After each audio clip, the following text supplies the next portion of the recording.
Kate, are you watching from school right now?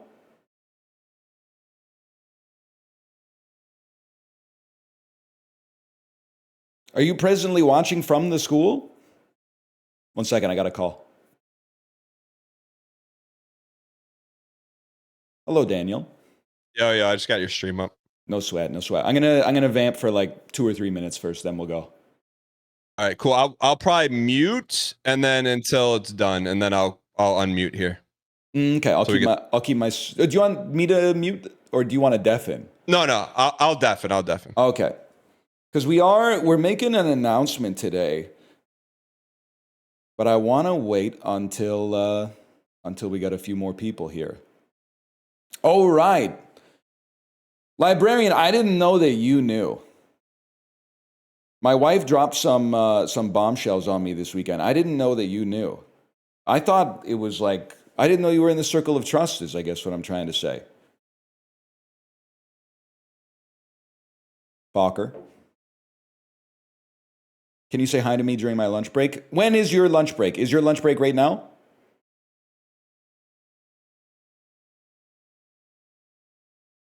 Librarian, I'll say, I actually think it's, hi on your lunch break, by the way.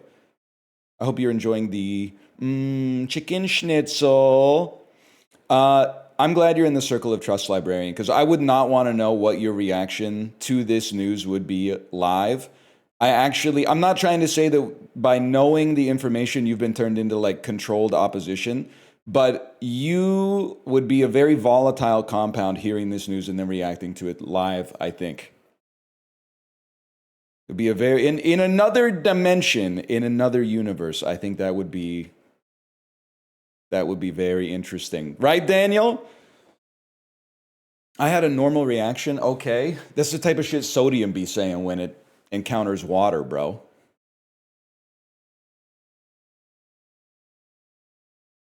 That's the type of shit lithium be saying when it encounters oxygen.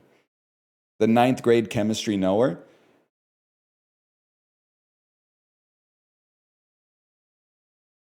When Dan said relax, I'm not sure if he's talking to librarian or me. Shall we run it? Let me make sure I got my studio mode set up right here. Like this, like this, like this.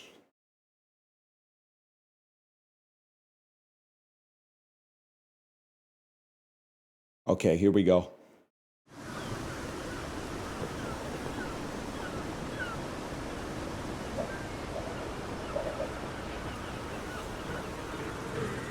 Wait, I have to restart it. I just didn't want you to see that it's called Streamer Cruise 6.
It's true, it's true.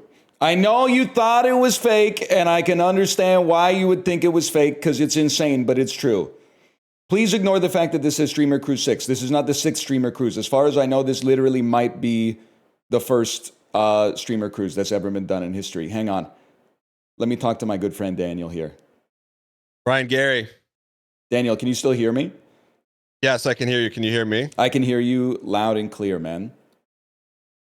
So Can I get a heart rate check off you really quick? I had to turn my cam off, man. Dude, it's like what? I'm not even messing with you. I'm on 104 right now, and I'm sitting in a chair. It's been, I don't know, it's been 90 minutes since I hopped off the bike. I'm at 104. Yeah, I mean, we were talking last night. Anytime, like, I'm rarely nervous on stream, but we were talking like I was nervous today. I was on, not knowing that we were going to announce on Monday. Kate will tell you, Sunday I was okay. Saturday I was like, I was like the worst day of my life. Saturday I was like, I was surrounded by a cloud of nervous darkness. So you guys want me to tell people the story? Yeah, I think that would be a good intro for sure. All right, so Chad, you guys know we've been talking about cruises, Disney cruises. I joke all the time about Big Brother cruise. My mom has worked for a travel agency for 50 years, and this is what they specialize in. And every year she's like, hey, do you want to do a Big Brother cruise? I'm like, nope, no chance, not doing it. Do you want to do a Big Brother cruise? Nope. She's like, well, what about a streamer cruise? I'm like, we could do that. So this is actually not a bit, chat. This is real. It's from a reputable company. They've been in business for 50 years. There's security on board, so don't try anything. But yeah, so I think it's going to be a really fun experience. I did want to say, because I needed the explanation for me. The way that I've come to understand this is, at first I thought it was going to be like, there's no way we're going to commission a whole cruise ship with like thousands of staff and captain, the navigator, trying to buy the fuel and chart the course and stuff like that. So that is not what is going to happen. We have partnered with a company, with Dan's mom, who has been doing this for 50 years, like he said, that also is partnered with Royal Caribbean Cruise Line. So it's a real ship. It's a real line. We're basically taking a slice of the ship and turning that into the streamer cruise part of the ship. So it is like, you know how in a Hitman level, you can walk around in your normie clothes, you can walk around anywhere where you can get a drink, you can go to the bathroom, but if you try to like get into the areas where you need a key card, they tell you, come back when you got the right shirt on. This is exactly what's going to happen here. Hopefully not exactly, but there will be normies. There will be normies on the ship who are just going for a nice trip to Mexico, enjoying their spring break with their kids, blissfully unaware of the fact that just within their midst are a bunch of nerds wearing lanyards who are there to watch Q&As, to meet us, to see variety shows with a live studio audience, with plus twoing and minus twoing in the audience, stuff like that. So you can go, and this is through the Royal Caribbean website, you could book a beautiful cruise to Mexico, but the NL Super Cruise website is how you get access to the key card that gets you into the actual entertainment that makes it a streamer cruise. You nailed it. There you go. So I know. So like I'm with you 1,000%. I just wish you would have went with a different game instead of Hitman. But there's going to be security on board, so it should be okay. Right? There is going to be security on board. So can I ask you a question? Because I know there's a lot of people saying like this is a bit, and like people are like this is your like worst nightmare, NL, like being trapped on a ship. But like for you, can you respond to that? Like being trapped on a ship with people asking you about the pot play. Well, I've been on like 20 cruises now, and it's like my special interests. So that is where I'm at home, I guess I would say. I'm most at home in captivity. And also, I don't mind meeting people. I meet people in public now and then, and I always have a good time. It's literally just online where they feel emboldened by pseudonymity, and then they start to talk to me in what I would say is a condescending way. In real life, everyone is very nice, for the most part. So I'm not worried about that at all. Well, you've said the same thing too, and I don't want to put you on the spot, but is it possible you think there's a little difference between streamer obsessives and Big Brother obsessives? Well, I think that's why I'm more likely to do this, because I've had a chance to meet people that watch the show, and everyone's like normie adjacent or normie. And I think bottom line, it's like what we do, we don't really get a chance to like meet and like hang out and see people face to face. And then I think this will be It's not for everyone. It's not for everyone, but for the people that want to go, I think it's going to be a really fun experience and a unique thing. Can I say as well, I Yeah. agree with you 100%. I saw someone in chat say it's not a bit, but it is a bit. And that's like 100% how I'm looking at it. So I like it. You and I were talking yesterday. The thing I think that we were both most nervous about is the idea that we don't want it to appear that we're trading in whatever reputation we have for like a payday and then giving you the worst vacation of your life. Like if I wanted to just, run some pockets, I would just turn donations on and then do business as usual. We could just play Say the Spire with a PayPal link or something. But we're nervous, but like it's because we want to do a really, really good job, and we know that people are spending money to be there, and spending a lot of time to be there. So we want to make sure that they have a good time. And like you said yesterday, if people are going to be coming to see us, we're going to be working the boat like politicians. Like I'm okay for 6 days, 5 nights, or 6 nights, 5 days. Just being whatever you want me to be within reason. And especially behind the scenes, we're working hard on the entertainment side of things. We don't want we want to do meet and greets, we want to do Q&As, all that stuff. We want to get FaceTime, but also provide some unique entertainment that is fun and unique and that you could only see on the ship. 100%. I think you nailed it. Yeah, and like that's what we we're talking about. Is like if this is something for you, like, and I was joking with my wife this morning because she's like, "You look nervous." I'm like, "Yeah," but like, and my wife knows Ryan. We went on the cruise together, and I'm like, when this thing goes, Ryan isn't going to be in a corner like just to himself. He's going to be out there, and I'm like, that's just, and I think that's the vibe of the cruise is we're going to put everything into making it worth everyone's while and a fun experience that everyone looks back at and be like, yo, that was really cool. It's really different, really like out of the box. But yeah, I'm excited for it. Yeah, no, me too. Nervous, but honestly, I feel like I was mostly nervous about the announcement. And now we can actually start to talk about doing the fun stuff. Yeah. Quick question. I just take one from chat. Will there anything be streamed from the ship? No, it's only you have to be on the cruise. Like so. Also, cruise Wi-Fi is like it's not possible. Yeah. Yeah, you would get like 1 kilobyte per second. But I'm sure there'll be a lot of questions that trickle in over the next couple of days, and we'll put some stuff out there and answer like your most frequently asked questions. But I do want to say you would probably rather I didn't say this. You would probably rather I didn't say this, but I'm going to say this anyway because no one can put a muzzle on me. People are saying, will it be the Fire Festival? 2 things. It won't be the Fire Festival because it's running through 2 reputable companies. But secondly, if it was the Fire Festival, would that be so bad? We're still talking about it like 12 years later. At this point, if you could time travel back to 2014 and go to the Fire Festival, you would probably be like, let's do it. This is a once in a lifetime experience. Oh man, no. Yeah, no, it's not. Like I'll tell you, and I told Ryan this on the backside. I go, like, this company's been doing this for 50 years. This is not like, it's not Fire Festival, but, maybe we'll have some like cheese sandwiches for people to eat. You will get breakfast, lunch, and dinner. Yeah. Except on the last day, you'll probably just get breakfast because they'll probably want you to get off the ship before lunchtime. But you'll get breakfast, lunch, and dinner every day. You get the room. You get access to. I mean, you had it set up in the document. We haven't even talked about the fact like this is a real cruise ship. This is not like the SS Minnow. Like there's everything you would expect on a cruise ship. There's a climbing wall. There's the big screen on the top. There's swimming pools. There's et cetera, big theaters, so on and so forth. There is for people asking, there is a casino that doesn't pay out in case. Please do not, if you come on the cruise, please do not lose all your money at the casino and blame us. That's on you. But if you see me there and there's a seat open next to me, sit down. We're gonna let those slots rip, man. Let them rip.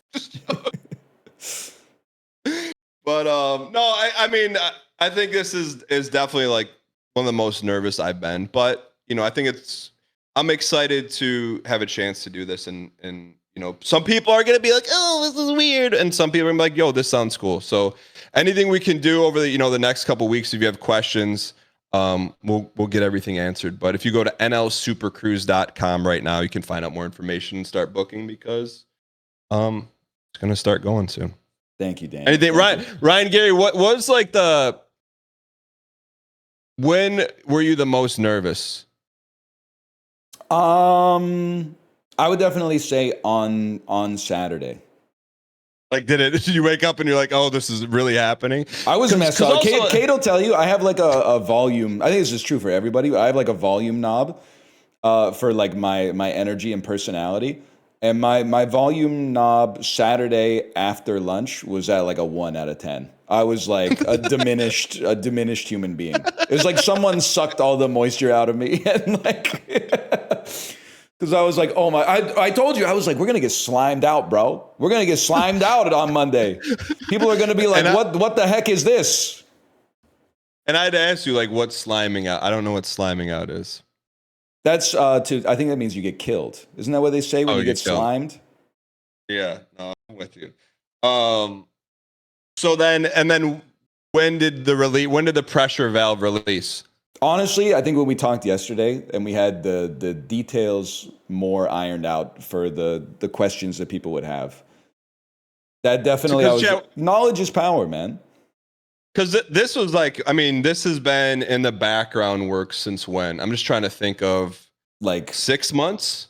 You told me, I think it was in August. Yeah. It's been a long time.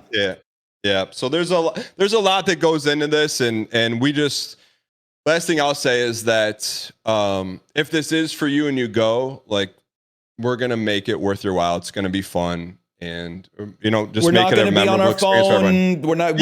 We're not going to be hiding out like in a back room on the ship and then just carted out like for an official meet and greet and then get shoved back into like an exclusive area. It's not going to happen. Because there's nowhere to go.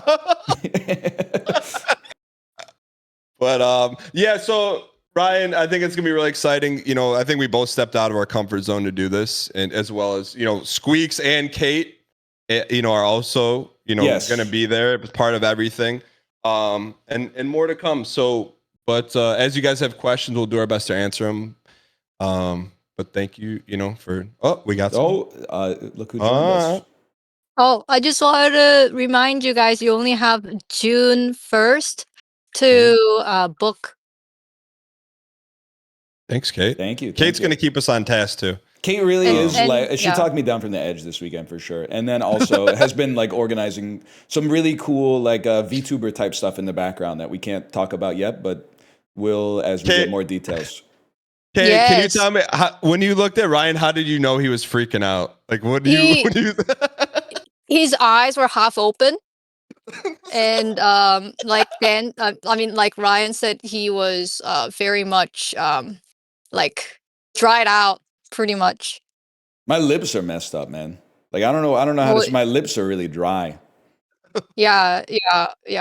And I mean, also when you do make bookings to the cruise, you're not going to be paying the full price. Like on like the first booking, there will be like the deposit first, and then I think there will be like a payment options that you can choose from.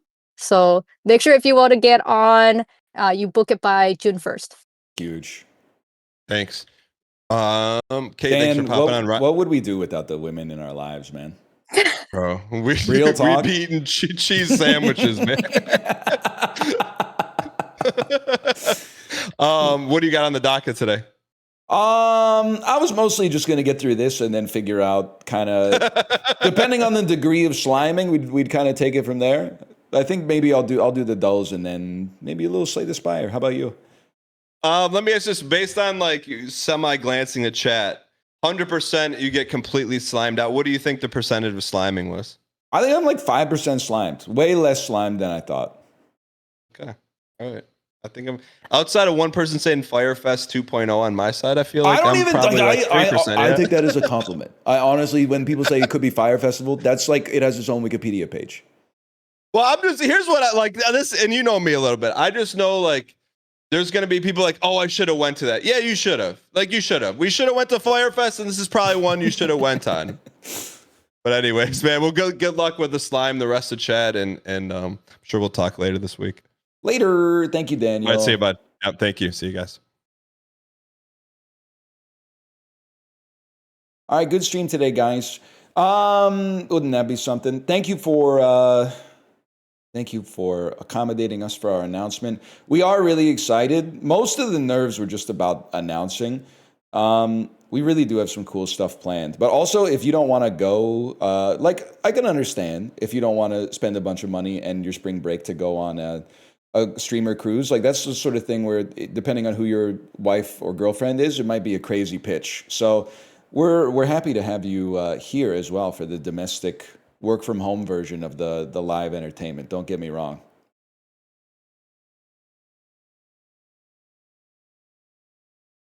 Will one of the events be an in-person Peloton class? I don't want to say that yet because we haven't gotten down to the nitty-gritty of like what kind of infrastructure is going to be on the ship. And I also don't think, because we're taking a slice of the ship, I don't think we can necessarily be like, hey, we're going to take the whole gym. So please don't book based on this. But yes, I would love to do like a 45 or 90-minute spin class, Peloton style, in the cruise gym. I think it would be so funny. That's one thing that I would love to do for sure. And it has been discussed in the back channel. But I need to like, I mean, it's a very specific question. I need to talk to my liaison and be like, hey, has anyone ever asked this before? Has anyone ever asked if they could teach a 90-minute 5 a.m. spin class in the gym? Like, I don't know. Honestly, I don't even mean this to be rude, but I don't know if the ship's got the right kind of insurance for like a bunch of nerds doing cardiovascular exercise. I guess. Oh, I forgot to mention. Yeah, Kate is. She wants me to talk about exclusive merch. We will be doing up. Part of it, it depends. We have to see how reservations go and stuff like that before we get the details completely ironed out. But we will have, at a minimum, at least some cruise exclusive merch. And depending on how the reservations go, the merch could slide from like, here's a cool shirt that you could only get on the ship, to doing some stuff that's got much more specificity for each of the streamers that are involved with it and stuff like that. So that's one where you definitely got to be there to get it for sure.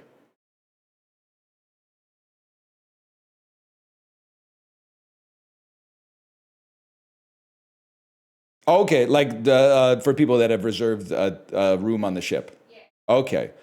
She says that as more information gets nailed down, we might be able to have like a special link for people to pre-order the merch if they have a reservation. There you go.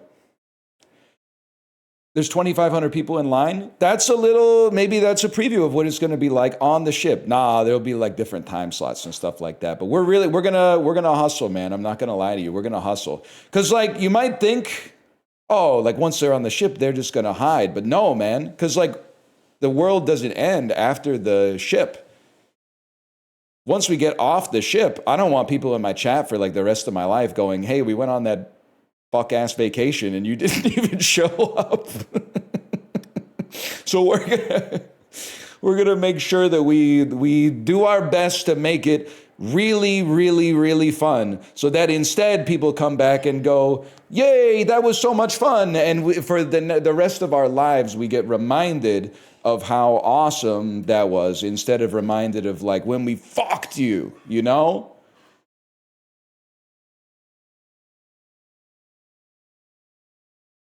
And then we could do another one. Yeah, I don't know. Let me just type to Daniel. Good job, Daniel. I think we did well. Smiley face.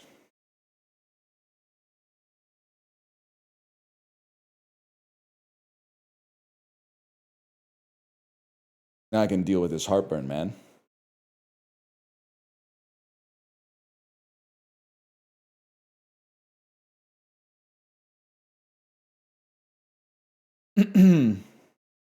Got to hit him with a couple hands. Yo, good job. You want to pin the link in chat? Probably a good idea. Can we pin a comment with information? What do you think about people meeting their spouse on the cruise? I'm not 100% responsible for absolutely everybody's behavior. That's what I'm going to say. If you want to meet the love of your life on the Northernlion streamer cruise, don't let me stop you, man. Bro, don't post my bio from the cruise website as if it's like a cognito hazard against me. I wrote the bio, man. I'm not saying the bio is awesome, but I just kind of, you know, they asked me to whip something up, so I whipped it up.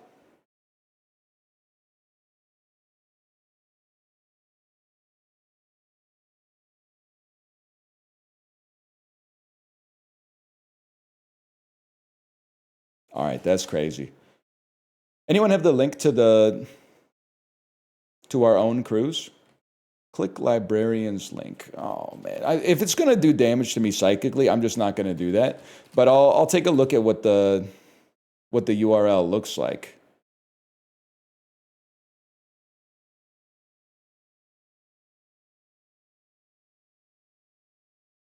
It is crazy that it leaked on the Reddit first.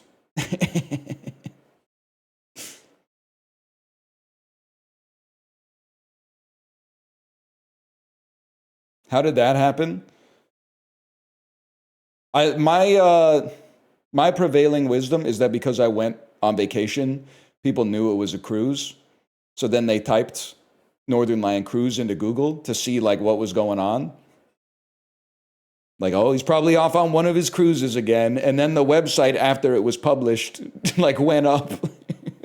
And they were like, what the hell is this? And then people were like, he would never do this. And we got to be like, oh, fuck. Do they know? God damn it.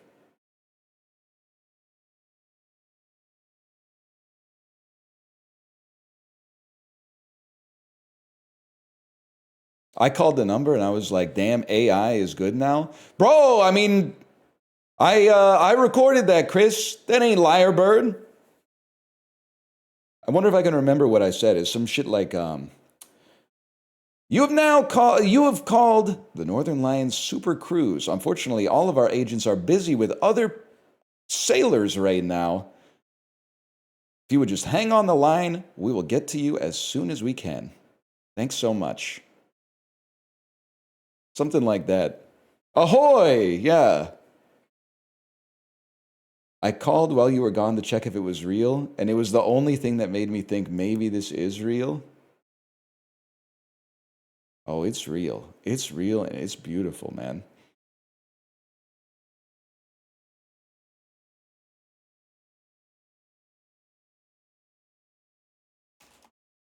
What's the link again?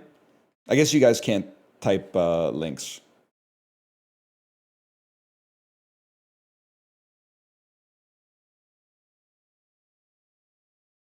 nlsupercruise.com.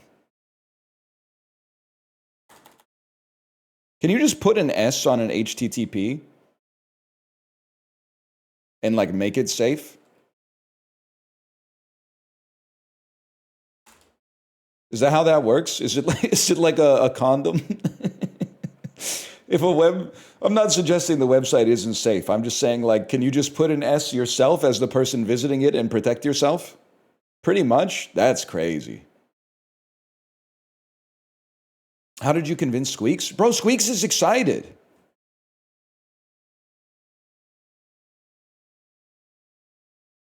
I might go so far as to say Squeaks, I guess I shouldn't, it's unprofessional to say he's the most excited. But while I was having like my crisis of faith that I was like, this is the end of my professional life, Squeaks was like, it's going to be fun to be on a cruise and do fun shows. And I was like, he's so pure of heart. The purity of his soul is a light that I needed in this dark world.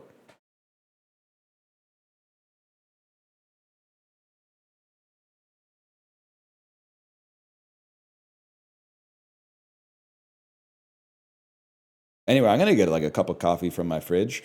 But we need to wait for chat to slow down so I can play the dulls. Can I tell you a story? This is a real story. I swear to God it happened. It was either Thursday or Friday. Friday we didn't have any time for banter because anytime I tried to banter, people told me to shut up and learn how to hold like long A on Dust 2. But maybe Thursday night or Friday, Kate was like, "You got it, Ryan. You got to get up here." And I went, ta ta ta ta ta ta ta ta ta ta ta ta ta ta. And she pointed up at our ceiling, and there was a fucking wasp, bigger than any wasp I've ever seen in my entire life, on our ceiling. And she went, "That's the queen wasp. Like, we got to get it because otherwise it's going to make a hive in our house." I don't know if it's called a hive or what, if it's a wasp. But anyway, so I ran down the stairs, and it was literally like Ash from Evil Dead. Like, I got the Dyson, and then I plugged the extendo mag into the canister, and then I plugged the like thin nozzle into the extendo mag, so it was like 7 feet long. And I went ta ta ta ta ta ta ta, ran up the stairs, ta ta ta ta ta ta ta, went like pointed it to the wasp, went like, "Any last words?" Sucked it up into the canister. Okay, dude was in the canister. He was dusty as fuck. I don't know if wasps can cough, but the dude was in the canister going like. For sure, because like the canister was empty, but it was still really dusty. So I was like, okay, we got him. I went outside and I emptied the canister and I saw it go, and it like flew away.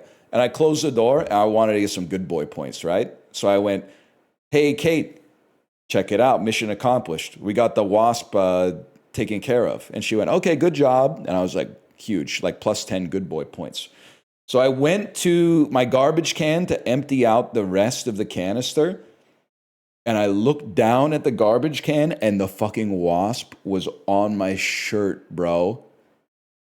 It was like right on like my upper right chest, like on my clavicle, and I went, "Oh shit." So I walked out like incredibly slowly to the back door, opened the door, took like 3 steps outside, and then like rattled my shirt so it flew away, and then ran back in as fast as I could. It was so scary, man. My cortisol was spiked bigly. But I was also like, I can't lose those good boy points. Because if I had said that the wasp was taken care of, and then it turns out that I actually like brought it into the part of our house where like our kid spends most of their time. Hello, sir. What? Apollo, it's true. We're doing a Northernlion super cruise. I'm sorry you had to find out this way. Dan's mom works at a company that arranges stuff like this. And we've been in the back channel for quite some time with a little Ross and Rachel. Will they or won't they? Don't say he's not invited, Apollo. Now that this is 10 and a half months away, okay? This is basically just kind of like the soft launch.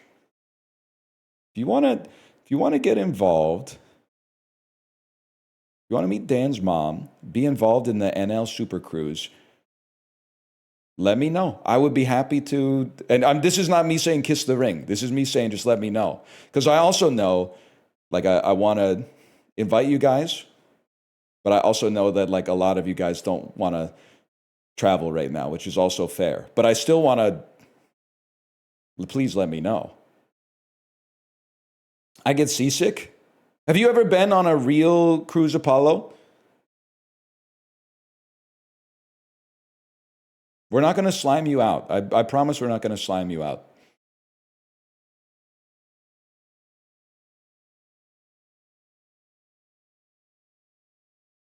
Can you please stop asking if I was at the Shenyun Ballet on Saturday?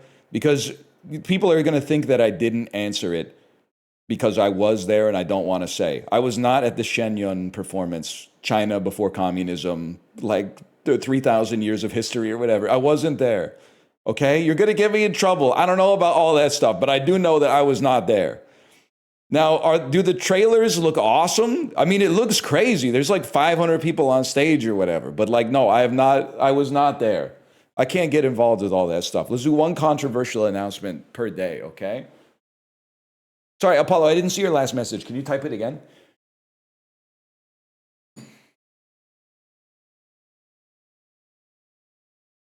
I don't know if I could. The last time I was on a boat is the worst 4 hours of my life. Was it, and listen, I've had seasickness in my life before. Was it like, what kind of boat was it?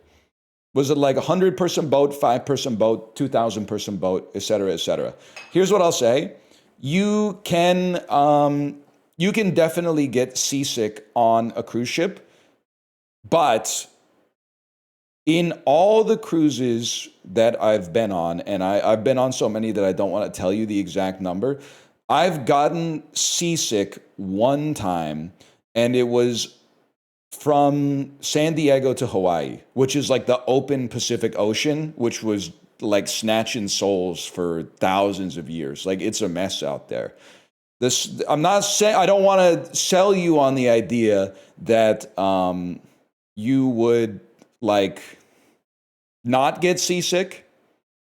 They have seasick medications too. Having sailed through the Caribbean and I've been to Cozumel before, like having sailed on that side, I never noticed it being a problem on the big cruise ships, and this is definitely a big cruise ship. That being said, the other thing is, if you got to the first port and you went, I can't handle this, you could just like, I don't know, you could probably drive back.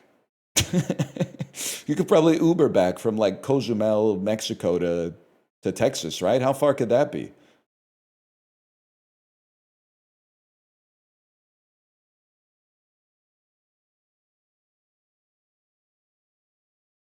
It's like 12 hours. I mean, they probably have an airport too. Yeah, exactly.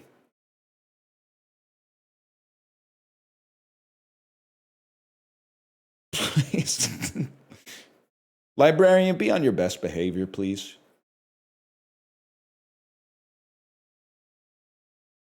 One second. I said I was going to get a coffee. I'm going to get a coffee.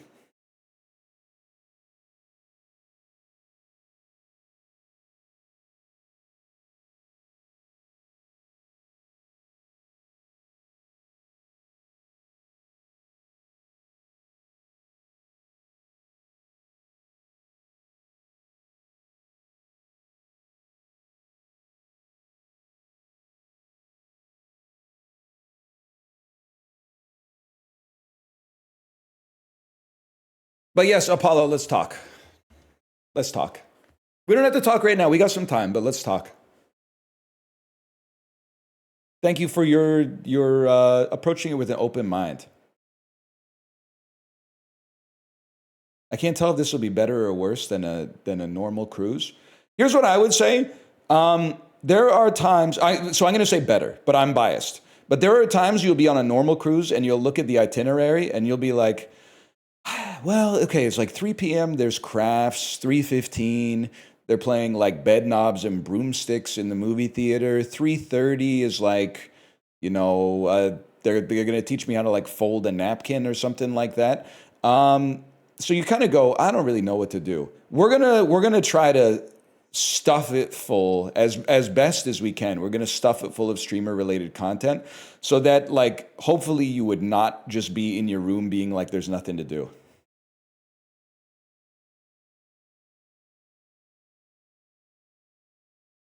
I want to be drained at the end of the cruise. Doesn't that make it worse than a normal cruise? It'll be worse for me. I'll be working, man. It'll be hopefully better. Well, I mean, it'd be really bad for you if you did not know who the streamers were. If you were just like a 70-year-old person from, like Sarasota Springs or something like that, you would probably be like, what's going on, man?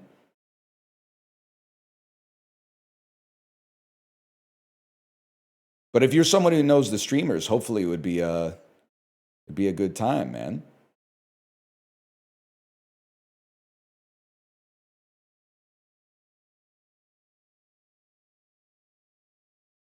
Anyway, I got to do the dolls, man.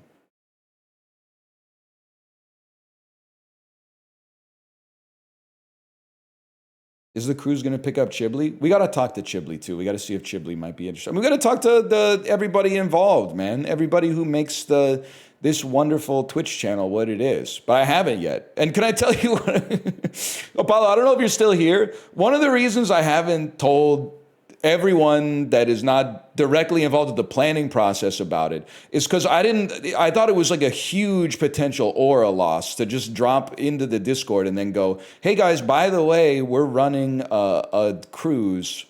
So like tomorrow, I'm sure 10,000 people are going to ask you about it. But I was worried that Justin would be like, hey, slime yourself. I would be like, what? Don't tell me. Oh, don't. I can't tank that aura loss right before I go live and announce it to like 10,000 people.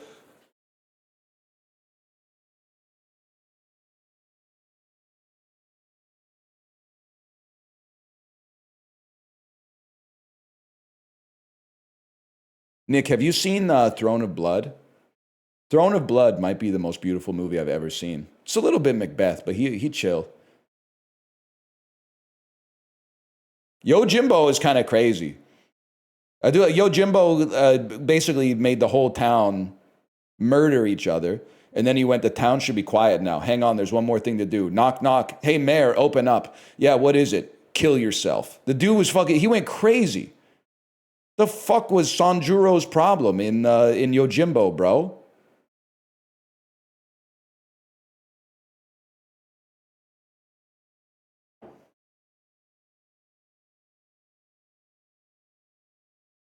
Anyway. You're still a bitch for giving Rashomon 3.5 stars. I want to change my Rashomon review, and here's what the new review would say. Poster looks like me wiping my ass after I folded the toilet paper 8 times. Bro on the poster is getting cut up, man.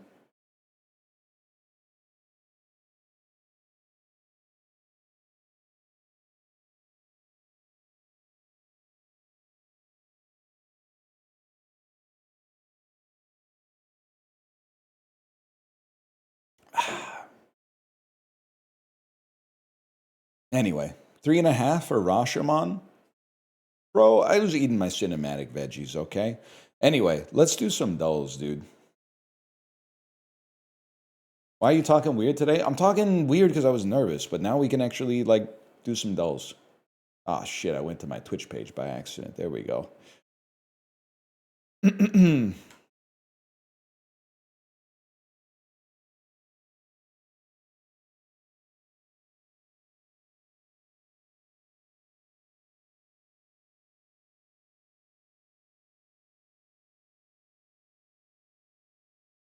1 second here. I gotta take a glimpse.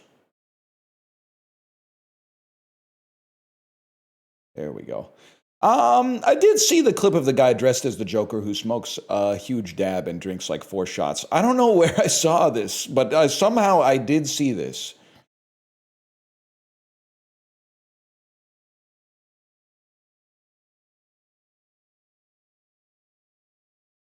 Whoa, whoa, whoa, whoa, whoa, whoa, whoa. Cracked Out Uncle 2, I present cross-faded. Oh, yeah, Cracked Out Uncle 2, I present cross-faded Joker. I was kind of cross-faded last night. I was on 2 different brands of melatonin, bro.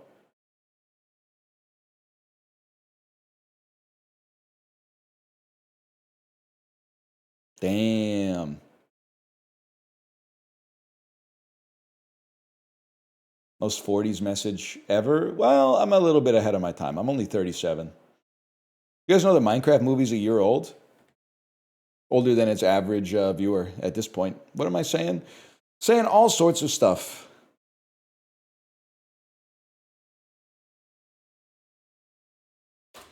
We're back with the dulls, y'all. Is this a dang documentary?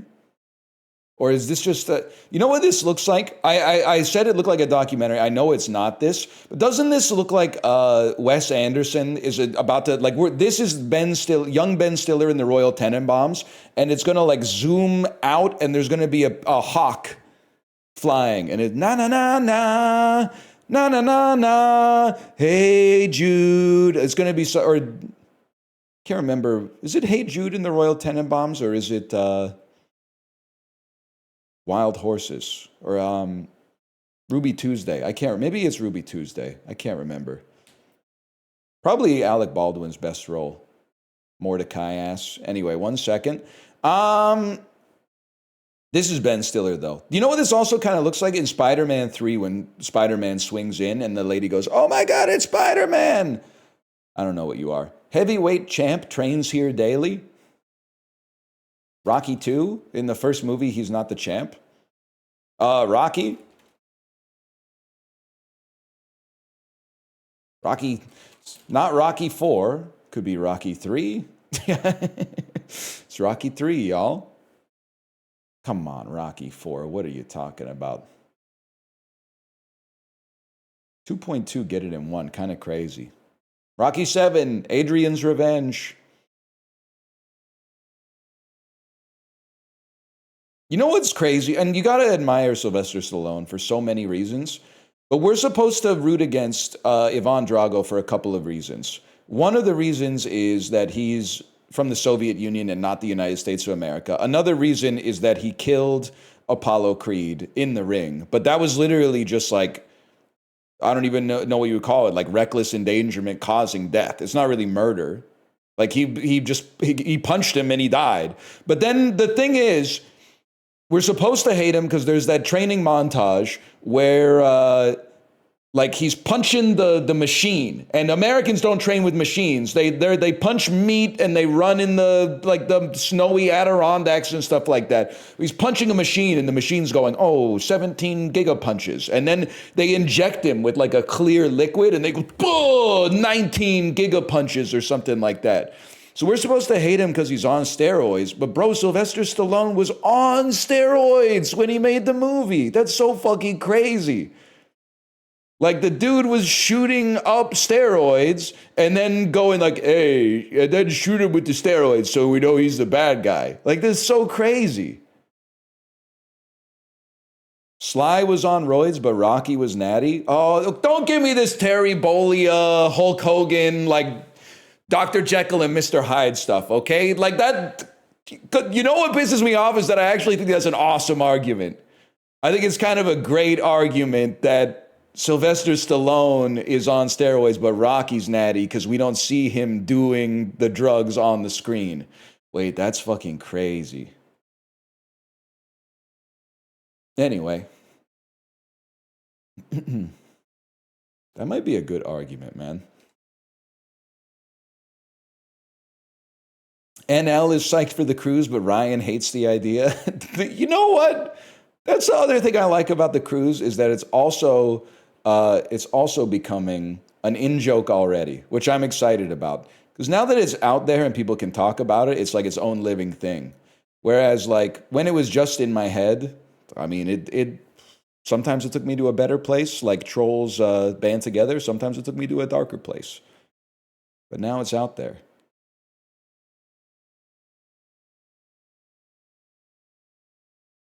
Says I'm 4296 in line, guys. Could be worse. You could be 6767. Eddie Royal posted a career high 980 receiving yards.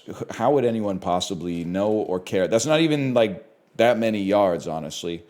The Bulls drafted this power forward first overall in 1999. He won Rookie of the Year. They traded him after 2 seasons. Kurt Nymphius. It's not Kurt Nymphius. Fred McGriff made his final All-Star team with his AL East team. Bro, Fred McGriff played for the Red Sox. That one I actually know. Oh, really? You play for the Yankees? The Rays? Oh, my God. Bowling Green is the 3rd most populous city in this U.S. state. Oh, no, they're going to know my letterbox password is Kentucky. This is Amy Schumer and Bill Hader. We should do this on the cruise, man. Cruise segment where everyone in the audience makes their own celebrity mashup, and then one by one they show me the picture on stage, and I like Captain Neurodivergent. I go, that's Kevin Costner and Megan Mullally. Nice try. Nice try. I've seen Kevin Mullally before. Nice try. Okay, who's next? That could be funny. That could be a good. When you go in, there's a piece of paper, a box of glue sticks, and then a bunch of like cut out pictures of celebrities' eyeballs and heads. Could be a good time. Featured on the packaging since 1967, Julius is the first name of the mascot of this chip brand. Hostess. I thought one of those little freaks, one of those little devil freaks on Hostess. Pringles, Julius Pringles, okay. Inspired by a 2010 film, Nev Schulman was one of the lead presenters on this reality-based documentary television series. This is Catfish, the TV show. Gene Hackman had the lead role in this 1986 sports drama that's called Hoosiers. This country singer had hits with I Hope You Dance and I May Hate Myself in the Morning. Bro, that's Jody Messina. Come on. Oh, no, it's Leanne Womack. Oh, no. No. A trap door opens up on the cruise and I'm dropped into the Gulf of Mexico. Nah, man. Nah. Then I appear at the back of the fucking theater. And you go, what the fuck? That's right. Some other dude got dropped into the Gulf of Mexico. My ass is the one at the back of the theater. That's right. Imagine, man. Imagine. We should do the Prestige on the cruise. He wins the 50-50 every time. That's the thing. A lot of people look at the Prestige and they say, oh, Hugh Jackman's ambition got the better of him. Now he dies on stage every night. You don't know that. Odds are. But he probably gets some fucking good streaks. But there's some times where he's like, damn, I've won the 50-50 like 4 times in a row. Let's go, man.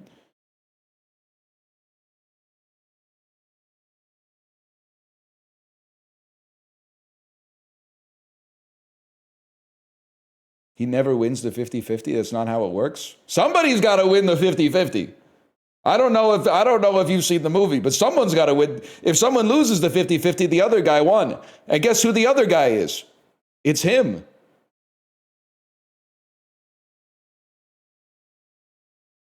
Magic wand.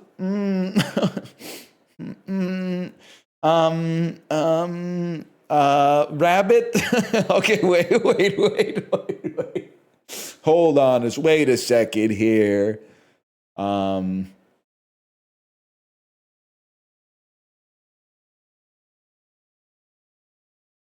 Shit associated with the movies. This is a movie theater. Has a box office, a ticket line, a marquee, and a velvet rope.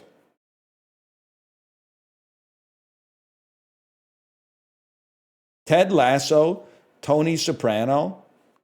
These are eponymous TV shows. TV show title surnames. That's what I said, bro. We still got Magic Wand and Rabbit, huh? I think it's Magic Wand, Cape, Handkerchief, and Rabbit. That's like a magician's tools. Pen, baseball player, mushroom, camera lens. I got no idea, man. They have caps. They have caps. How droll.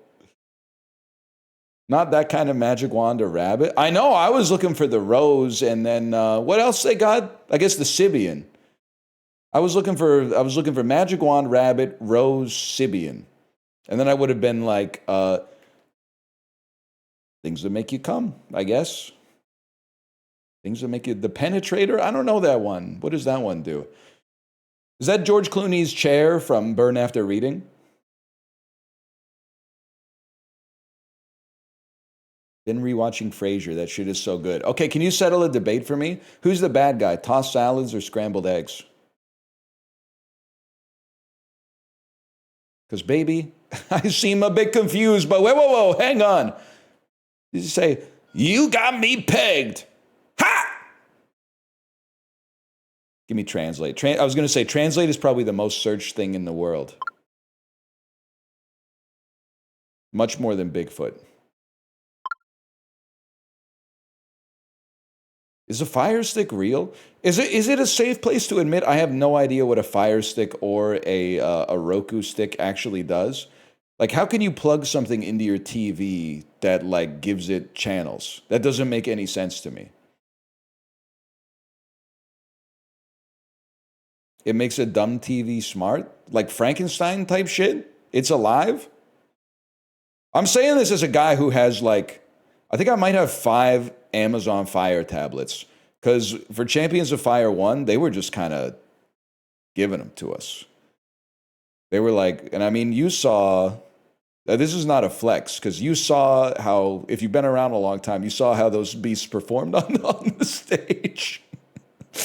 They would get real hot, especially in the second Champions of Fire when you were playing that Sonic the Hedgehog Subway Surfers game. Those tablets would get hot as fuck, man. They would get so hot. And they would have to, every once in a while, they'd crash and they'd have to call a guy out and he would, like, cool it down. Oh... I think it's going to be Fire Stick, though. Well, who would have thought? An exact tie. Let's go. I'm sure people... Really, nobody's even curious to know. Like, I thought people would be Googling, like, is there still a Blockbuster? Is the last Blockbuster still open? Bro, it's got to be Stevie Wonder. No, Shaw, bro. Well, okay, obviously, in this case, Central C must have a song that's better than Isn't She Lovely? So what's Central C's Isn't She Lovely? He must have a song that's like, they can feel it all over. They can feel it all over. He's got some shit with Doja Cat. So Stevie Wonder probably does too, man. Maybe. Probably going to be Howl's Moving Castle. Sir Duke 2.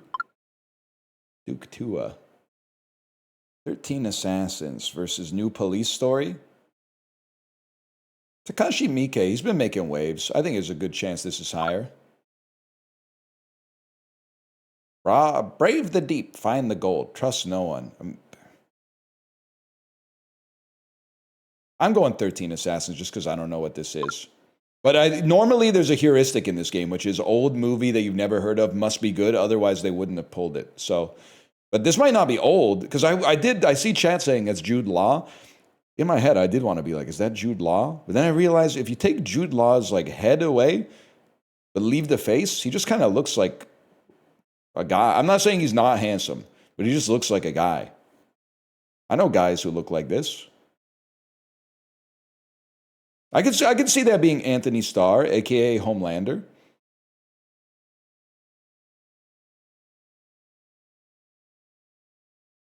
It's gotta be this, man. It's not that. I still believe that you will be here, so give me a sign.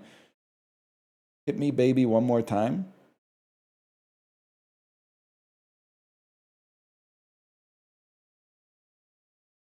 He's a pretty guy. Yeah, not in a bad way. He's just a...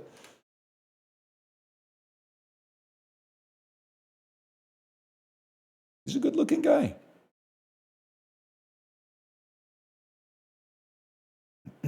Kirkland Signature Premium Sliced Bacon, 4 times 1 pound. Can I just say something? There's got to be a better way to pack the bacon, man. I know that maybe it's one of those things where it's like, be careful what you wish for. Because, like, it's so slimy in there.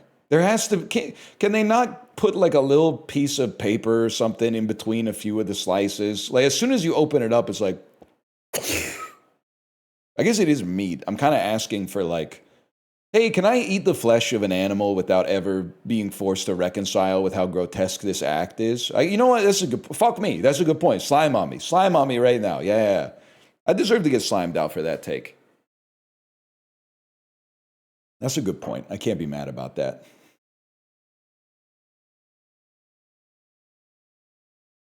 You put the bacon in the Tupperware when you're done with it?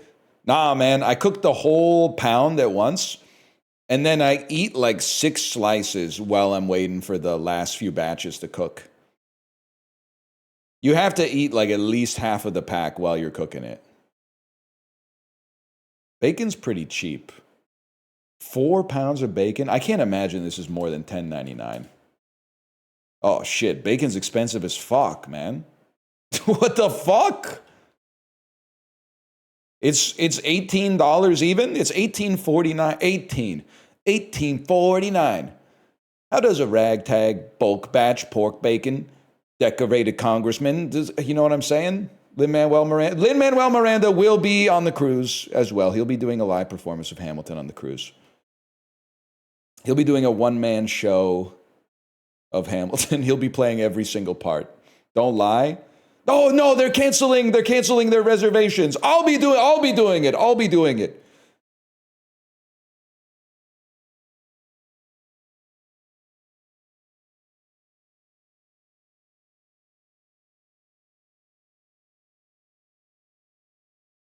You had me until Lin-Manuel. Big Miranda fan. Actually, I always liked Miranda. I like Miranda the most. I don't care if this is controversial. By the way, this is not a misogynist take. This is actually a fucking... What's the opposite of misogynist? I'm being misogynist right now. Like pro-women. Miranda, least annoying person. By the way, stop saying misandrist. The opposite of hating women is not hating men. It's loving all of God's creatures equally. But Miranda, least annoying for sure. Charlotte is a fucking snake. At like age 16, I was like, maybe Charlotte's my favorite. No, bro, Charlotte's a snake. She makes her boyfriend get circumcised and then dumps him. That's a positively Madonna act, man. Why? She doesn't like the way it looks. She thinks it looks weird, so she made him get circumcised, and then like a couple months later, they break up. You're not supposed to look at it. I don't like the way it looks either, and I am circumcised. Just get over it. He dumps her. Oh, whatever. She knows what she did. Anyway. Circumcised guy dumps her because his new penis is giving him aura? That can't be real. I think Carrie's the least annoying. Bro, Carrie, she's a gossip. I get that she's a writer. That's probably your argument. Is like, oh, she's a professional writer. I don't want to hang out with Carrie. You be telling her some shit like, don't tell anybody. All of a sudden, you open up like Glamour magazine or something. Guess what? There's my fucking dirty laundry being aired the fuck out. And all of a sudden, I'm getting slimed. No, thank you, man. And then Samantha, I don't know, like... It's good that she's like sexually liberating, but like, can you get another hot? I'm not saying stop fucking all the people you're fucking, but can we just talk about like, you know, food? Can we order an appetizer first? Yeah, she is a little exhausting. Just constant, just a one note, like no nuance to the character at all, man.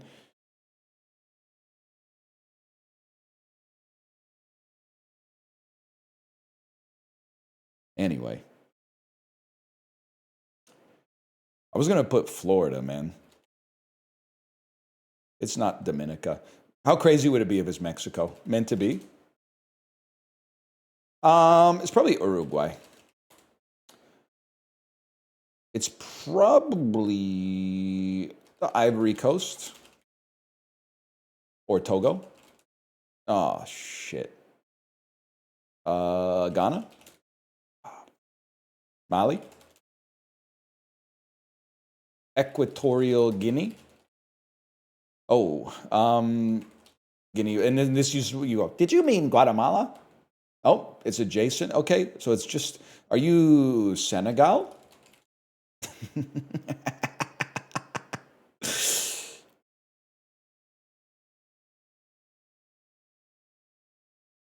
You are, I was going to say Ghana again. Cameroon? No. Cameroon? Oh. Sierra Leone? Liberia? Burkina Faso?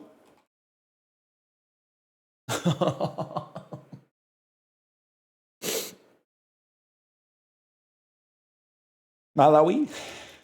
Oh, no, no, no, no, no. Oh.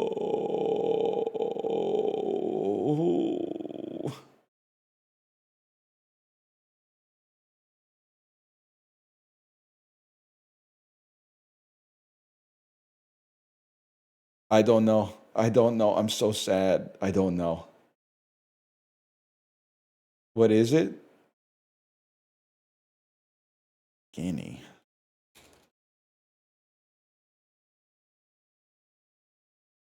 That hurts.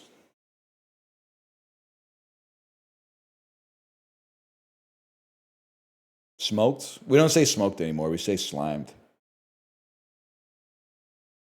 I'm buying early on slimed. Kate, where did we eat this weekend? I had a distinct. I've been saying this for a long time,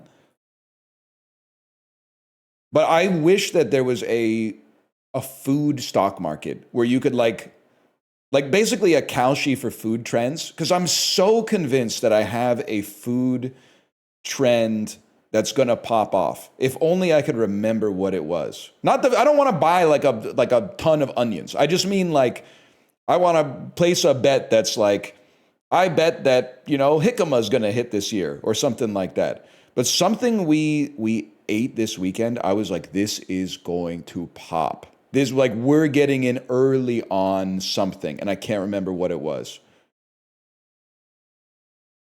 I wasn't really getting in early. I was just buying it or like eating it, but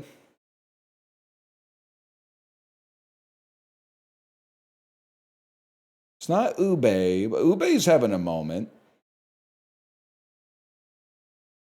Hot dogs are back. It's not protein. Fiber, yeah. I mean, I have a big position in fiber right now, and it has a big position in me.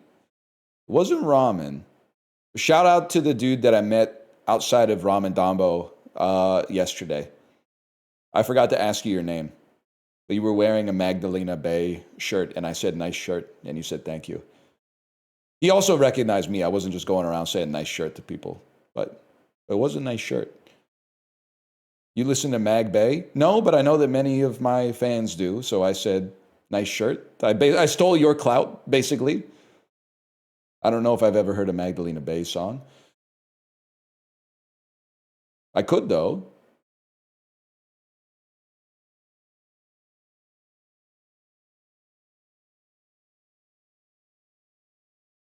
Long ass dolls, man. Don't get me wrong. Ah, shit. I'm literally stupid, man. Because, like, this. Like, how is this not easy? Shouldn't this be the easiest thing in the world? What am I going to type that makes it look like I'm not stupid here? I guess I'm going to roll the dice. No, man, I'm not going to say that. That's stupid. Nah, man, that's good. You're going to be so far off if you're off. You know, don't give me Gabon on that. You know what? Actually, go back. Give me Iraq on that. And then I could be like, what? Why would you guess that? That's so far away.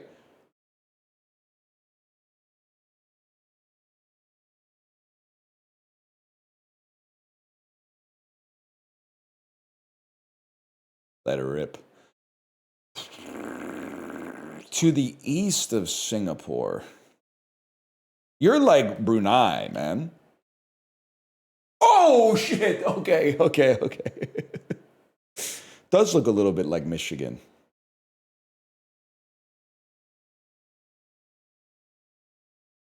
Oh, fuck, I forgot. It does look a little bit like... Stop saying it looks like Yojimbo, by the way. I'm becoming very... guy who's seen 3 Kurosawa movies. The samurai is not called Yojimbo. He's called Sanjuro. He's called 30-year-old mulberry field, even though he's getting closer to 40. You wouldn't get it, man.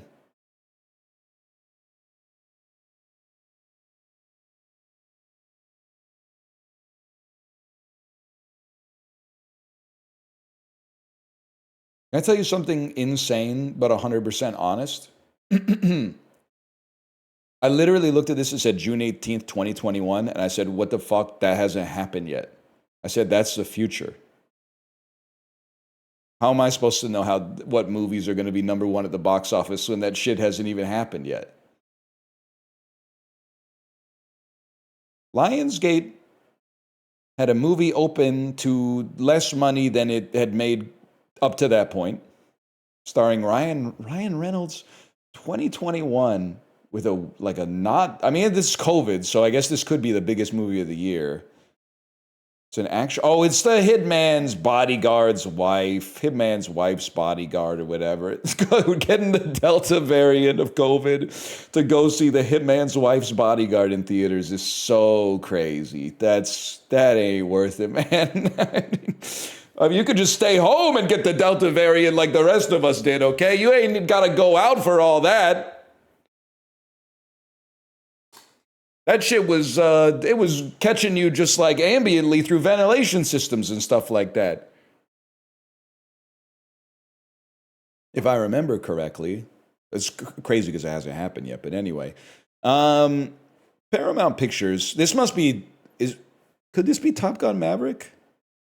No. Could this be A Quiet Place 2?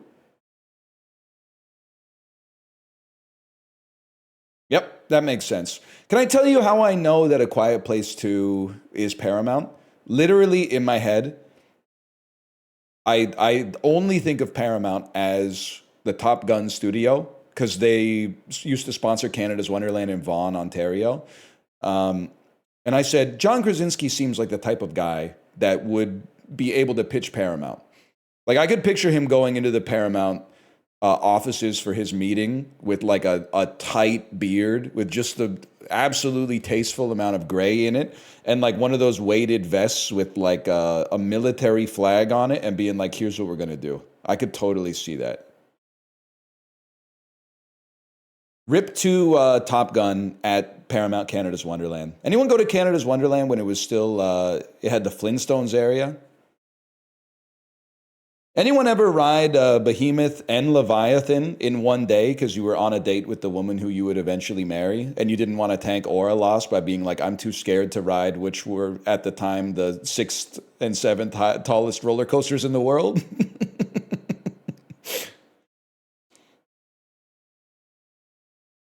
Yeah, it looks like fun. Yeah, oh wow, that looks so fun to be put in a chair with no other support really, and then kind of like pulled 300 meters into the air and then dropped at like an 81-degree angle or something like that. That looks like the sort of thing that is fun, man. Was Kate pretending or was she into it? Kate genuinely, I'm jealous. She actually like loves roller coasters. I have to trick myself. Why is it like people who don't like roller coasters, such as myself, for us, we don't get the luxury of just having fun at like a scary amusement park. Like for us, it's always got to be like personal growth. It's the same thing with dancing. Like you're like, oh, you don't have fun dancing? Well, I got an idea. Let's put like a ton of pressure on you and make it about like reforming your whole fucking psyche instead of just like being at a party and letting loose. What if you completely changed the type of person you were instead? Like this, it's so fucked up, man. The neurotypicals don't get it, man. They don't get it. Kate, you okay?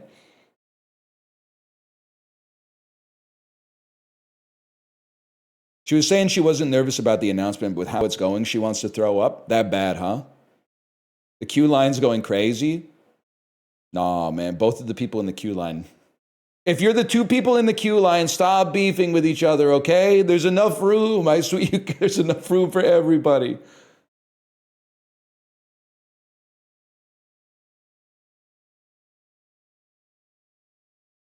Are you, Kate, wait, hang on. Are you saying we're going to need a bigger boat? Are you quoting Shaw from Jaws? Are you saying we're going to need a bigger boat? I've always wanted to say that. Columbia Pictures, starring James Corden. In 2021, it's Peter Rabbit 2, The Runaway.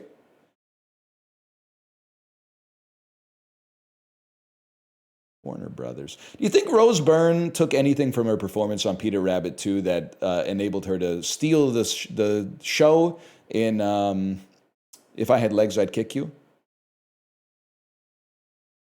Warner Brothers starring Vera Farmiga. I had a feeling it would be one of these. Now let's type Insidious before we find out that it's the Conjuring. It's not Insidious. It's The Conjuring, The Devil Made Me Do It. Yes, man. Yes. Walt Disney. Movie starring Emma Stone. It's Cruella. I'm going to be honest, I've been on a lot of Disney cruises. I don't think you're ever going to get me to see Cruella. Can we talk about this? Was like, I'm not trying to flex. We're really 93rd percentile on this one. Like, everybody playing this game was alive when this happened. So, like, what kind of rogues gallery were we competing with, man?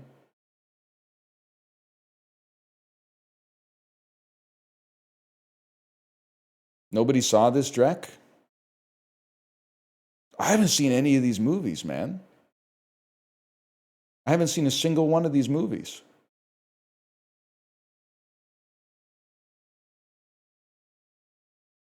You're not typical? You can't say that. That's never been proven.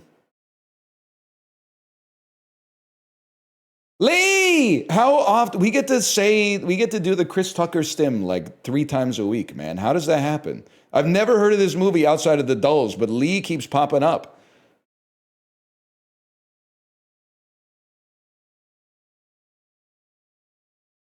That's Kate Winslet.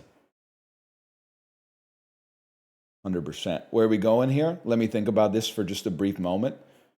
I'd probably go Clifton Collins Jr. to like, no, I got him confused with, who's the guy I get Clifton Collins confused with? And don't say Rob Schneider. Cliff Curtis. I got him confused with Cliff Curtis. That's my bad, y'all. We want to go to the Pacific Rim.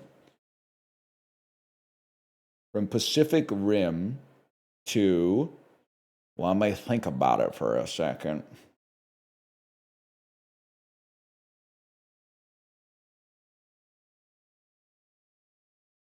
Let me think about this guy.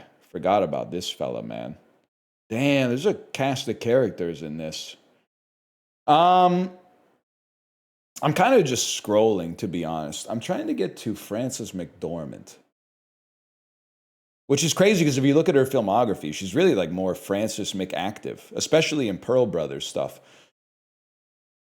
I say Pearl Brothers? I meant Coen Brothers. Maybe Ron Perlman's been in some Coen Brothers stuff. He's got a certain Coen look to him. Any chance Sam Neill's in this? George Clooney's in it. Okay, George Clooney, Macaulay Culkin. Oh, okay, I'm not even fucking with you. So the bit was, he looks like George Clooney. He looks like Macaulay Culkin. I was going to say Jonathan Lipnicki, the kid from Jerry Maguire, but that fucking is Jonathan Lipnicki, the kid from Jerry Maguire, man. That's the kid who said the human head weighs 10 pounds.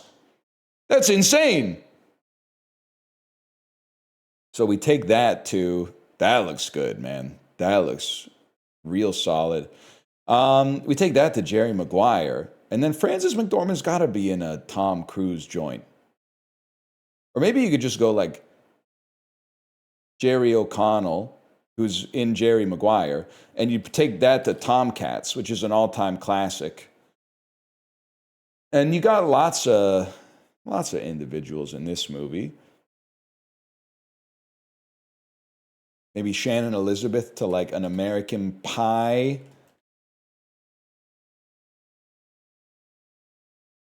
To a Chris Klein, to Election, to Matthew Broderick, to Tower Heist, to Ben Stiller, to it's going to be one of those days. Just letting you know it's going to be one of those days. To Casey Affleck, to Ocean's 11, to George Clooney, to Burn After Reading. Okay, now we're going to get a purple split on the post-swanky turn here, on the chicane. We have to get to Kate Winslet. Kate Winslet through Nightmare Alley. Kate Winslet. She's been in a lot of movies, bro. She's been in Titanic. She's been in Contagion. She's been in Eternal Sunshine of the Spotless Mind. She's been in something with Mary Steenburgen, who's in Step Brothers, probably. Kate Winslet. Got to think about, Jim Carrey ever do anything with John C. Reilly? That seems like, I mean, they couldn't do it. It would be too funny. Shira Piven is in this. Just crack a smile, man. Can we just say, just crack a smile, man? You're a comedy director. Can we it ain't that serious, man. Like, I get it, but like, probably go Phil Lamar. Pulp Fiction. Yes. My goat of hanging out in the gym at 3 a.m. and taking photos with fans. Kate Winslet, man. Kate Winslet's been in some stuff. Eric Stoltz, of course, is from Old School. No, he's not. I'm thinking of Craig Kilborn. Now I'm in Memorial, Letters from American Soldiers. Let's get out of there via like Amadeus.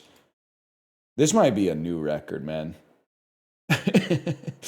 Let's not take Jeffrey Jones out. Let's, phrasing maybe, but let's take F. Murray Abraham. Whoa, dude, we can get back to David Strathairn. Okay, so we're trying to get to Kate Winslet. This is the time where we just start scrolling through movies and going, hey, maybe Kate Winslet is in this. This has every actor in it. You could find Leonardo DiCaprio, or you could find Kathy Bates, or you could find Billy Zane. Billy Zane, who is in Zoolander. So all we have to do is get to Zoolander via Michael Cera. Michael Cera, the Barbie, to Will Ferrell, to Zoolander, to Billy Zane, to Titanic, to Kate Winslet, to Lee. 5 minutes, 38. That felt like, honestly, like 20 minutes. You passed up on Ben Stiller round 4? Round 4, we hadn't gotten to Swanky yet, bro. We hadn't gotten to Swanky by round 4. So what do you want me to do about that? Please no Puck Doku today. Sorry, bro. Did you know the Canucks won 2 games in a row this weekend for the first time since like, I think it was like November or something like that? The NHL season is almost over.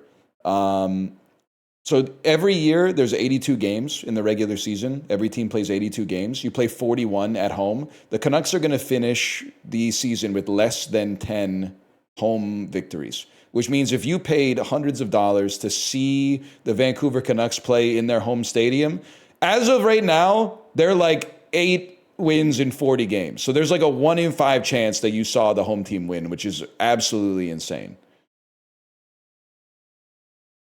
There's also, I think that we are like, we're 32nd in the NHL, and I think we are the 31st team is closer to making the playoffs than they are to being as bad as we are,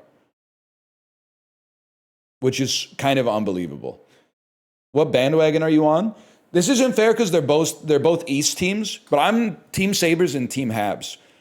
Habs are my number 2, and I grew up rooting for the Habs before I moved to BC. And this is really like a once-in-a-lifetime Montreal Canadiens team because they actually have like young, exciting players who they've developed themselves instead of the team hobbling into the playoffs as like a 7 seed with a free agent making like $9 million that they've signed. So the Habs are like, they're a unicorn right now. And the Sabres, they're just like they're the Canucks of the East. Came into the league in the same year, same degree of curseness. Also, I really hope that the Minnesota Wild lose 4 straight games and get eliminated. from the playoffs, and Quinn Hughes cries. He literally cries on stage or on the ice. He goes, oh. And it would be funny because maybe his crying face is like happy, because his happy face is like he looks like someone just told him like he flunked the most important class of his degree. But like, what if when he cried, he looked like really happy? He was like, hey, could be fun. Anyway, Vancouver Canucks played in the 2010 Olympics. Sorry, y'all. I like him though. I like Ryan Miller. Even, he's got a little Jason Schwartzman. If they ever make a Ryan Miller biographical film, they should have Jason Schwartzman play him. And then who the hell we took Jay Beagle from the Capitals for some reason. There was really no need for that. And then who did we get from the damn Predators, man? Besides Jake Virtanen, you really gotta.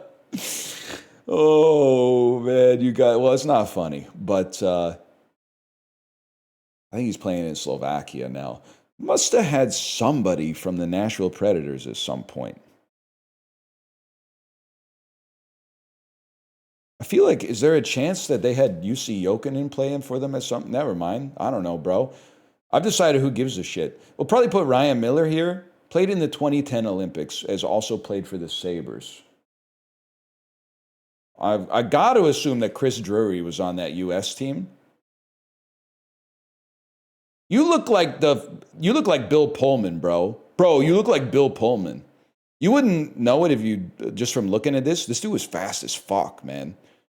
He was like 86 overall in ESPN NHL Hockey 2K6, but he had like a 98 speed stat. He was crazy. And then Sharks played in the 2010 Olympics. I mean, let's go with the GOAT, man. Joe Thornton. He doesn't look right. Doesn't look right with no beard these days.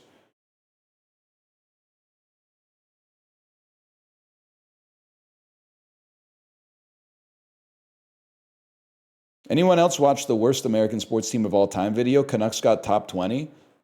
That isn't that bad, but it's really bad when you consider they're not even American. So, like, I guess to have made the list despite not meeting the criteria is to be damned with faint praise. 20 seems about right. We're not the most cursed sports franchise, but we're certainly in the running.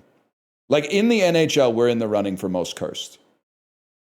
Buffalo's probably a little bit more cursed because they literally won the Stanley Cup, but they lost because of a rule. And they've been bad for like 15 years straight, whereas we've only been bad for like 15 years on and off. I feel like baseball has to have more cursed teams just because it's so much harder to make the playoffs. Blue Jackets. I mean, the Blue Jackets, they haven't been, I guess they've been around for like 26 years or something like that. But like, it is insane. I remember it took them like 10 years to make the playoffs for the first time. And then they just got swept, but they were still like, this was awesome. We made the playoffs. And I couldn't lie. Leafs are more cursed. Yes. I mean, I would do the thing because it's like, have the Leafs won the Stanley Cup? Yes. But literally, the Canucks Stanley Cup drought is less because our team didn't exist until 3 years after the last time they won the Stanley Cup. But also, you have to take into account how they've met their fate. Like, literally, for the last 10 years, they should have been competing for the Stanley Cup, and they got ousted. They got slimed out in, like, the funniest way every single year. But I have to be careful because this is a fucked up year for the draft lottery. Sorry for anybody who doesn't give a fuck about hockey, which is, like, almost everyone. But, like, normally, the draft lottery is like 15 shitty teams. This year, the draft lottery is like, hey, what if the team that won the last 2 Stanley Cups won the draft lottery? That's fucking stupid. If the Leafs or the Panthers or I'm trying to think about who else. I mean, there's the list of who I would not be upset to see it is kind of like shorter. Like, I don't know. Chicago shouldn't get it, man. You already won the Bedard lottery. You don't get this one. If the Rangers won, that would be fucked up too, for sure. Columbus? I mean, why is nobody saying Vancouver? I think, listen, obviously, I want Vancouver to win it, and we have the best odds, but the odds are still like 25%. But like, if not Vancouver, I think Calgary is legit ass. I hate to say it because like they're supposed to be our rival, but like they were not like, hey, the season's going off the rails, let's tank even though we're good. They're just as shitty as we are, basically. So if they win, it's not like they like did anything untowards. But then like I also feel like Seattle. Seattle doesn't have like the whole team is made of like second and third liners. They need a star, man. I wouldn't be upset to see Seattle win.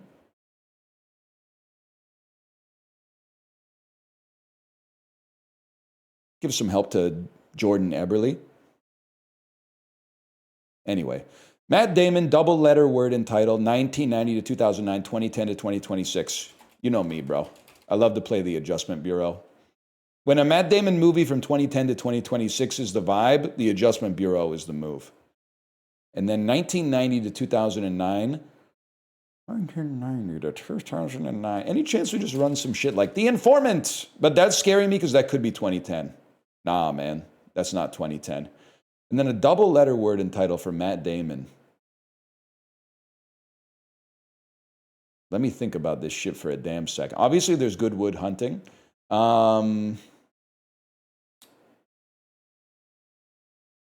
He literally, can I say something? He literally looks hotter here than he does here. Because this isn't a real guy. Like, what is this guy? This guy is not a real, this is just a suit. The suit's wearing, this is a real guy with like strengths and weaknesses and dreams and like, you know, foibles and something. Yeah, it's you with hair, exactly. So he's a real guy, man. Matt Damon, he's been in some shit. He's in Eurotrip. Remember that? Scotty doesn't know. Remember that got to be the highest form of communication. He's in The Talented Mr. Ripley. He's in Rounders. He's in Good Will Hunting. He's in Dogma. He's in Interstellar, but that's going to have a lot of votes. He's in Sarah Silverman in that famous Jimmy Kimmel clip that took the world by storm in, I'm going to say 2007. I know for a fact it was 2007. I can put myself right back. I'm going to say Good Will Hunting. It might have 40%, but I'm going to say it. 333, repeating, of course. The Great Wall would have been so good. I forgot about the Great Wall. Double letter word and title. Yeah, how Stella got her groove back. That's a given, bro. I got to see that again. I don't know. Honestly, I went to the video store with my mom. Must have been like 1998. She rented this and then we watched it together. She must have been going through some shit. Like, her and my dad are still together. They have a great relationship as far as I know, but there must have been a hiccup or something. If when I was 10 years old, she's like, I'm going to watch how Stella got her groove back. I didn't really understand it back then, but now I'm like, yeah. Okay, what was going on? Anyway, could just be a good movie, too. 1990 to 2009, Angela Bassett. That's the score. I play the same 3 movies every single time they give us Angela Bassett. I'm never going to change, man. Next one, Wakanda Forever. This is the Angela Bassett starter pack for me. People forget about the score. She's in that. Rafe Fiennes, double letter word and title, 1990 to 2009, 2010 to... Okay, so we always play, for Rafe Fiennes, we always play the Constant Gardener, which I have seen. You know what's fucked up? Is these are actually... I've got a grid full of movies I've seen, except the only movie here I haven't seen is Wakanda Forever. That's crazy. 2010 to 2026 with Rafe Fiennes. Conclave. He's in Conclave. He's in the 28 Years Later films. Let's play not Bone Temple. And we'll farm that 4%. And then double letter word in title. Double letter word in title. Bro. Wait. I gotta check something. Judge? The dark. Oh, it can't. It has to be in one word. Oh, otherwise, the English patient would be so good. The English patient would fucking slay here, bro. Whatever. I was gonna type Interstellar. What the hell else? You're in every Harry Potter. The Menu, In Bruges, Conclave. You're in a bunch of shit, man.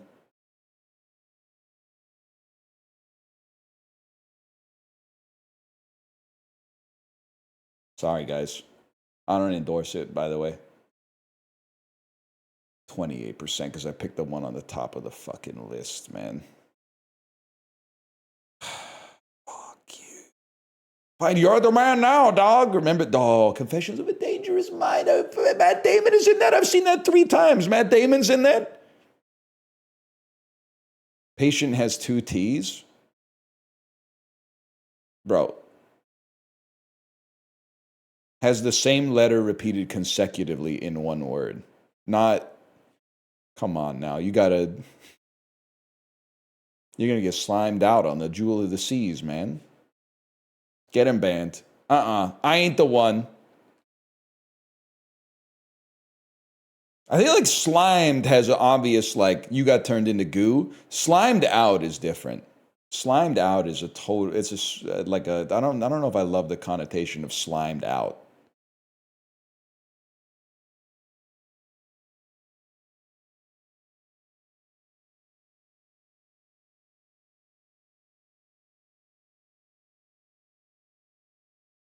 F11, by the way. Roller. A noun meaning a revolving cylinder over or on which something is moved. This is why dictionaries should have pictures. You don't need to explain, like, what a roller is. Just put a picture.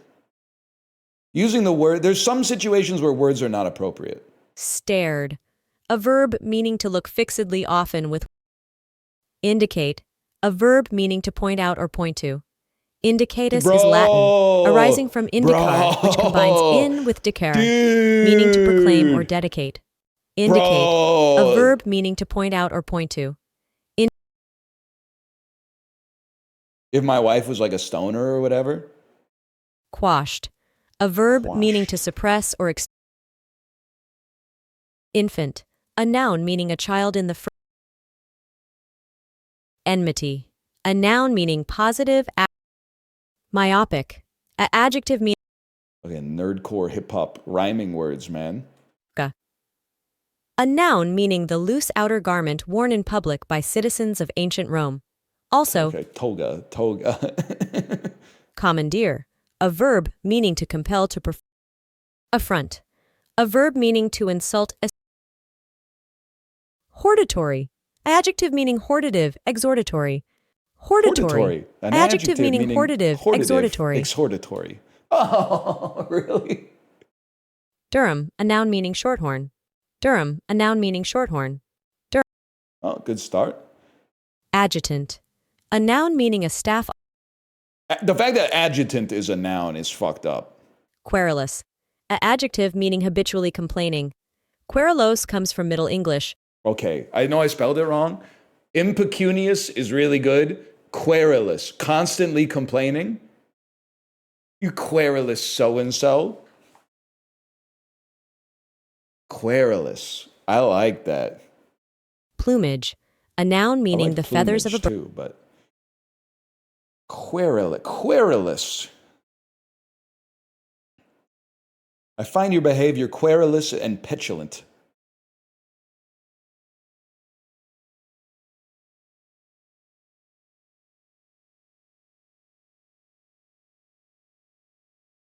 I'm going to try to download that one. How can we have this many fucking dolls, man? It just doesn't make sense. It doesn't make sense that this is what I do. You know, it's actually, I've made myself into a more embarrassing streamer than a streamer who just plays video games. So I used to tell people, I stream video games. And they would go, what games? And then I would say, like, have you ever heard of The Binding of Isaac? And they would say no. And then that was the end of the conversation. But now they go, what kind of stuff do you stream? And I go, you know those New York Times daily games? And they go, like the mini crossword that takes 15 seconds? And I go, yeah, I do that for like 2 hours every single day. And they're like, people watch that? And I'm like, yeah, I know. It's very strange. I guess it was like already hard because they would be like, you must be good at games. And I would be like, here's where you're wrong, buddy. This looks like it's from Italy. There's Parmesan cheese. Minestra di Sisi. Sure, man. Onions, carrots, bell peppers, tomatoes, eggplant, zucchini, potatoes, green. This is like your average HelloFresh recipe. Is this like a ratatouille or something? Parsley, dill, olive oil, bay leaves. Okay. I'm not saying it's bad. It's just a bunch of, stewed vegetables, which is fine. It's a chili, bro. I don't know. I'm going to say Spain. Maybe making food that is nice and colorful like this. I'm going to say Italy. Kivech. I'm going to say Croatia, southeast of Italy. I'm going to say Romania. Correct. Sure, man. Yeah, it's stew. I'd yum it. Arrowroot powder, a soothing beverage made from the powdered root of the arrowroot plant.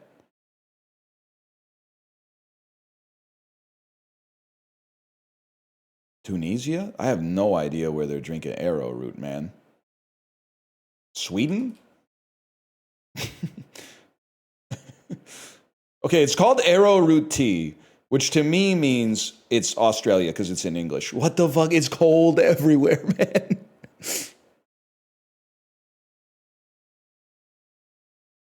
Huh? Japan?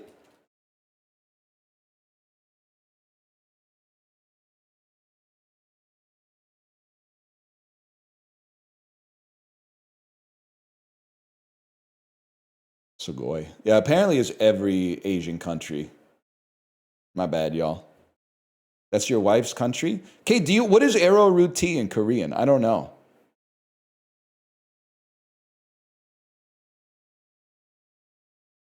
No clue, bro? Yeah, they're not drinking this shit. They're mostly drinking makgeolli, which is tasty, to be honest. You guys drinking the yeast from the bottom of the makgeolli bottle? If not, pass it over, bro. Well, I don't drink anymore, but like back in the day, whoo, makgeolli and a Haemul Pajan could be the fucking vibe, man. Could be the vibe. Maybe we'll get it going on the cruise. Haemul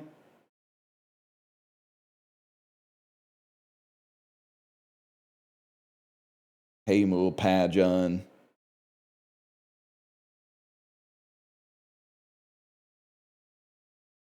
Gonna level with you? This breakfast wrap looks good as fuck.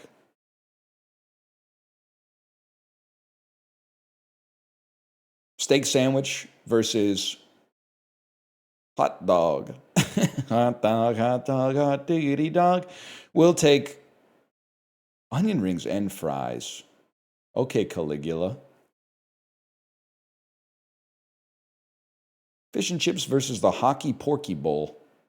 We got to figure out what caused England to become this and inoculate the rest of the world. Hockey porky bowl with barbecue pulled pork, chips, cheese sauce, and crispy onions. It's probably the Napoleonic Wars. Okay. It's funny to think about them eating this shit after like the Battle of Waterloo or whatever. I don't know that much shit about the Napoleonic Wars. Duke of Wellington was doing some shit back then for sure, man. Horatio Nelson. It lost. The fish and chips look pretty good, but still. 2 pork belly sandwiches with 4 egg rolls and chips. This is the type of shit Dan Chatter orders on a first date, man. Whatever. It's pretty good. 32%. I guess it is 42 pounds 50. That is crazy. Loaded fries, where it appears mostly they just put the toppings on top of a piece of paper, or bad hot dog. Okay, the loaded fries are not 75%. That's insane, but Chicken for the people. From Chicken George JNR. Doesn't that mean like don't bring me back to life if my heart stops? Versus a strawberry bubble waffle. That's hard to say, but to be honest, does look good as fuck, man. What the fuck? Are you serious? A scone and a hot drink, chicken gyros and chips. With jam and cream, no... This is literally just like at somebody's dorm room or something, man. Give me the gyro. That being 47% is insane, though. That looks good. That looks like a vibe. So I would take the salted herring sandwich. I love a fishy fish. Part of... When you get into your 30s, you get a little bit older, but you start to come to terms with like who you are. You know, I've become the type of motherfucker that when I eat sushi, I would trade my tuna for horse mackerel, man. If you got a piece of horse mackerel and you don't like it because it tastes like fish, which is the thing that we're eating, I would happily give you my tuna and take the horse mackerel, man. Especially because sometimes the horse mackerel, they give it the Subway gouge cut and then they put like some pickles or something in the seam that they created. Absolutely, man. I'd happily take that trade. Not performative. I've done it. Kate, tell them it's not performative. Tell them I've said I'll take your mackerel and give you my tuna. I still think this way. Oh, okay, good. We got some real eaters out here. Jerk chicken loaded fries versus pork Wellington. Pork Wellington obviously looks horrible. Like they've dressed the plate nicely, but something went wrong in the cooking process. That the what is it? The mushroom duxelle has not affixed itself properly to the puff pastry on the outside. I'll say it, bro. I mean, price notwithstanding, this actually looks fun. First, I was like, this is sad. Then I took a closer look with my heart open. This actually looks good as fuck. The bread looks real.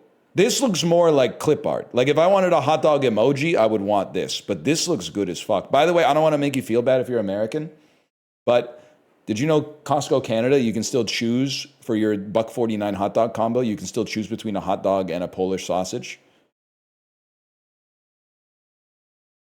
We still have the choice up here. Polish every time? Of course. So, I mean, I'll take the hot dog, but I'd rather take a Polish. This is going to win, though, because people, they eat with their eyes. Never mind. I'm getting fucked up today. I'm getting slimed, man. 4 sausage hot dog? Are you insane?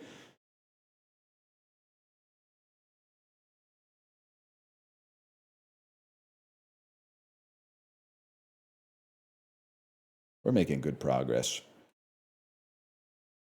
Aided by, I know this, added by Jimmy Carter, removed by Reagan, partially reinstalled by George W. Bush, and expanded by Obama.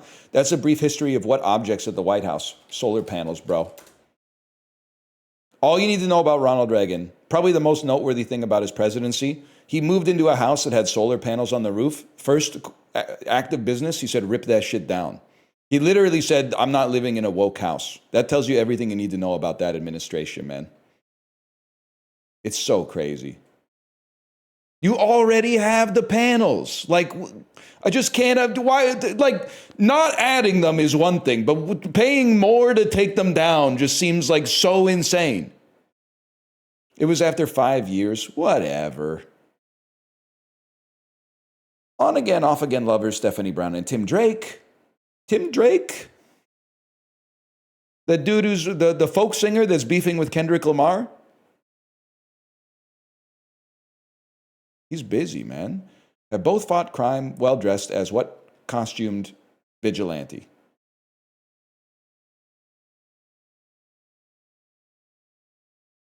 Rorschach. The answer was so stupid that they had to load for like twice as long. In the comics, the Teen Titans were founded by Garth Wally West and Dick Grayson. Bro, that's Robin. That's easy. In an act where he tries in earnest to make water change its form, performance artist Anthony Irvin uses what stage name? Iceman. I don't know who this is, but that's the only thing that makes sense. I was either going to be that or Kettle. It would either be Iceman or I don't even like Pot or something like that. Neurosurgeon Hugh Cairns created the first modern motorcycle helmets following the untimely death of what British diplomat?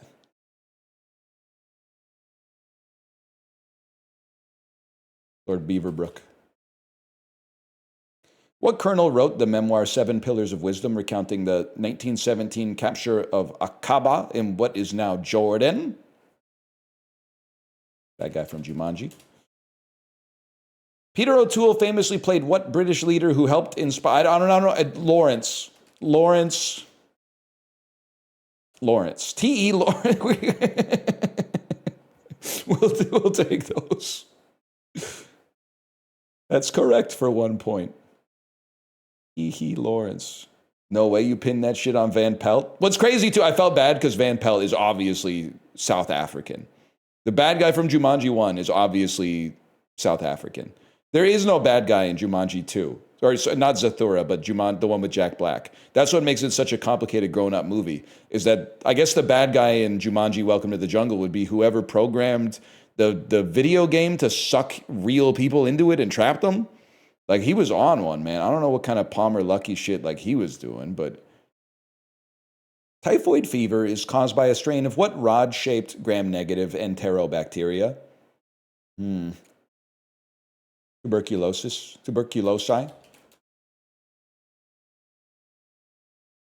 Judges? Salmonella. It's actually salmonella. Holy shit. Final question. Final clue. Noted cruise salesman Northernlion once had Campylobacter endis.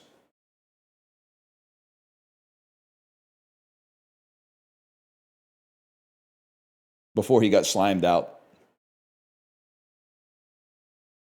+3, damn. The dulls never end and we love it, man.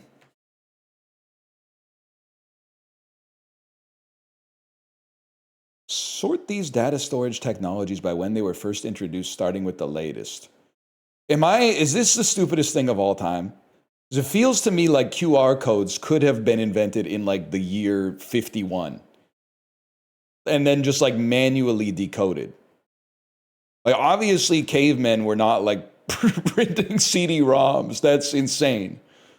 But it seems completely plausible that they could have been making QR codes, like encoding data in a grid, and then like, I don't know what. I guess you would invite a dude over and be like, "Take a look at this." I don't know how you would share it.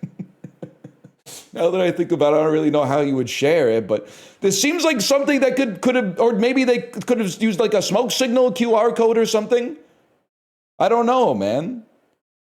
Okay, well, I think we can get the rest in order. I firmly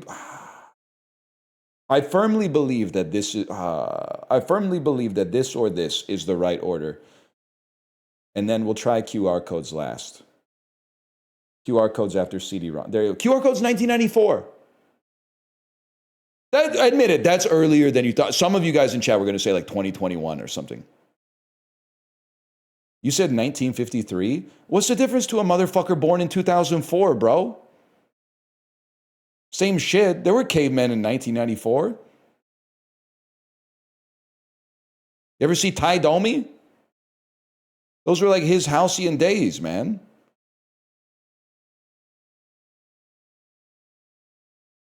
You ever see Encino Man?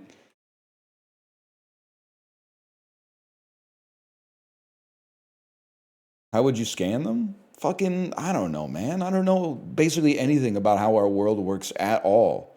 I just know how to put some words together in like a funny order. If you were to ask, I don't know, like, I've said it many times. Pictures do not make sense. I know it's a Germa bit, but he was actually like spitting with this.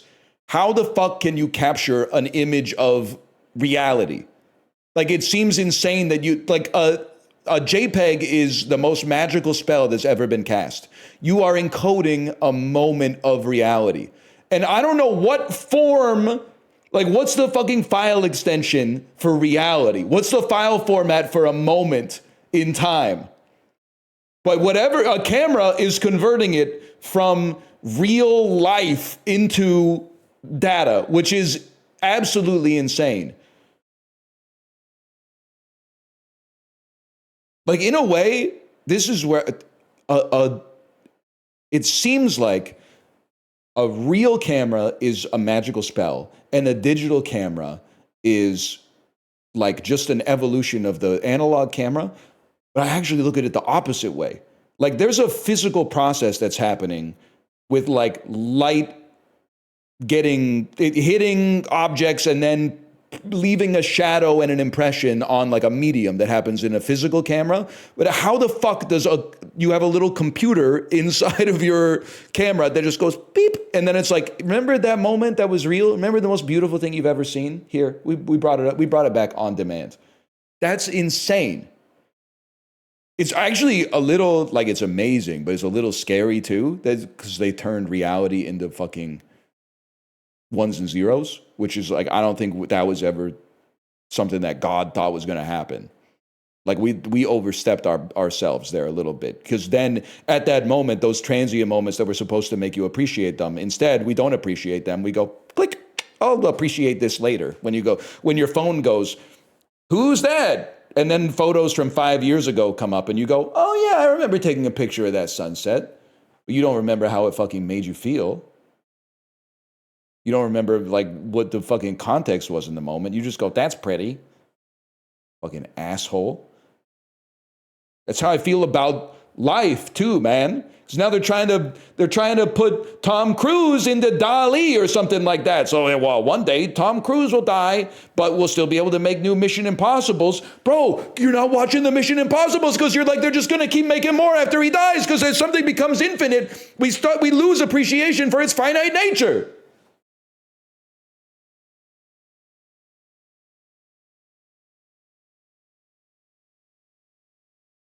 It's pissing me off, man.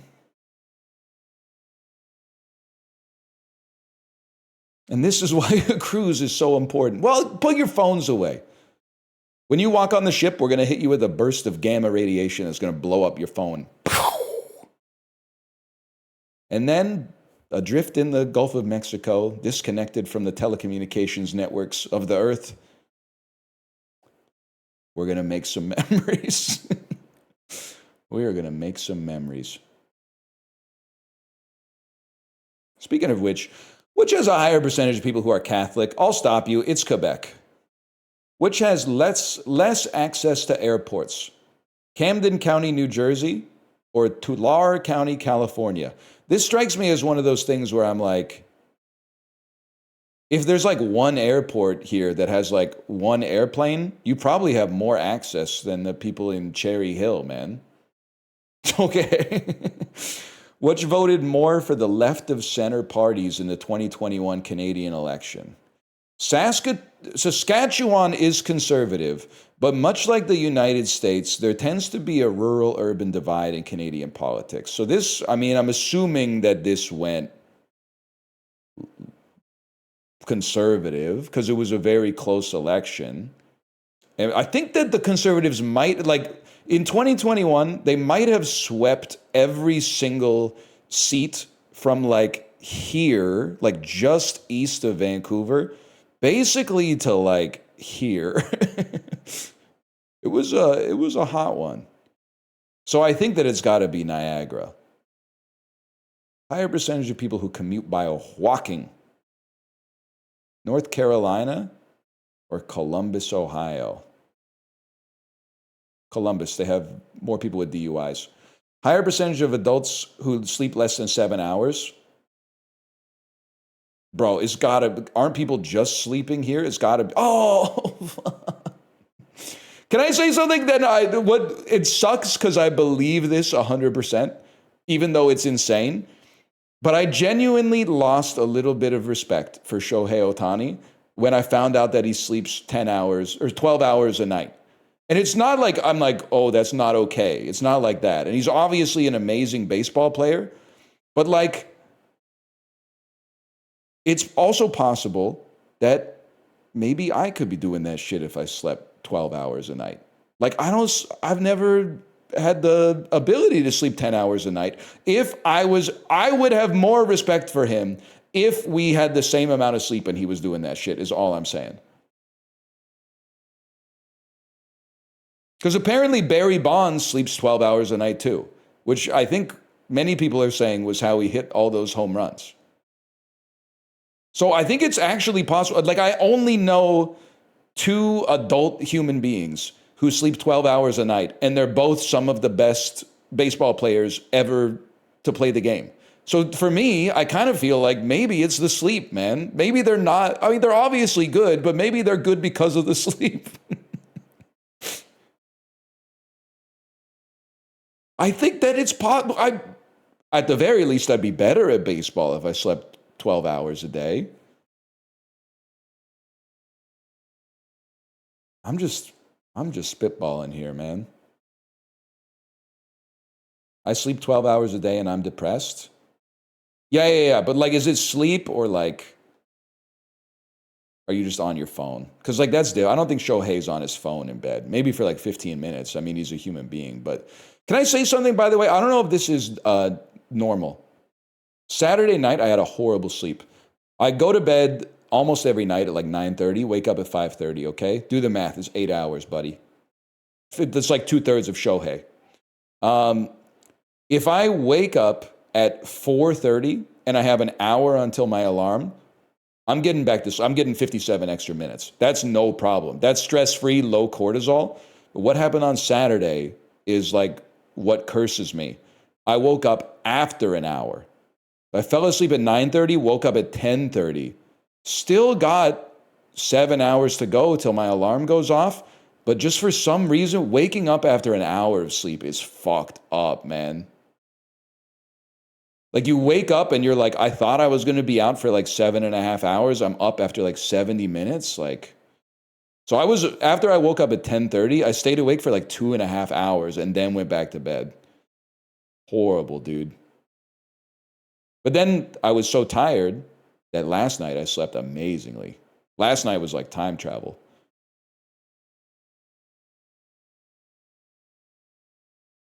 Never check the clock. That's true. Checking the clock is a classic mistake. If you could just keep your eyes closed or like face the other way. Like when I woke up, in my head, I would have been like, it's probably 3 a.m. And then I would have closed my eyes and gone back to sleep. But when I looked at it, I went 10:30. It was like my brain had a mystery to solve. It was like, what the fuck, 10:30? How does that even happen?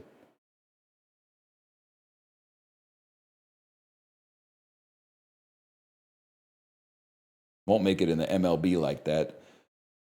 Guys, I think I was going to say, I think it might be my last year to get drafted, but I meant like in a hockey context, and then I realized it's probably not the right time. Also, for the other context, it's like they keep raising the age.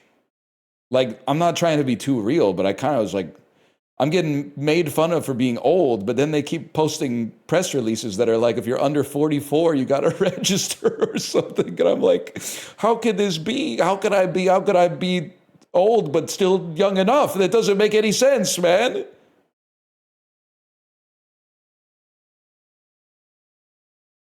Like, we as millennials, we're keeping ourselves well preserved. We were like, this is awesome. I'm going to do a triathlon when I'm 50. I'm going to do an Ironman when I'm 52. And then you could see the government, look at our middle-aged men. Look at the middle-aged men back then. They all look like Homer Simpson and Tony Soprano. And look at the middle-aged men now. They got the athleisure. They got the Arc'teryx. They've been keeping themselves in peak physical condition. They've been artificially dosing gorilla testosterone and measuring the quality of their overnight erections. Look at them.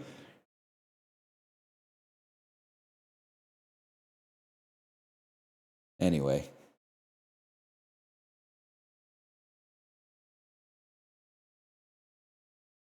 Characters in Roman mythology. Mythological people involved in incest. Mythological people from Attica. Metamorphosis into arthropods in Greek mythology.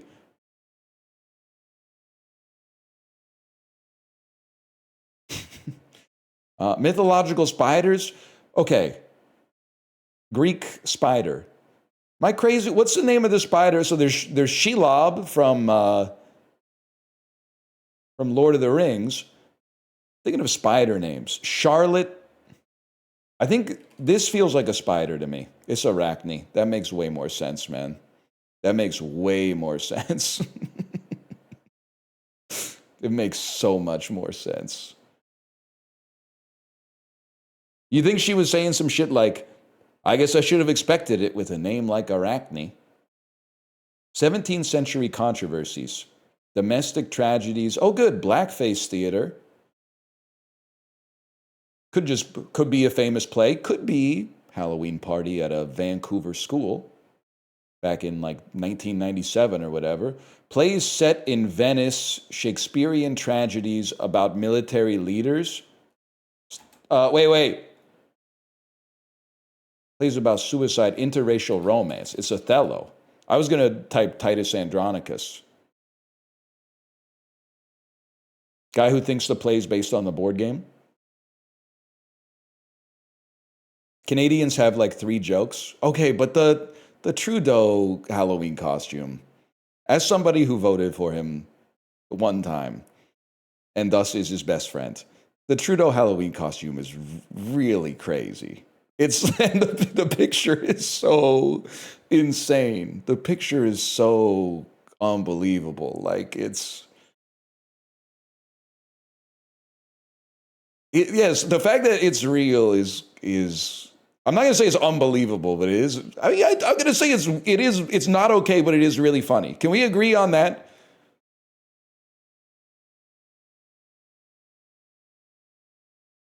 Yeah. It is also funny. I did see that Reddit comment that was like, it's him and Katy Perry at Coachella, and he's sitting on the curb eating noodles. And he said, the comment was like, it boggles the mind that this guy could be a prime minister of a country for 10 years and then just be on the curb eating noodles. But it really is crazy. Like, he's living like a collegiate lifestyle. Bro was the leader of our country for like 10 years, man. That's good. You could not picture Stephen Harper like resigning the prime minister's office and then being at like Hillside Music Festival eating a big hot dog or something like that. Like not in a suit. He's literally just wearing like a white shirt and tailored jeans. Like, it's so crazy. Stephen Harper's son was a year younger than me at Queens. Dude was a fucking loser. Okay, literally, Kilburn, I believe you because I know your track record, but I don't have anything against Mr. Harper's son. He hasn't done anything to me. And also, I do think that socially, he's kind of got a big hill to climb when your dad is like, one of the worst vibes you could probably have in a Canadian university, especially deep in like liberal country, is, hey, my dad is the current prime minister of Canada, and also he's a conservative. Like, you can't pull up to the kegger like that, man. Oh, that's Tim Harper. Yeah, what does your dad do? Oh, you know him. He's on the news every day. That fuck-ass Lego haircut. The Lego, like the really, really thick Lego haircut. If you've never seen Stephen Harper, he has the head of a Lego man. 100%. I can't believe I've never thought about it until now. I am a little jealous, but he has a Lego haircut.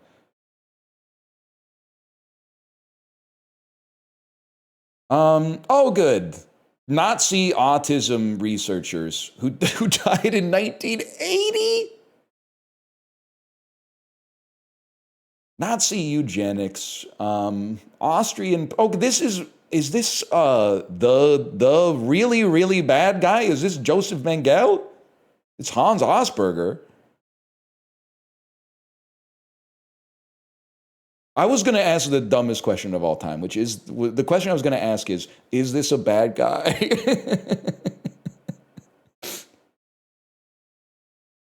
Well, I don't need you to answer that. I can come to my own conclusions based on the context clues we've been given.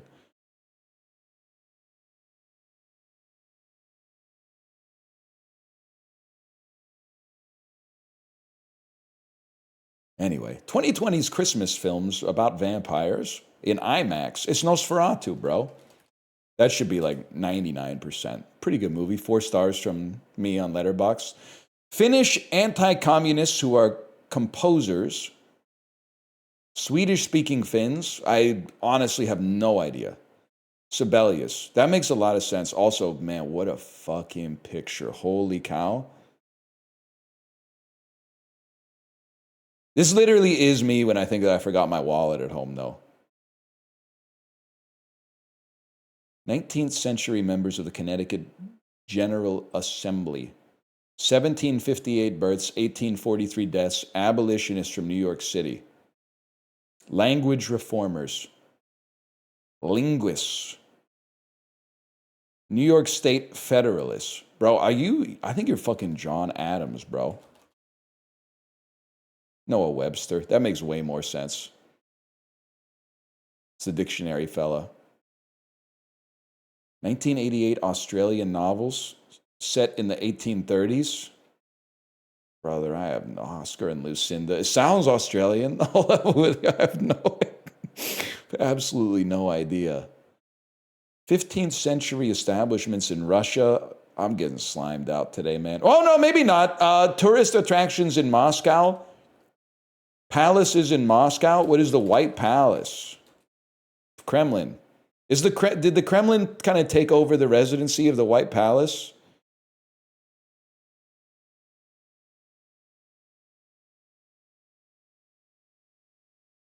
Somebody help me here? Yeah, sure. You mean the Winter Palace? Whatever. That would make it the White Palace if it snowed. Catholic holy days. Oh, motherfucker. Donkeys? Feasts of Jesus Christ? I'm supposed to know everything this motherfucker ate just because he's famous?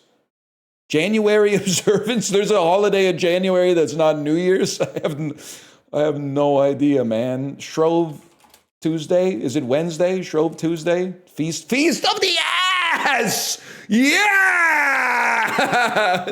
I didn't know he was freaky like that, man! That's awesome. On January the 14th, I'm not even fucking with you. It's my wife's birthday.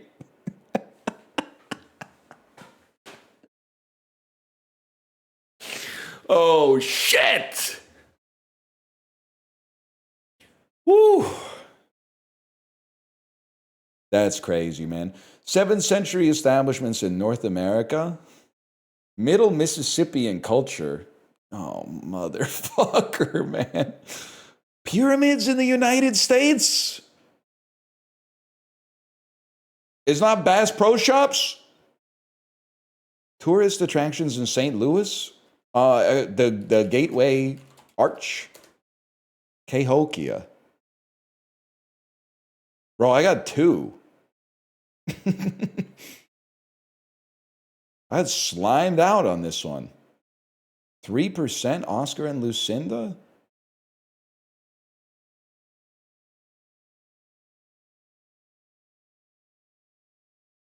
Anyway.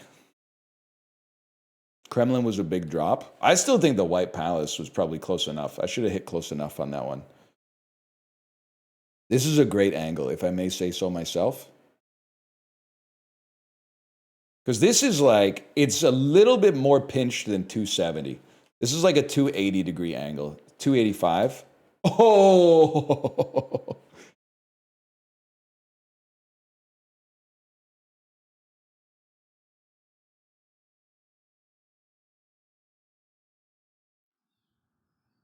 Give us today our daily haul. We got to do Doc Dordle. Yeah, Doc Dordle and Cutdle are the... You know when you had like the red, blue, pink, yellow, and black Power Ranger? And then you're like, this is pretty good. But then all of a sudden you're like, wait, who's that dude with the ponytail? Oh, shit, fucking Green Ranger? Green Ranger, he's cool, man. He knows karate.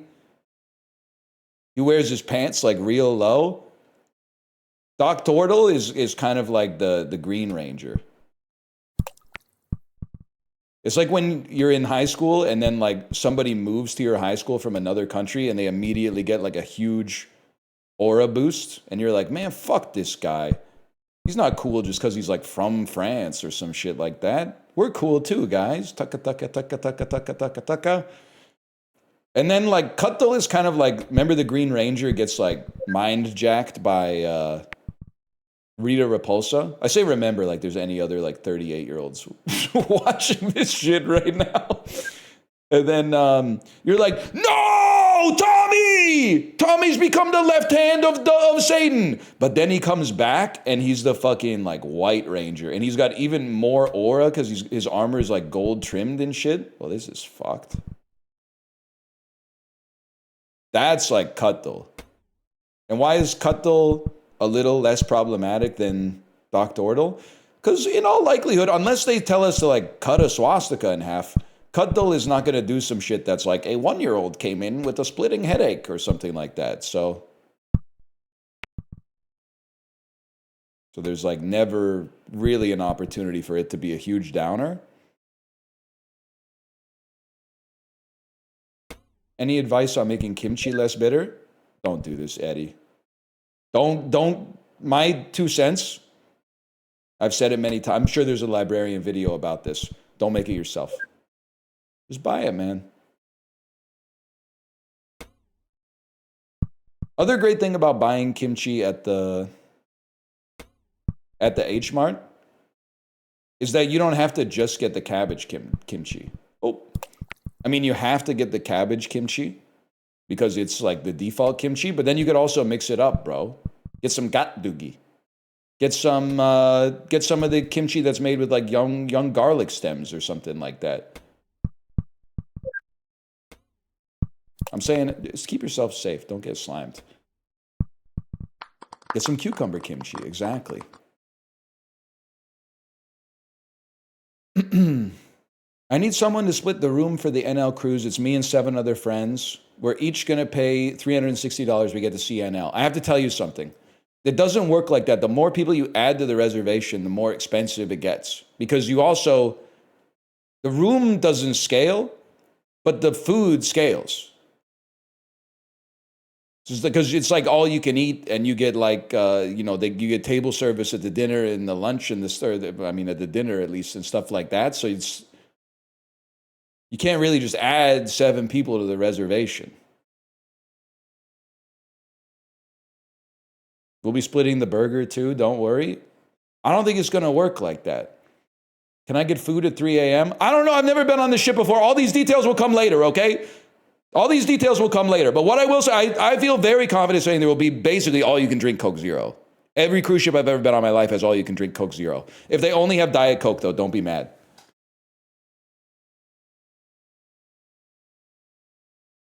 Guys, I have to pee so bad. I'm going to rush through the ones. I'm going to rush to get to the ones that you guys love. Oh, good. It's an old guy having a heart attack. 64-year-old man presents with some substernal chest discomfort that began while walking up a flight of stairs. Fantastic. It's a myocardial infarction, bro.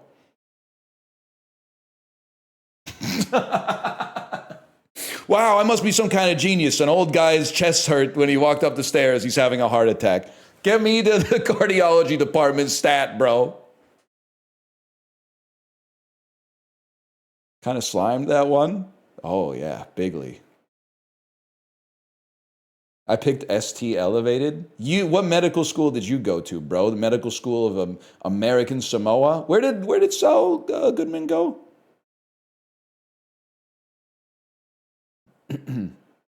I'll never forget, we have like a lot of doctors, not on my side of the family, but on Kate's side of the family, there's a lot of doctors. I remember her grandma had a stroke once, and then her grandson-in-law, who is a doctor, was like, send me the chart and the images so I can look at it. And when he saw the pictures, he was not stoked. Let's just put it that way. It was a real downer on that holiday weekend. But he was like, yeah, send me like the lab results and the images. And then when he looked at it, he was like, what I'm trying to say is that it's nice to not have a doctor in the family too. Because then like ignorance is bliss sometimes. I don't even know why I brought that up. It was kind of like an extreme downer. I apologize.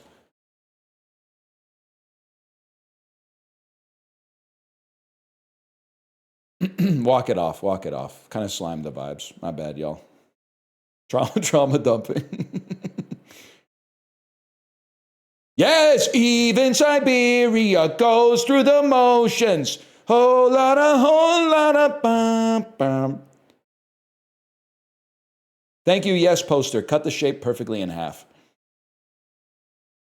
River running right on over your bum, bum. Da, ba, da, ba, ba, da, ba, ba, ba.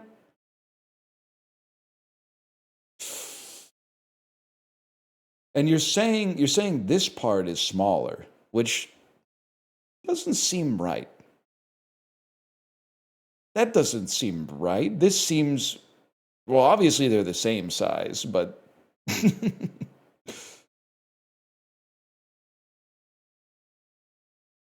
think that's it. I gotta go pee so bad. I'll be right back.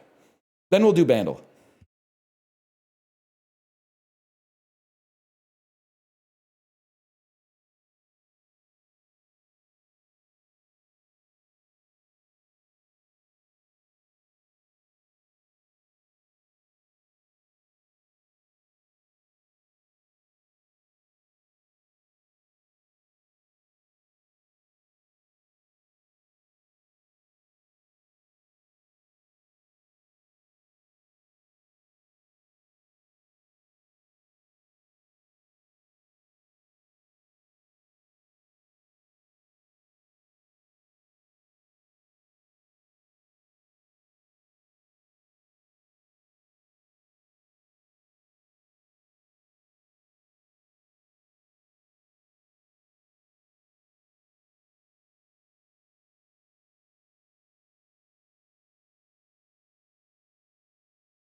Guys, this cannot be real. You know how I told you I got like 3.5 hours of sleep on Saturday night? Check this out. Text from my mom. Have an amazing day, son. I meant to tell you yesterday you look great. You look rested and younger. I love you. Motherfucker. Motherfucker, man. Great text, W mom. W mom. But mom, I was not rested. I was on 3.5 hours of sleep. Maybe less sleep is the strat, man. Could be the move.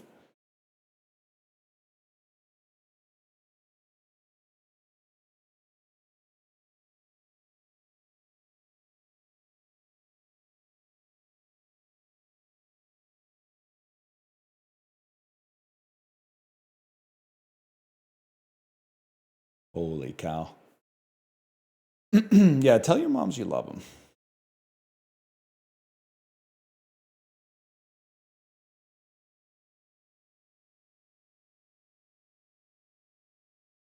Saying I gotta put a cot in the streamer Discord. I gotta put a cot there. Cot?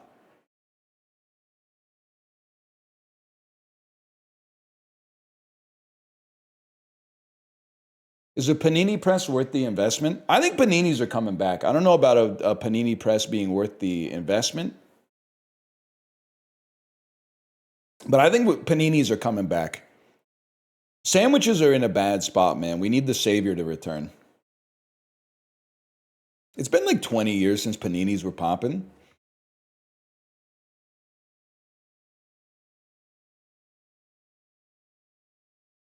the roar.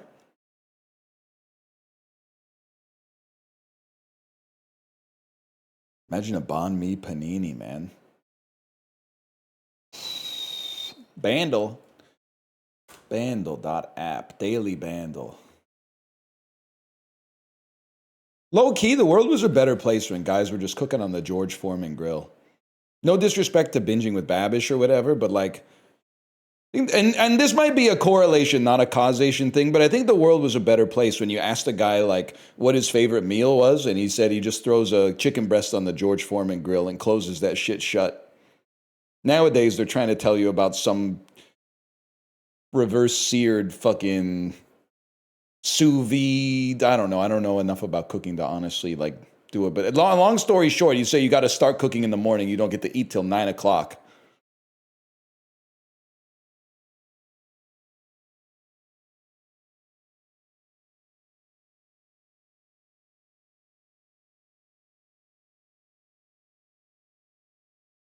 Vandal.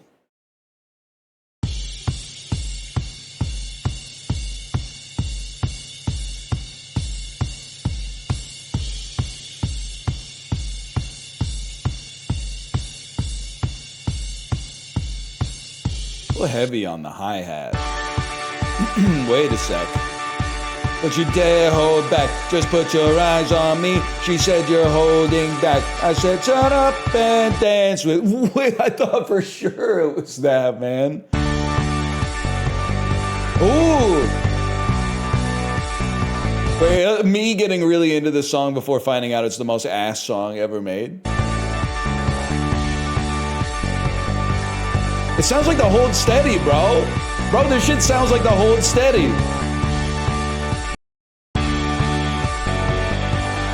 It's gonna be like a theme song for a cartoon or something. I'm gonna get fucking psychologically slimed, man. What are you? It is Ed Sheeran, dude. It's the house beyond the hill. House, but that over the castle on the hill. Wait, can I say something? This shit actually might be fucking awesome. I don't really fuck with Ed Sheeran, but I think that this song might be fucking peak, man.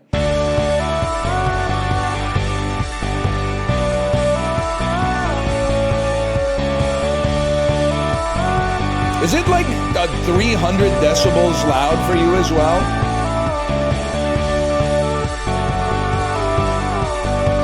Yeah, pretty loud. Okay.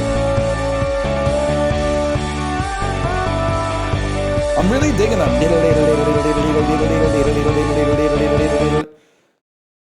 Anyway. Might be one of my favorite Ed Sheeran songs.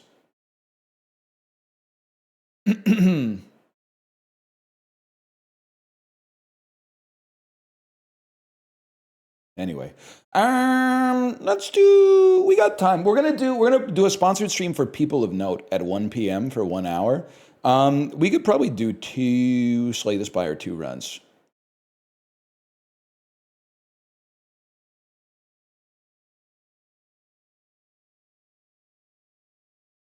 First, I gotta say, it's getting cold as fuck, man. Turn the heat back on. Jesus Christ. Name 2 Ed Sheeran songs. The Fortress on the Knoll and Everything's Covered in Something Brand New. I'm in love with your body.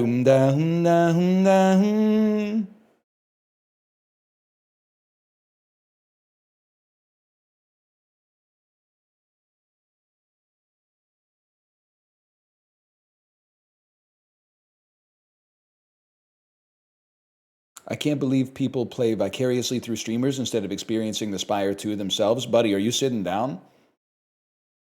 We're selling cruise tickets, bro. It's a different era.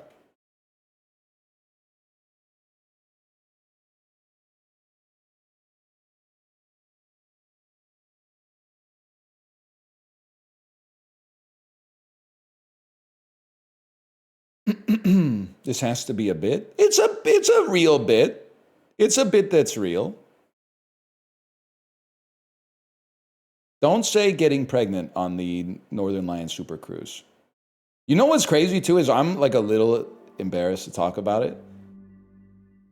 But like, imagine how embarrassed you have to be if you're like Dan, Squeaks, or Kate, and you have to call it the NL Super Cruise, legally speaking. Like, that's... Like, it's bad enough that I'm out here calling it the Northernlion Super Cruise, but imagine being Squeaks and having to say, I'm gonna be on the NL Super Cruise.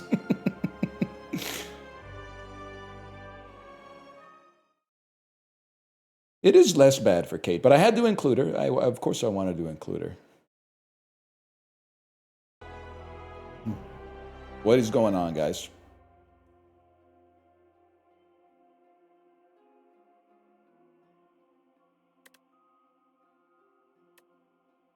That don't look right. Something's not something's not right with that one. Give me a second here.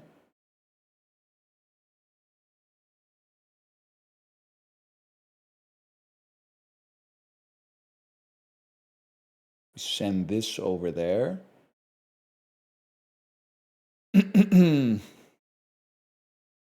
then this is this. Maybe we just, oh, because we don't use the window, because we use the game capture for this. We use the window capture for Counter-Strike 2, which, by the way, will never be played again. By me, at least. NL, are you going to go to more laser hair removal appointments? Thank you for reminding me. I need to text my tech, because my back is looking hairy as fuck. That shit grew back, man. Which it's supposed to. You got to hit it like, I don't know, maybe like 8 times or something like that. But I'm due. I'm due for the next one. Thank you for reminding me. Fuck it, bro. Let's see what we can do with the Necro Binder. Receive greed. Trade offer. You receive greed. Transform one. I've heard... I'm still figuring out, like, what the heuristics are for Slay the Spire 2. I've heard from people that are on Ascension 10 that colorless cards are a lot better in Slay the Spire 2 than they are in Slay the Spire 1. But let me also see... We don't have a shop for quite some time, so that greed's going to be mighty heavy. Let's add a colorless card, man. How about Fisticuffs?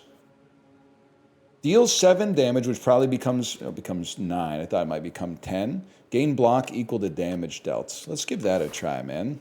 And then let's fucking let it rip.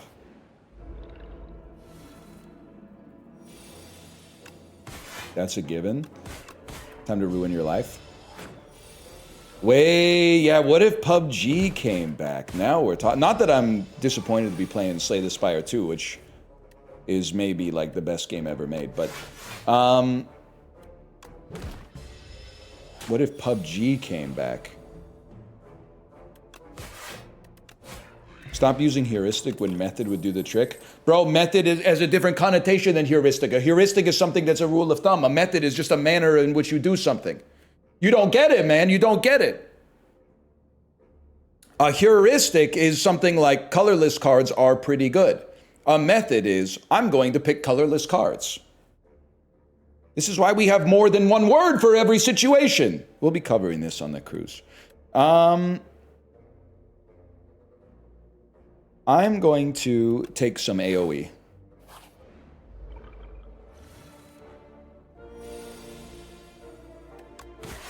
And I'm going to take some damage, but it is what it is. It's going to be the punchline for 11 months. It is kind of crazy.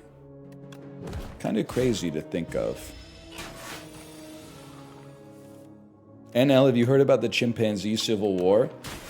I think I saw like a, some kind of headline that was like, there's a once every 250 year chimpanzee civil war happening right now, but I didn't know, I don't know anything else about it.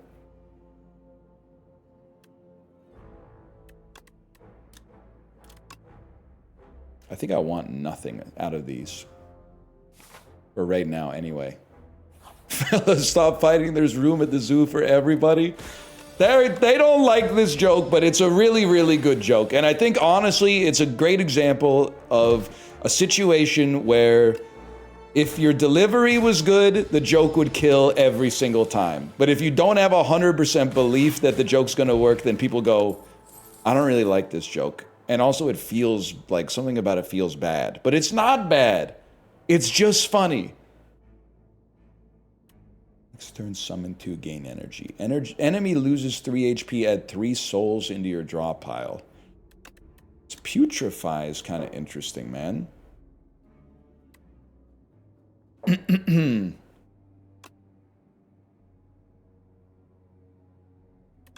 give it a try. Remove a card from your deck, lose 11 HP, or heal 19 HP, fight some enemies. You know I like those thin decks. And then... let's not die to this first elite. Let's not die to the hardest elite. This is a great retain card, man. Although it's going to come back around anyway.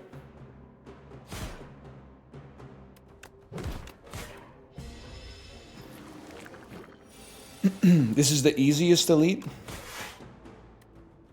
You never drank from the hose.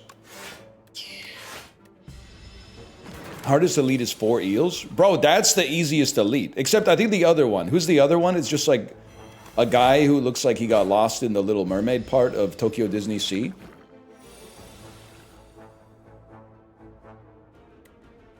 You're getting popped.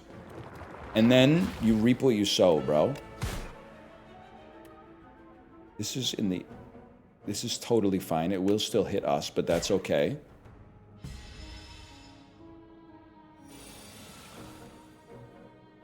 And then...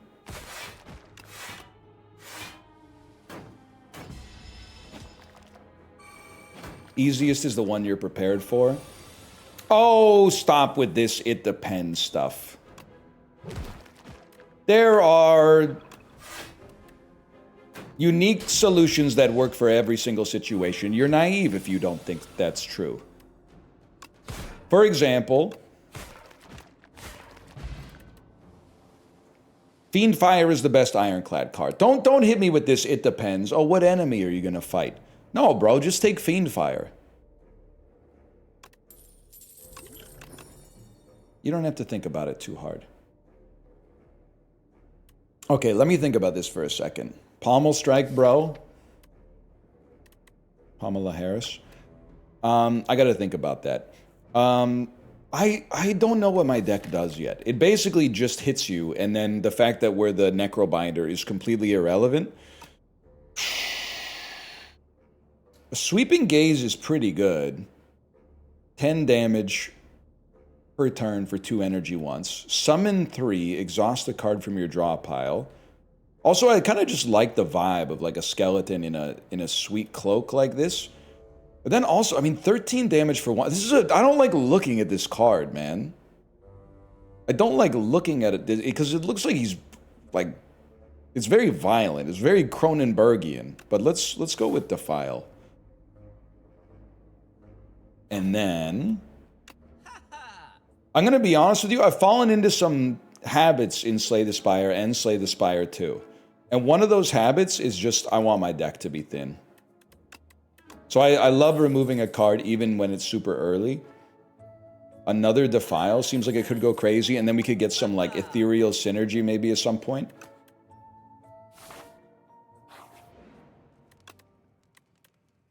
And then what do you start doing 17 damage, which is crazy. Are we going to fight one more elite? We might even fight 2 more elites. Because we're going to fight 2 more elites, I'm going to upgrade So. You're looking quite slender. Thank you. I actually ate like a disgusting pig this weekend. But like not in a way that indicates like I have an eating disorder. I just ate like a lot of Tostitos. I was stressed out, man. I ate so many Tostitos. They were multigrain though, so they're probably good for you. I was still on the Peloton though, of course. So like I said, I haven't seen this guy in 100 years. Osti deals 30 damage. Does 5 additional damage for all your Osti attacks. At the end of your turn, gain 1 strength. Wait, this is awesome. It's a crazy turn one. I love Tostitos. I don't give a fuck if they suck. And I apologize because that sounded like Mike Glambin type flow. But like, they're good enough, man. Especially the multigrain ones. They're good enough. Potion of Doom. Ivory Tile. When you play a card that costs 3 or more, gain 1 energy. That's mighty interesting, man. It's mighty interesting. The rest of these, I think, are not relevant at all. The Potion of Doom holds up, Potion. Excuse me, the Potion of Doom. The next ethereal card you play costs 0. I don't have any of those, I'm afraid, but I'll tell you what, I will ruin your life. Also, the Tostitos salsa is good. Like, that's the one time siloing was actually the right play, man. Right after, and this is not a sponsored segment provided by Tostitos, but when you get the Tostitos chips, your eye is just drawn to the salsa right after. And I recognize, because I'm a human being with eyes and taste buds, I recognize that the Tostitos salsa basically isn't really that good. It just sort of tastes cold. But sometimes that's what I'm looking for, man.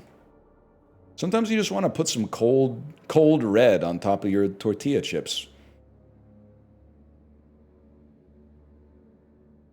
Also, I want to say something about salsa. We should stop, of course I'm going to take the file. We should stop putting it in tall glass jars, and we should start putting it in really wide dishes at the grocery store. I don't know if there's something physically different, like, if you have a really, like, wide glass dish, is it like 100 times harder to generate the torque necessary to open the lid? But like that way, you wouldn't be halfway through the jar and then you got to get your hand all salsa-y in order to get some salsa on the tortilla chip. I know you can pour it into a bowl, but like, you know, the customer's always right, man. So fucking get working on it, get it done. This would give us 1 back, which is kind of interesting. Oh, I can't even afford it, man. Takes up more shelf space. Just get a salsa fridge, man.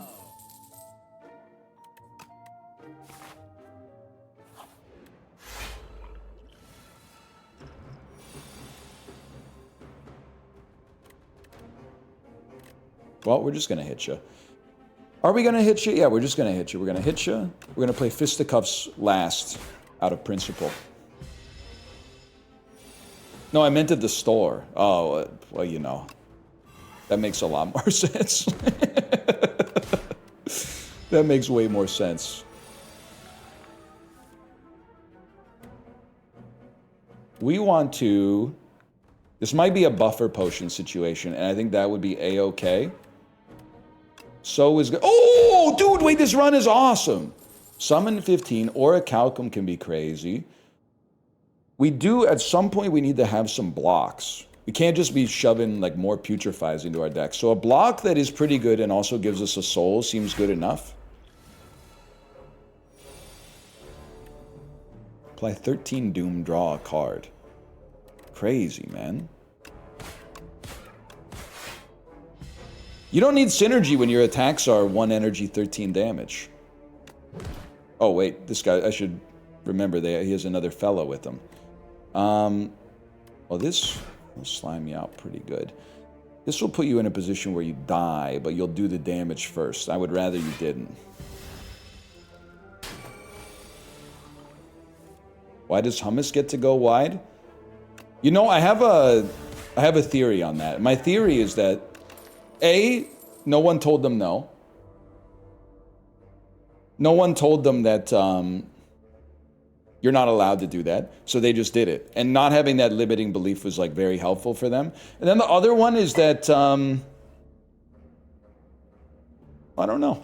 I don't have. I thought I was going to come up with the second one at runtime, and then I did not come up with it. So the bit just kind of fell apart, if I'm being honest. Got nothing else. I'm going to take an ethereal card that applies vulnerability. It's thicker, you need more leverage, or you risk breaking the chip. Valid. I'm going to say that's valid.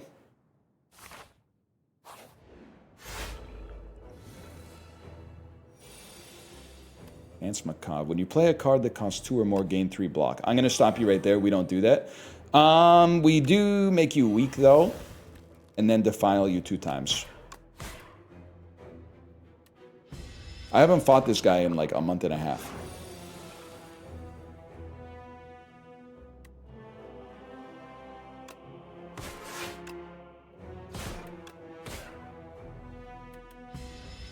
He's cool. I forgot about the fact that we do no damage to him right now. I could have played that turn very differently. We love that. We still need to hit you. I mean, honestly, let's get this show on the road, man.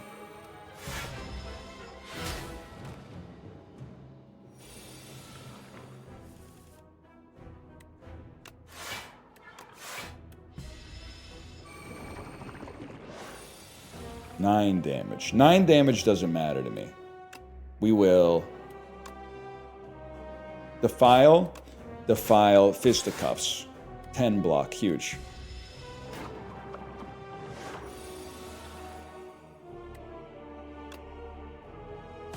Ear, soul.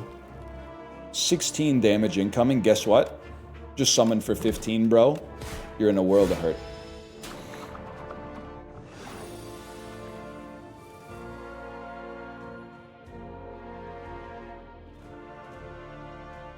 $29 damage. Hi, Tomo.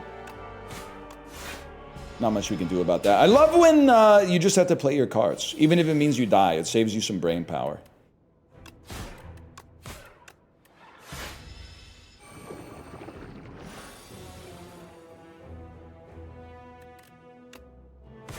$4 a.m. in Japan, but you know I had to tune in after that Librarian Cruise video dropped. That's it, that Librarian, you work so fast. Also, is it really 4 a.m.? What part of Japan are you in? Are you on one of the Eastern Islands? Because I think it should be like 2:49 a.m., bro. Did you know I got pissed off? It's 3:48 a.m. Okay, my bad. I was at a Japanese store this weekend because I had to buy some Calpico, and I was looking at the price of canned coffee. It's like, fuck that, man. I'm not paying $3.70 for a Boss Rainbow Coffee 40 milliliter can. That's not. God bless you for importing the coffee and then selling it so people can try it, but there's no shot that's going to happen. Not when you can get it for 140 yen in a vending machine, bro.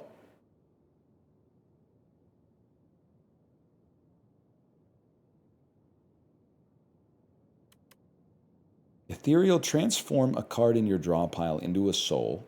At the start of your turn, add a random card into your hand. It gains Ethereal. Any Ethereal pros here that can tell me if these cards are awesome? I'll tell you 100%, I'm not taking End of Days. That's not going to happen.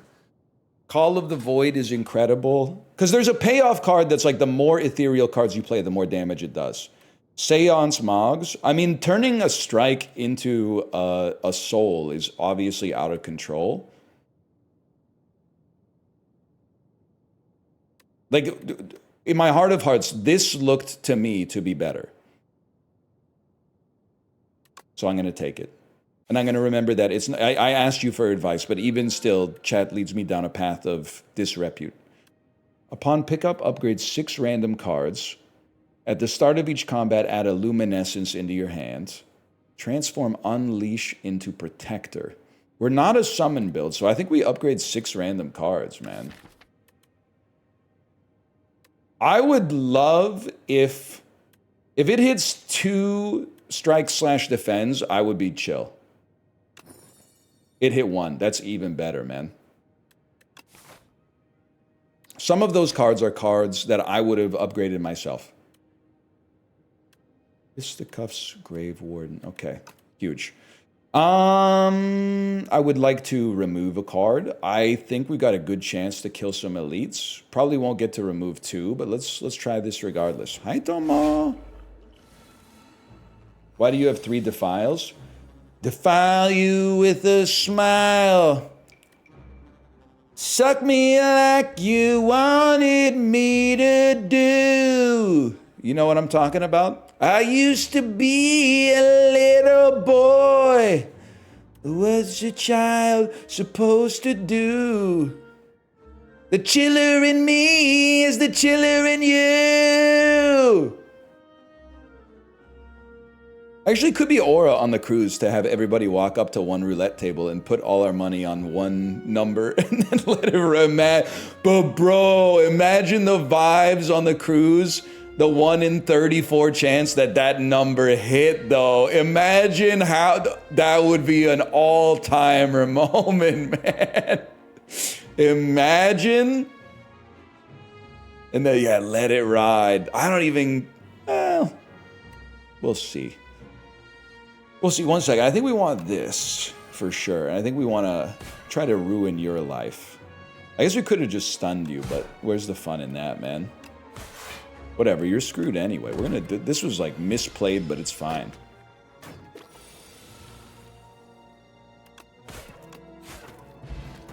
They're gonna leave our ass in Cozumel, man. Choose a card in your draw pile and add it to your hand. Now I'm gonna try to avoid falling into the trap of only taking cards that have ethereal, but I definitely only want to take cards that that work for us. I don't think we need another so. Chant an attack with corrupted or choose a card to transform. We don't have any huge attacks yet. I'm gonna transform our last strike. Oh. It gave us the perfect card. Deal 5 damage for each ethereal card played this combat. Holy cow, man. God is good, y'all. Gain 7 block, add a copy of this to your discard pile. Well, that's a given. And then let's turn a basic defend into this. And then, what's your thing again? All damage taken is reduced to 9. Okay, well, you're still dead.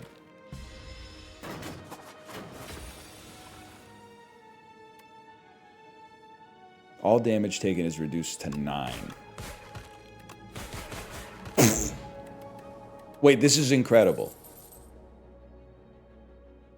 Deal 10 damage, upgrade 2 random cards in your discard pile.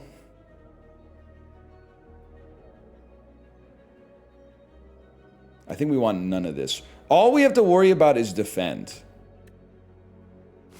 If we can get our defend going strong, nothing can stop us.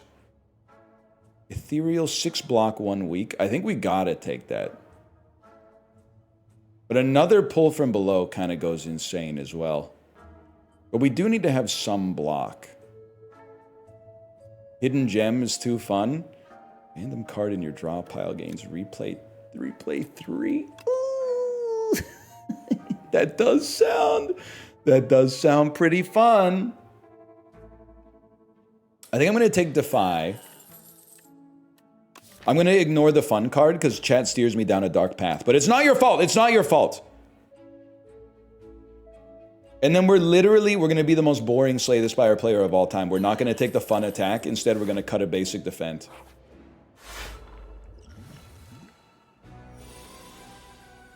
Deal 33 damage to all enemies. Costs less for each ethereal card played this combat. It's like they're giving us a preview of the cards that we want to get later. Like, this is awesome, man. And then turn a Dazed into a Soul. Baby. That's huge. I'll fisticuffs you. We got to do damage to you at some point. How do we have 0 strikes already? I'm moving a little different today. Derogatory. Choose a card in your draw pile to add to your hand. What would we add to our hand? Probably a Grave Warden if we were to do so. I think we want to go crazy, though. We definitely want to use a potion. Do something like this. This will hit you for 28. Is there another ethereal card we could add? A zero-cost ethereal card we could add to our hand? I think the answer is no. I think we accept I'm going to take some damage. Guys, our next turn is going to be fucked up.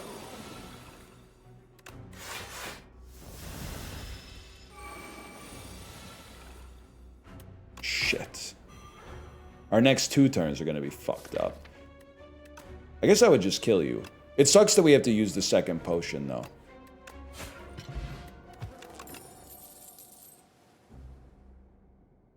Three cards from your discard pile into your hand.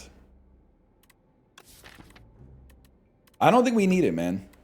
I don't think we need it. Wait, people are excited about Regal Pillow?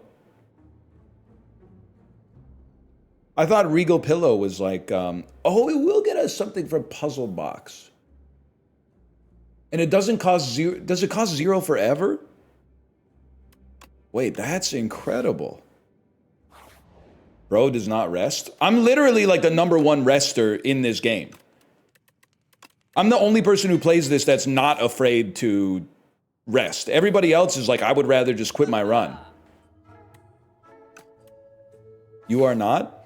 Well, I haven't seen anybody else play this, to be fair. But you might be right. The start of each combat, get a potion-shaped rock. By the way, Justin and I are doing Slay the Spire 2 multiplayer tomorrow. And probably, if I had to guess, probably some other people as well. I'm excited. 9 damage. I think this is just a pull from below situation.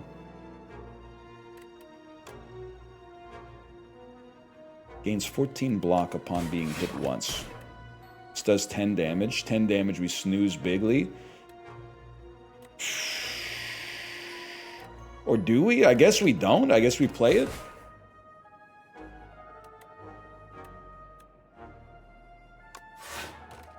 There you go, bro.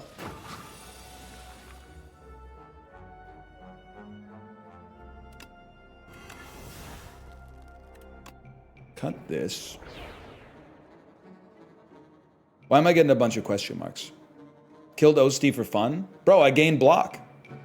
Now you're gonna say some shit like, yeah, but you didn't need any block. But yeah, but he comes back with 1 HP anyway, so why not kill him, man? Yes, he deserved to die, and I hope he burns in hell. Remember that? I think it's like, probably like a reference to a movie, but I know it from Chappelle's Show.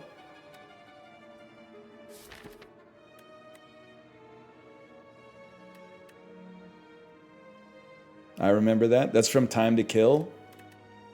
A lean night. You could sacrifice Seance. I should at this point know what my deck does. Drawing a soul. I mean, let's just keep it simple, man. Keep everybody alive. He's got good status effects on him. We'll nuke him next time. Yeah, pull from below. This is what we want to see. Play a soul. You get a defile. We have 30 damage, which means you're dead. Retain does 33 damage. Also refunds us 1. Lethality, though? Not just taking cards that have ethereal. I'm going to beat the allegations that we just take cards that have the same keyword that we're looking for. This is basically 2 energy, 33 damage, which I don't think is that good. Lethality just makes sense. And then it's going to cost 0. 75%. I mean, percentages is how you get into some busted territory, man. Pain, 7 damage. 10 block and a soul plus is tempting too, but 25 HP metamorphosis, 9 HP remove. It's going to be 9 HP remove. We cut a basic defend. This is the thinnest deck I've ever had in this game. It's going to be perfect to double it, man. Summon 3, exhaust a card from your draw pile. Yes, please. She don't remember the Queen of Soul. Yes, man. Hard times befalling soul survivors. Flew down from Scottsdale. Sing it with me. Where the hell am I?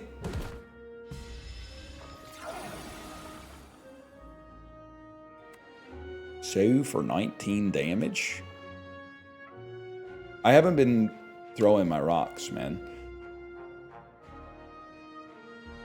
There's a part of me, I want to do the math. If I apply 3 vulnerability to you, this will do 43 damage. Yeah, you're gonna die. I don't have to do the math. Warriors don't read books, bro. Favorite song from Stephen Malkmus's solo work? Senator, Gardenia, Malediction, Pencil Rot, something like that. We don't want any of this garbage, man. Favorite Pavement song next? Oh, that's a tough one, man.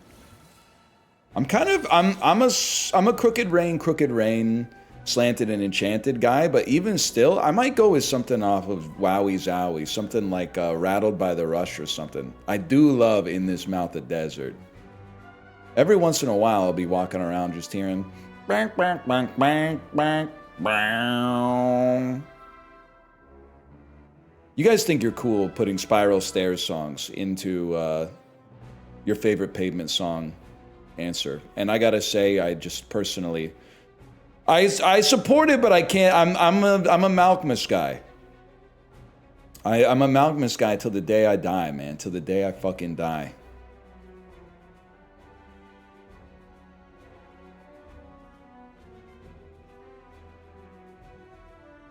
Hang on, I forgot what I was doing. I forgot I'm a streamer. We're going to transform a basic defense. I don't want to take a bunch of damage. How are we going to avoid taking a bunch of damage? First, we're going to hit you, which is also going to allow us to gain a bunch of block. And then we're going to summon. And personally, I don't think I want to really lose 2 strength just to make you lose 2 strength.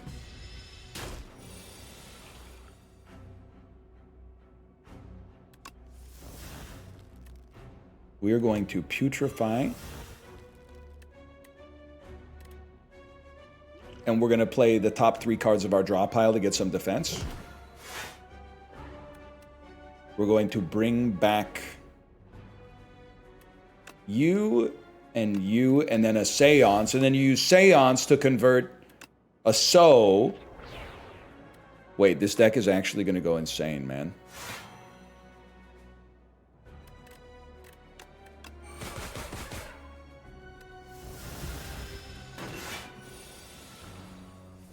Favorite Jonathan Colton track? Come on now, don't.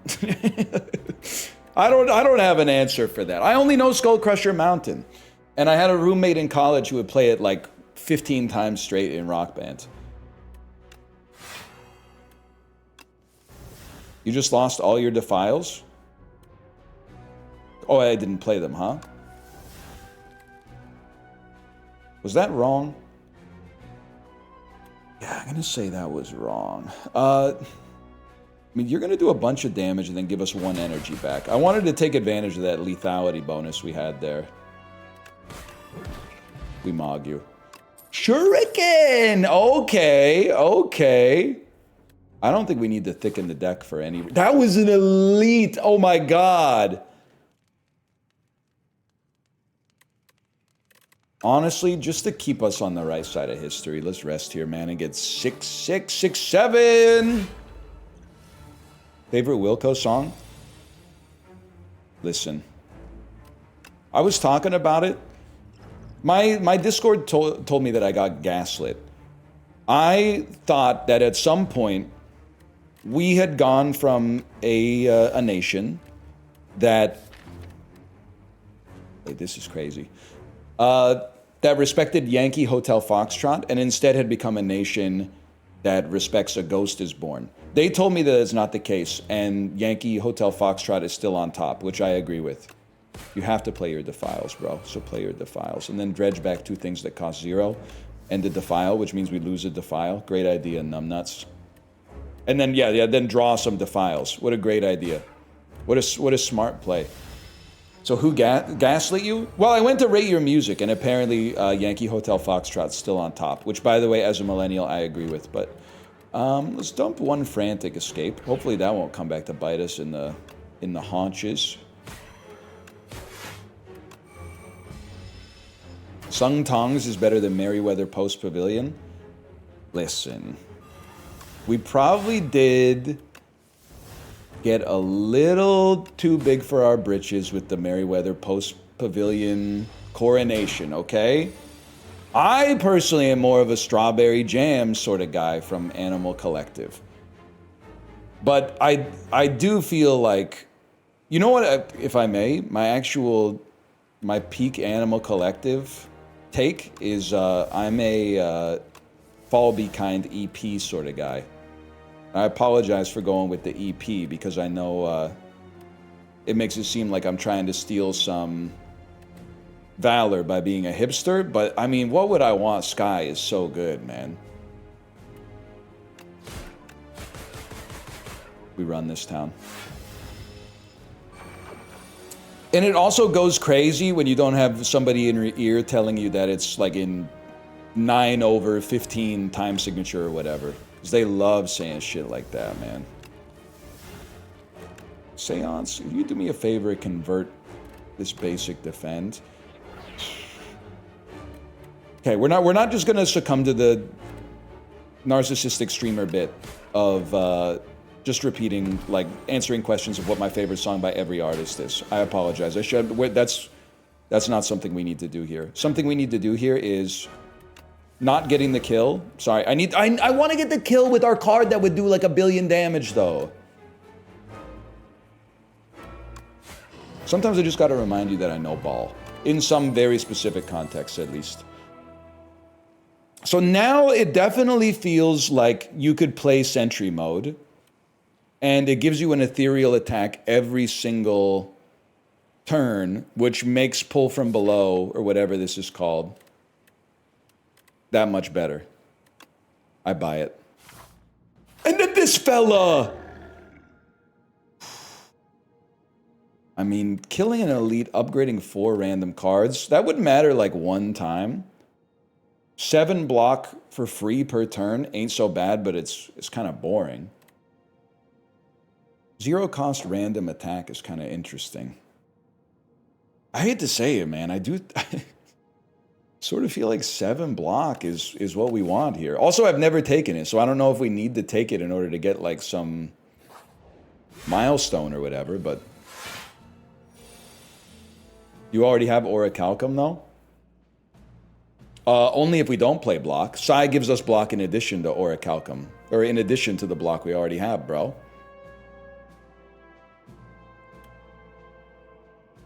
Nah, you weren't ready for that one.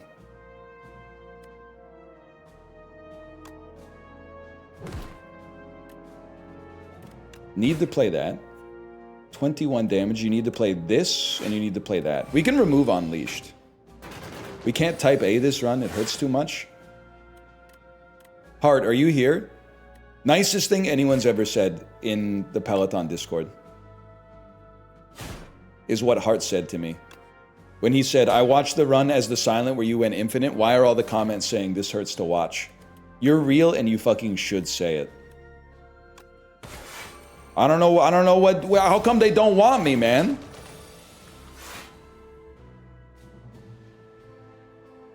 Bro, that was me, not him.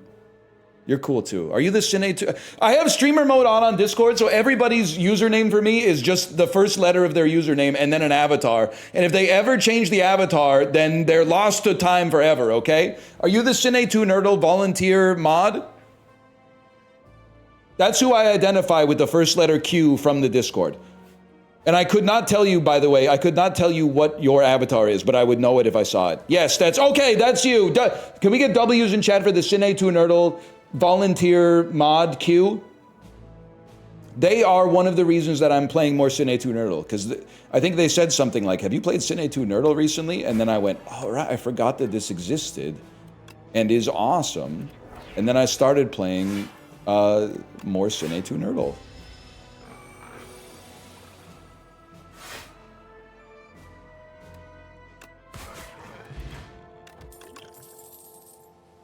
Deals 67 damage. Oh man, that's beneath you. You don't need to stoop to that level. I'm not duplicating my deck, so we'll be downgrading 2 to upgrade 4. That seems pretty okay to me. I will never duplicate my deck again. Whenever you apply a debuff to an enemy, they take 9 damage. Holy cow. It worked.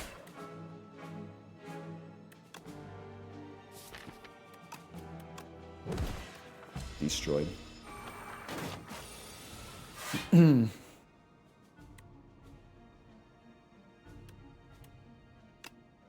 Wait, this still... Dude, lethality works on the turn in which you play it. That's cool. Also, I screwed up. We should be using these potions so we can get potion-shaped rocks.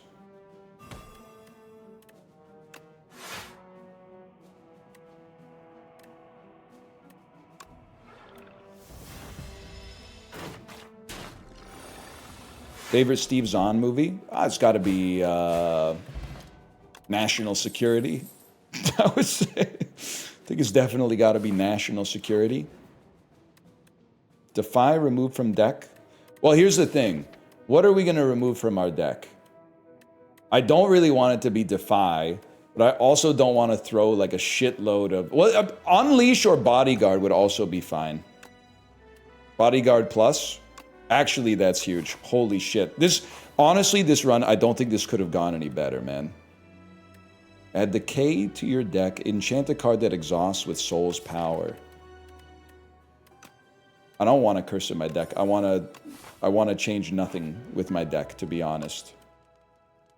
Soul plus. No, definitely like getting more status effects seems like the move. 1 dex. This is where I go, this relic sucks, and then people go, whoa! Oddly shaped stone, holy fuck!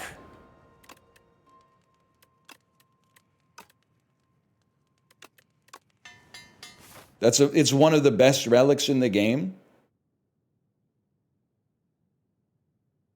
Are you crazy? I just walked over here. I want to go to a shop, man. Next turn, summon 2, gain some energy. Literally, I was like, I guess I'm dredging it back for some reason. I don't know why, now that I think about it, I don't know why I would do... Oh, I know why I would do that, because we don't have anything else to do, bro. Just play your powers and move on with your life. And then make sure you're like... Be taking something like that.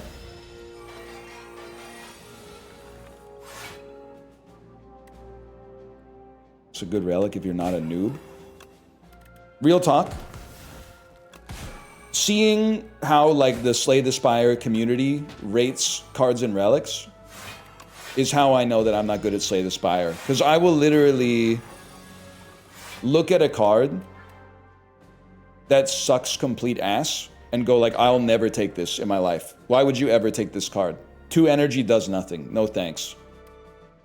And then in the thread that's like, here, play this before the next enemy spawns.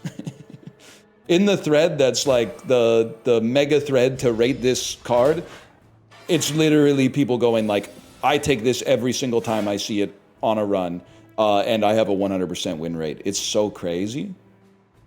But they know what they're doing, man. Or at least they pretend. I'm in the business of believing what people say online.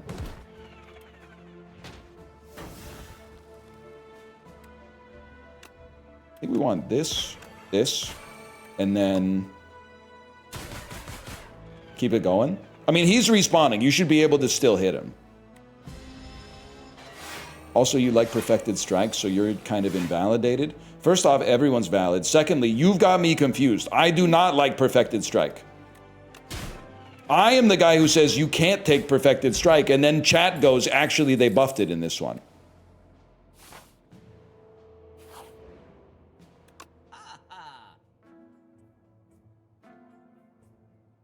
What is this? Flesh shirt. Whenever you shuffle your draw pile, draw a card. I mean, there's good stuff, don't get me wrong.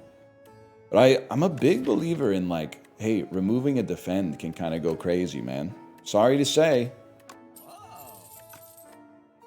Removing a defend kind of goes nuts. I buy finesse every time. I do like, I mean, how can you not like a 0 cost card that draws a card? I'm not anti-finesse.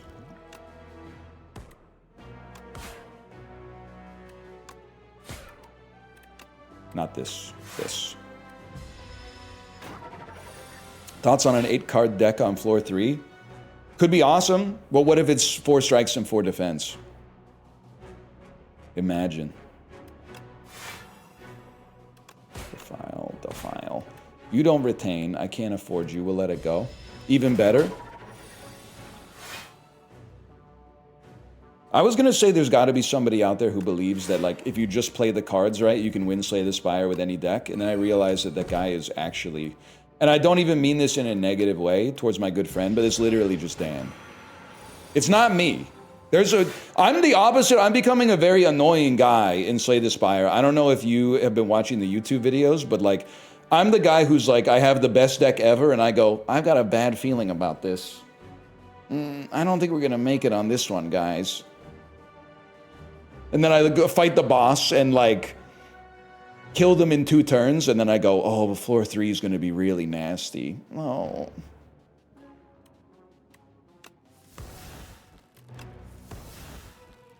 $32 damage is pissing me off. I guess we just block as much as we can. And then play Pull from Below, which doesn't kill you, but might kill you with a rock. Doesn't kill you with a rock either. Holy, it's been a while since we've taken damage, man. Actually, this is okay, because we'll just save a potion and use it on the next boss. So much better than a rock potion. Whenever you play a soul, a random enemy loses 6 HP. I actually... Who's our boss? Door Lord? We're going to be in some situations where we're playing lots of souls. Ethereal draw 3. We're actually kind of low on energy, which is crazy to say. Gain dex, I think... Dump this, take a dex potion. Proceed.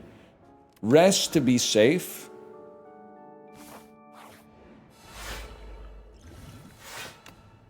Gain some of this. Bone Shard. If Osti's alive, he does 9 damage to all enemies. You gain 12 block.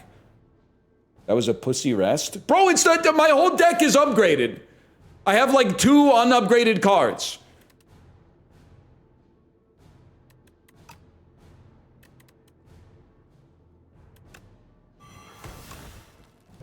They don't get it, man.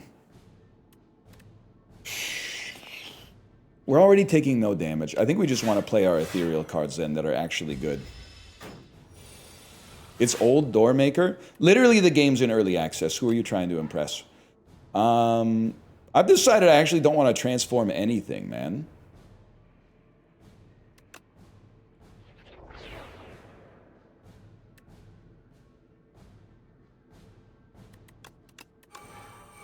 Do something like that. Take a little bit of damage.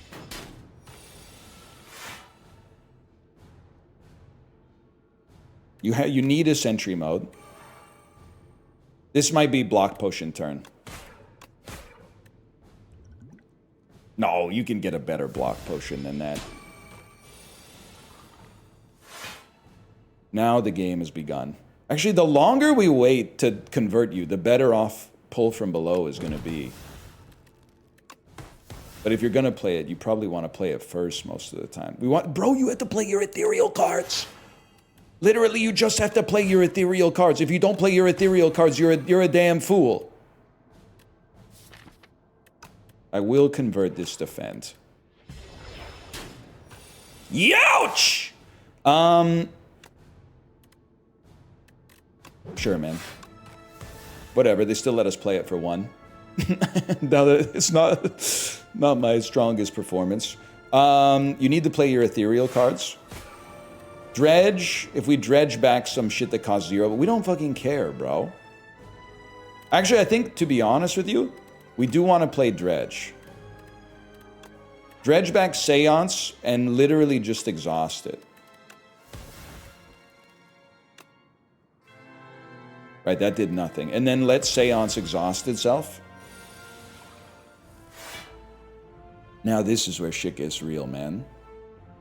I'm the type of beast who ain't afraid to do, like, I guess 17 damage 14 times.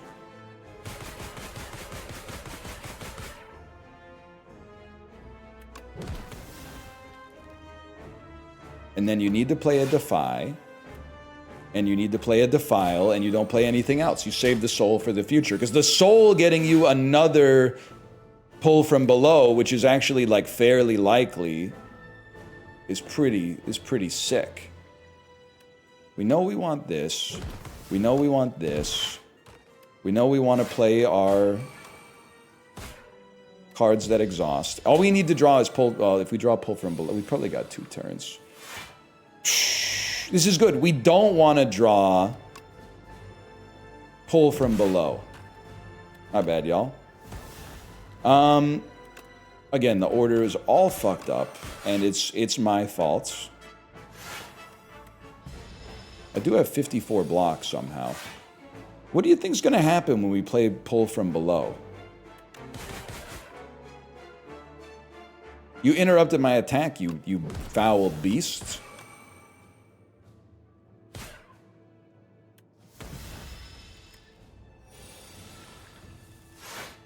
Alright, I'm gonna ruin your life. That was a really good run. What is that? Necrobinder 4 in the books? I'm gonna quickly slash marker this. Slash marker slay the Spire 2. I'm so sorry, I have to go pee again. I'll be right back. Maybe we can do one more before we go to the sponsored segment, or maybe we'll do the sponsored segment right now. I'll be right back. Boop.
Dan, no slime. W Dan Raid, I appreciate that. Why am I talking like I'm in the FaZe clan? We're gonna do one more Slay the Spire run insanely fast. We're back with more Slay the Spire 2. We have to do a turbo fast Slay the Spire 2 run. I have 36 minutes. Don't say I collected the Phantom tax. Actually, today is April 13th. Holy cow, bro. Phantom tax filing is due in like 2 days in America. In Canada, we get a little extra leeway, but hope you guys have got your Phantom tax returns done. Otherwise, you might get slimed by the IRS. You might. I mean, Ironclad is kind of the fastest character, but he's also a very high ascension. Let's try doing some stuff with the defect here. Upgrade, gain a... We can't think about this too much. I'll literally just start by upgrading Zap and turn my brain off and play the game the way has anybody ever had a dream that you wanted you to do you so bad you could do anything? 6 damage. Slap in the face, man.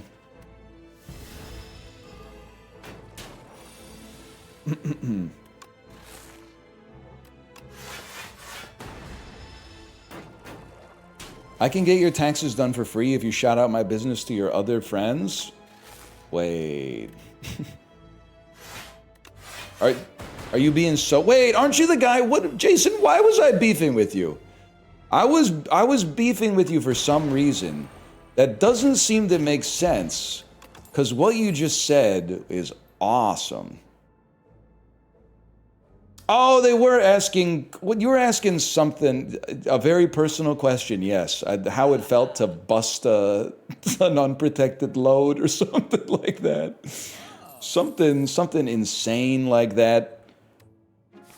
That got kind of scrubbed from the memory over March and April for sure. It was definitely a crazy comment. Wait, are you dead? We might be the GOAT, man. It feels amazing? Yeah, you don't need to tell. I don't even think he needed to ask. Obviously, it feels amazing.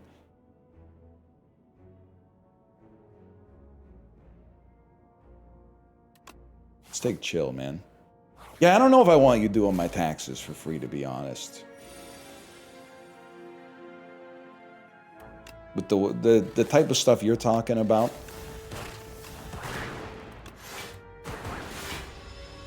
I'm in the process. I'm not going to, for your own health and wellness, I'm not going to read the message that you just put in the chat. Because I think that you're going to get yourself in a personal information quagmire. Maybe get in contact. Maybe we'll send you a cruise ticket, though. I like orbs, man. Give me a cool-headed. Maybe we can get him the honeymoon suite on the cruise.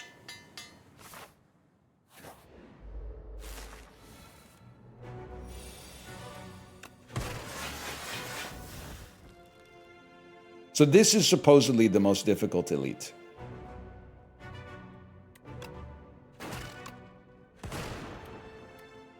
It literally doesn't matter, because the lightning orb is going to hit you. 1 in 4 chance for the lightning orb to hit.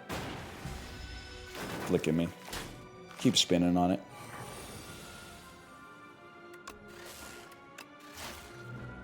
You got to pay the price. We couldn't have gotten any of the guys who are, like, actually attacking, huh?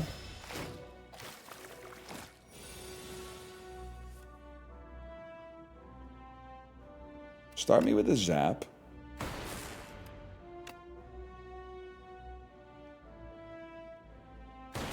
Give me some frost. You guys are in a lot of trouble now. They always attack in the same order. Some shit that I gotta learn about Slay the Spire 2. I got so much muscle memory for Slay the Spire 1.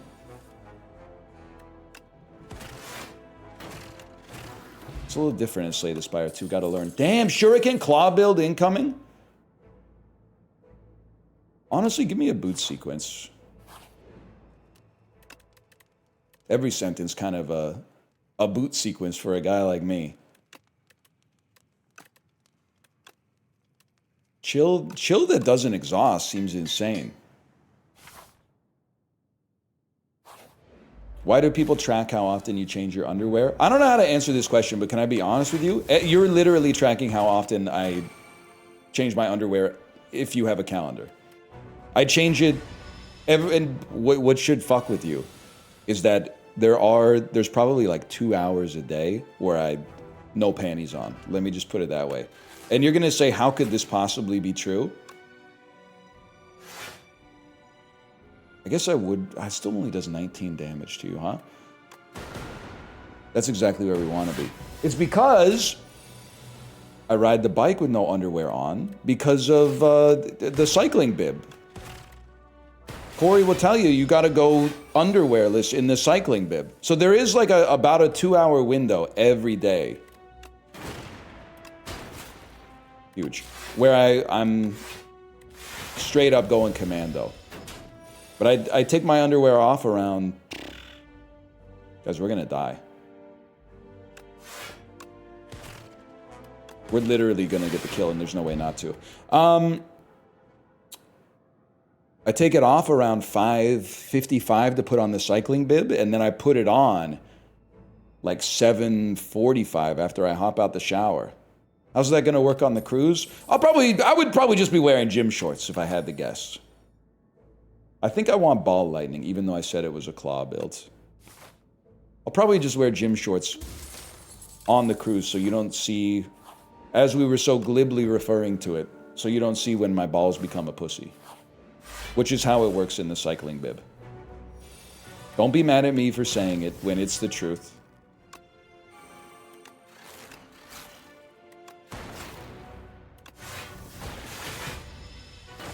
Nobody asked. The question was, is this your handwriting?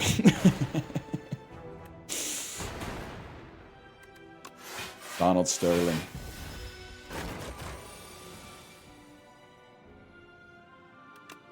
You didn't need to play boot sequence. I'm gonna be honest, I've been in a fugue state for like the last 12 minutes. I have no idea what I've been doing. But it seems to be going all right.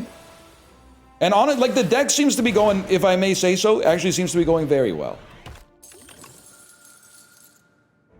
I do like, I mean, modded originally playing for 0 is kind of insane. Draw 2 cards.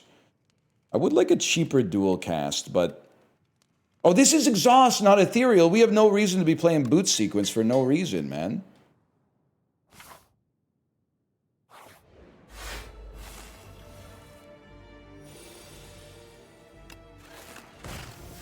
I guess it's fair enough. You said there's no reason to play it for no reason.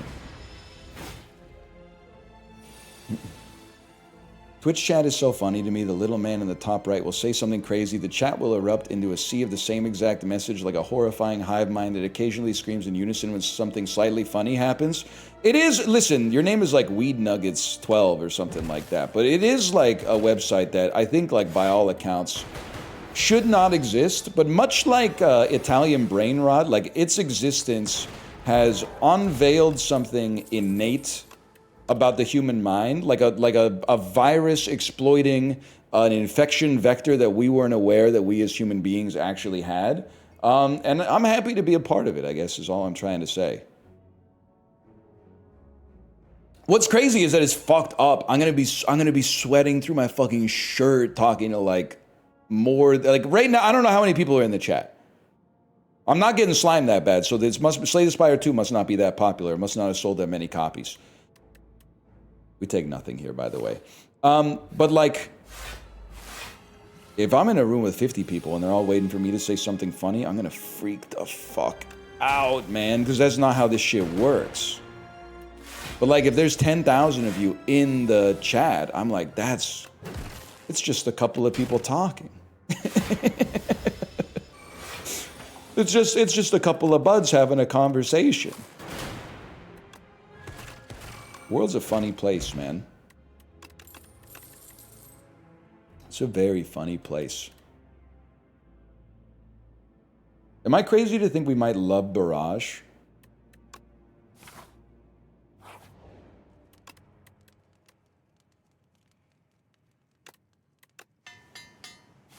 I think we gain more slots, and then we gain more strength from Shuriken, and like everything points towards Barrage actually being pretty good for us. This is so messed up. We need Cool-Headed to draw an attack, and it freaking did. You legend.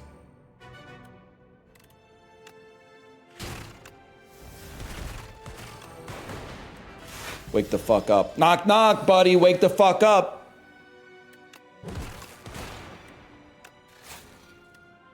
Defending is good, but gaining strength is important too. Forgot this is a single-player game too. I'm so excited to do a little bit more multiplayer, man. Because here's the thing. I'll say this, and this is speaking frankly. Permission to speak frankly.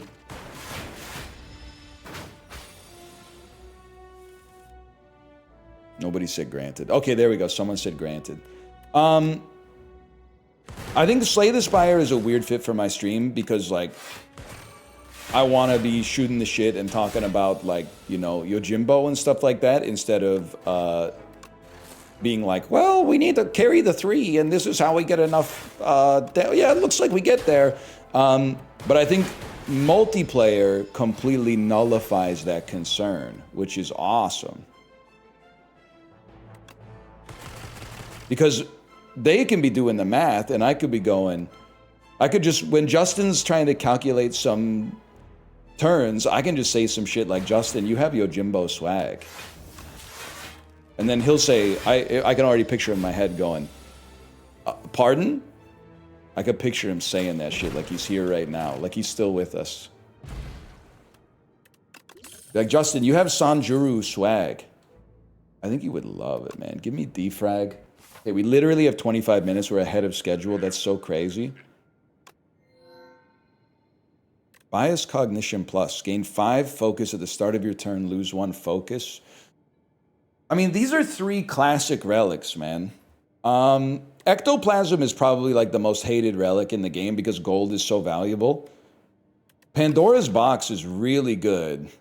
And we don't really give a fuck about our strikes and defense. We want to remove them anyway. So being this, they either become something good and we keep them, or we remove them anyway because they're basically only ever going to be as bad as a strike or a defend. I think we... Okay, well, let's see. Do we like Thunder? We like it well enough. Do we like Scavenge? Not really. Do we like Shatter? We love it. Do we like Smokestack? No. Do we like Compile Driver? Yeah. Do we like Creative AI? Probably not. Sorry, I just realized this is going to take way too much time. So we're going to prioritize some removal to tighten up this old deck here. That's true. Scavenge does clean the other ones up now that I think about it.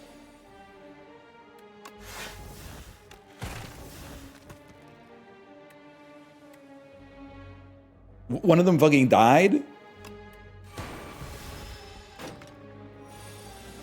He's so out of balance from the cruise announcement. Yo, but like genuinely.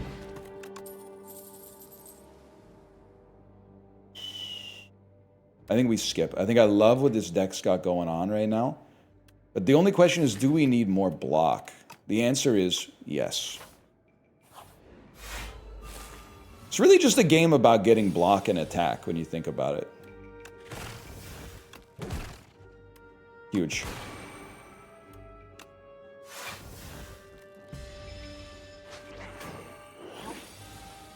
You're taking chill. I would rather you didn't take chill. You're doing no damage. Now that's a classic mistake, bro. We want chill. We don't care about the rest, that's for sure. We don't chill around here. That's true. We do say daddy chill, though. Daddy chill. What the hell is even that? Somebody do the math for me, okay? Obviously, you have to buy membership card first.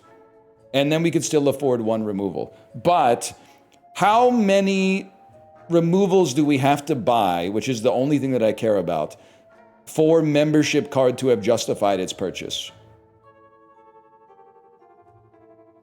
4, 6, 3, 4, 6, 6, 7. I think we just stick with what we got, man. I think we stick with what we know. We don't give a fuck about Smokestack. Get that garbage out of here. What's the relic we can afford is actually pretty good. I've never really taken Omni Slice. Deal 8 damage, damage all other enemies equal to the damage dealt. I think we pass on that.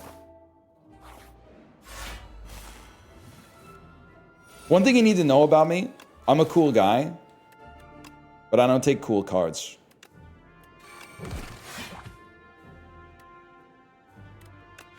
If a card in this game is cool, there's like a 90% chance that I've never willfully picked it up. That was not the order of this, bro.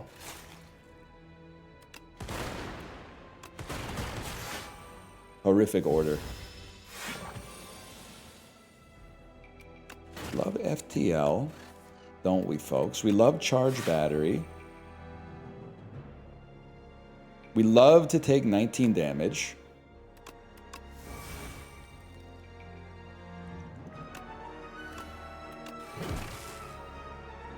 Fuck it, I'll play it.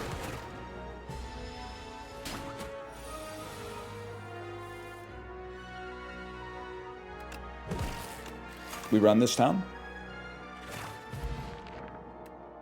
Are you an elite? Nothing hurts worse than like fighting an enemy, losing a bunch of HP, and then going straight to the map to be like, are you an elite?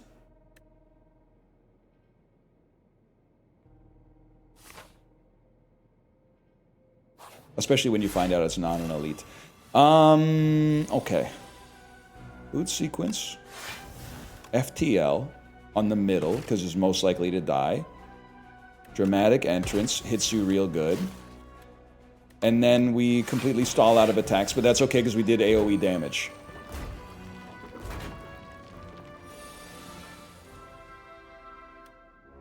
Shatter goes nuts. Do we play Ice Lance first? Or do we play Ice Lance last?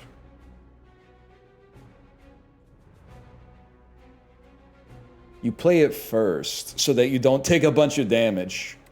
Otherwise, you're going to take a bunch of damage, man. Maybe we play... So I think 2 damage trigger all lightning. Thank you. 2-4. 2-4 takes you to 12. Ice, okay. Ice Lance can get a kill. The only question is, do we want to get a kill? The answer has to be yes.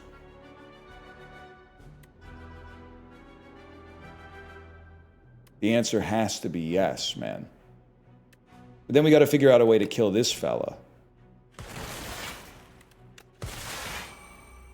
Shouldn't be the... Oh, no, we still don't take damage. It can't be that hard.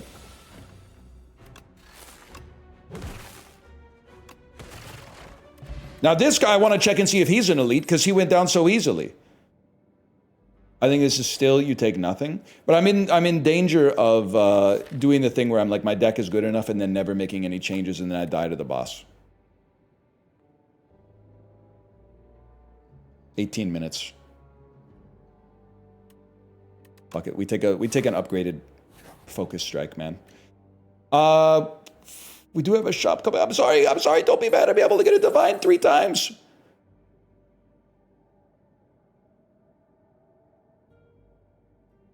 I'm not gonna pussy out for a potion though.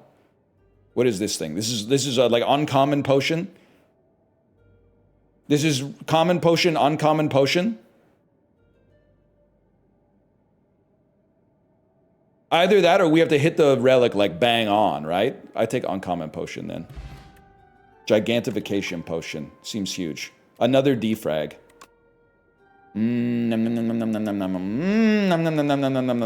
Fuck it, bro. No, we don't want another boot sequence. Fuck this. If you have frost, deal 8 damage to all enemies. I do like that. Okay. Put me here. We have to go faster. We have to go a lot faster. Stone calendar. We fucked up if the fight goes on that long, to be honest with you. What do we not need anymore? We never need... It's not a creative AI build, sorry to say. That's right, I'm removing the best card from my deck. And then... the other defrag.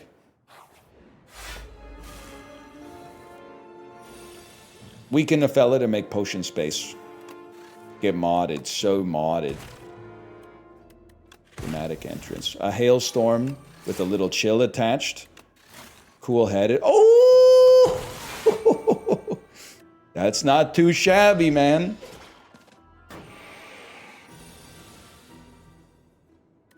Zap. Barrage. Oh, it doesn't kill you. Oops. Well, it does kill you. It took extra steps. You ever been pitted? I'm gonna level with you, brother. It's nice that you would ask. I'm not cool enough to have ever, like, surfed. Draw a 0-cost card that kills you. Fuck, we're gonna take 11 damage. I literally think if I went surfing, and surfing does seem cool, don't get me wrong. I literally think I would fall off the board, hit my head on a rock, and die in, like... I'm going to say like a minute and a half or something like that. Like a very, very small amount of time. I think I would no longer be with us, like in the world of the living and the conscious. I'm sure they have like a scaffolding in place so that that doesn't happen. Like instantly to everybody who steps on a surfboard, but like it does seem awesome though. Okay, bro, have fun taking your car to work. I understood that reference.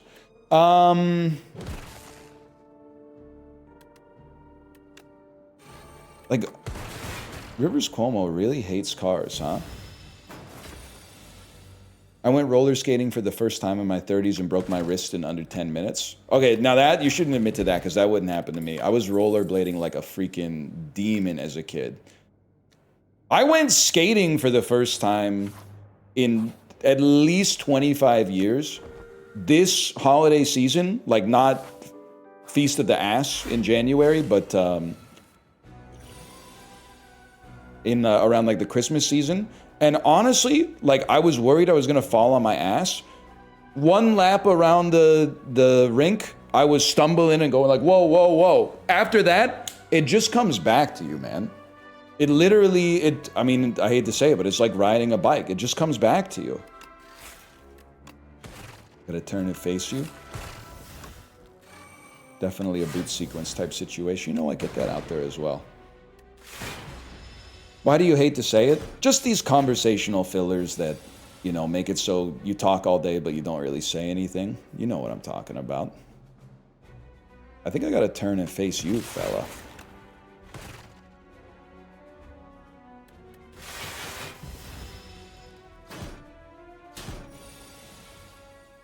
I should learn how to skateboard. This is some shit they're gonna play at my funeral. Learned to skateboard, he did, and he loved it. Yes, he did, he loved it. Until one day, well, I'll spare you the details. We all know why we're here.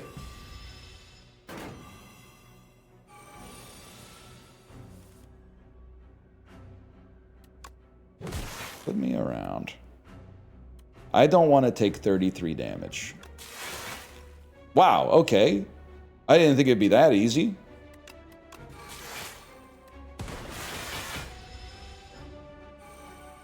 Skateboarded off the side of the NL Super Cruise. Yep, that's how I want to go.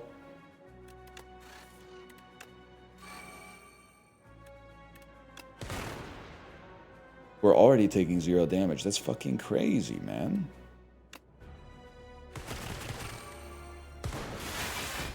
This run actually might do it, which is crazy. 21 damage. We're going modded mode again. Dude, this run is incredible. It's insane.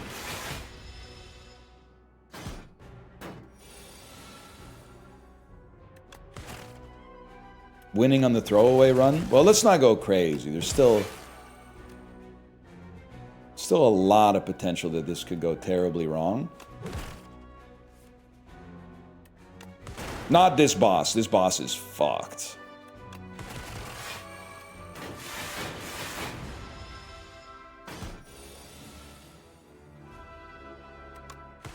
Like, your life's obviously over, man.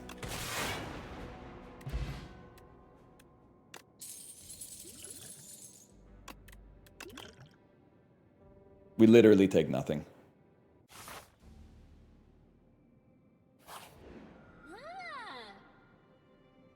Add an Apotheosis. The 5th card you play is free. Raise your max HP by 31. We're literally just going to raise our max HP by 31 and play the most boring game of Slay the Spire you've ever seen in your life.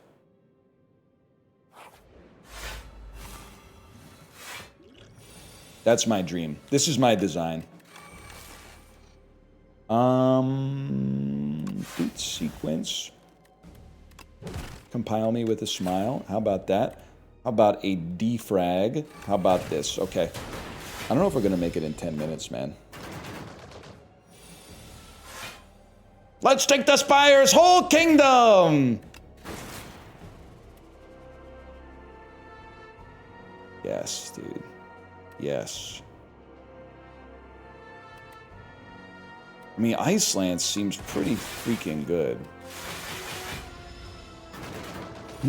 Bring it back? I don't know. I see that, like, Bear is still playing the Bazaar. There must be something to it, man. Something to it! I would love an upgraded common skill, man. I would love to lose a potion for nothing and then skip that. I really thought I was going to upgrade a common in my deck.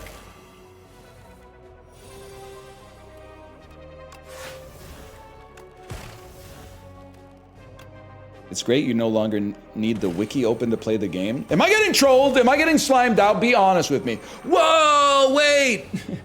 I passed by you walking on West 4th this weekend, didn't want to bother you. Plus the out with the family aura vibe was real. Okay, first off, that's true, and that was me, and I was there, and obviously you have no doubt about it because you're talking about it as we speak. Secondly, I think I fucking saw you. Were you with a girl? Were you with a girl? Do you have tortoiseshell glasses? And maybe you were wearing a denim jacket. I can't remember, but I looked at this guy, and I went, "This is." And I know this sounds like something that someone would say if they were being gang stalked. I have gotten, or thinking that they were gang stalked. I've gotten insanely good at recognizing guys who will recognize me before they've recognized me. There's a profile, and I met. Sometimes I get caught by surprise, but very, very rarely. Most of the time, I see them coming half a block away, and their visage changes a little bit in a way that to them is imperceptible, but to me is very, very telling. And then they double back a little bit, and they go, "Excuse me," and I go, "Okay. Yeah. But also, I will say, it would have been fine if you came and said hi, but also, W to you for recognizing, like, hey, maybe this isn't like an appropriate situation. I was with a girl, I was wearing a denim jacket, hauling new shoes. Holy fuck. Holy fuck. They're calling me the rainbow to people. I'll be back. You'll get another chance. I'll be back.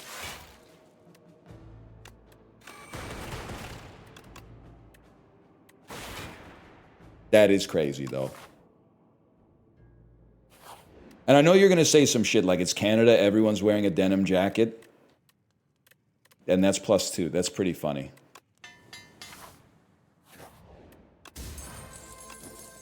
I got to go a little faster. I still don't have 150. I can't remove any shit, bro.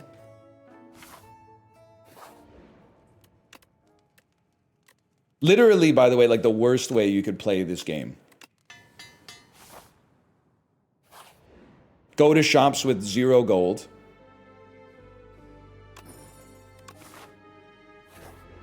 Why are you in a hurry? I got to do a sponsored segment. I'm excited to do my sponsored segment, by the way, but I don't want to be late. We're all on a clock, man, whether you know it or not.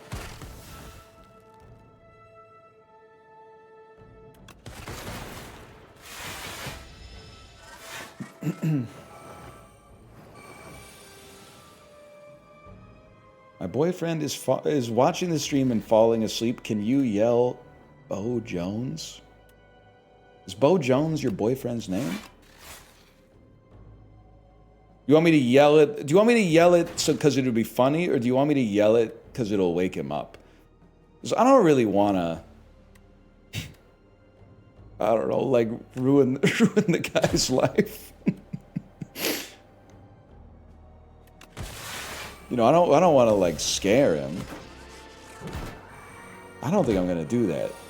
Should say turn left now. Now you're fucking talking. Huge. Actually huge play. What the fuck? I have infinite energy, man. Life is good. Everyone attacked the bus driver. Honestly, one of the most slimed out I ever felt in conversation was when I said some shit like, it's like when you're on the bus and everybody says, hey guys, let's flip the bus over by all going to one side of the bus and then like bumping into the window so that on the way home from school, our bus tips over and probably like 3 of us pass away. And then so many people in the chat were like, we didn't do that. I was like, I thought that was like a foundational experience of being a human being. They were doing that shit like crazy, and I was going, no, stop, the bus driver's our friend. Stop.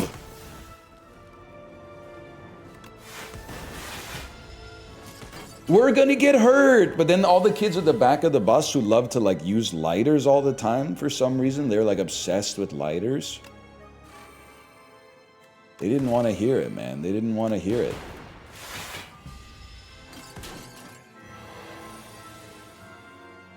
You mean like Justin? I'm not even fucking with you. I don't even mean this in a negative way. It would not surprise me if Justin was one of the lighter guys.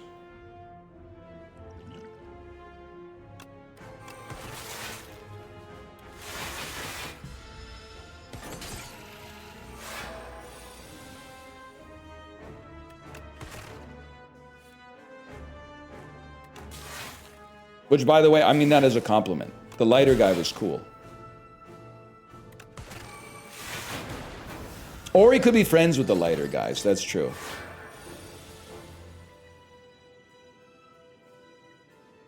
Give me a defrag.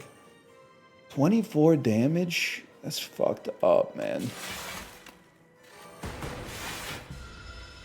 Didn't he self-immolate in Spanish class?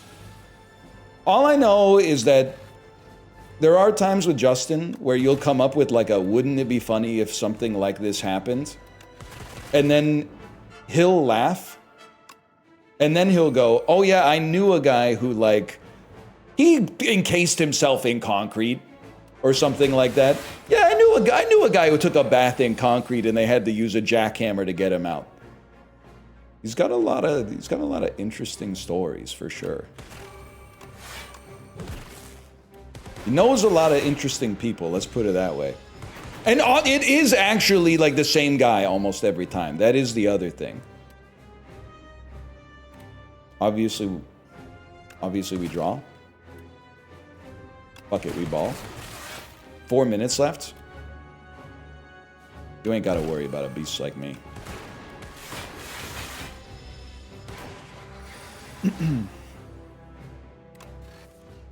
Huge. And then Barrage is going to be the play.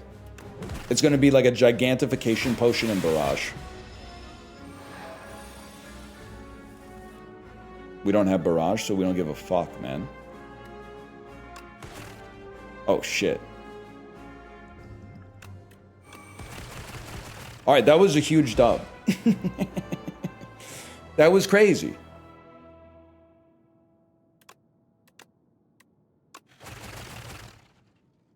Use the potion. Okay, can I say something? You actually wrote use the portion, which is really funny. Let's just call that slash marker. STS2. And then we'll do the greatest, most seamless transition of all time.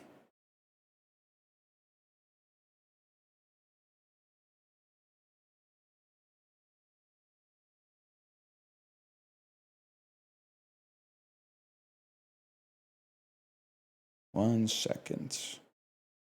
Excuse me, do not say add slop. It's not add slop. It is an RPG that has like a mid-80s metascore right now. That's not add slop.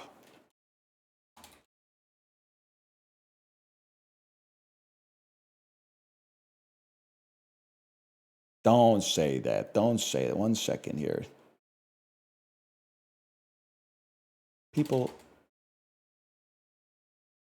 of note. People of note. Wake up, honey. New rhythm-based, new critically acclaimed rhythm-based RPG, People of Note, just dropped. And then can I get a confirmation that it works? At pawn absolutely works.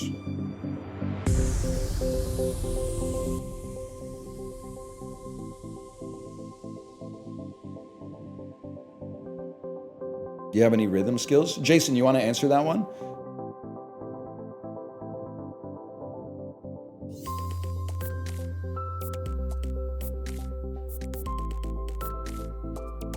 Okay, how's the volume check with my voice? I think we want to lower it just a little bit.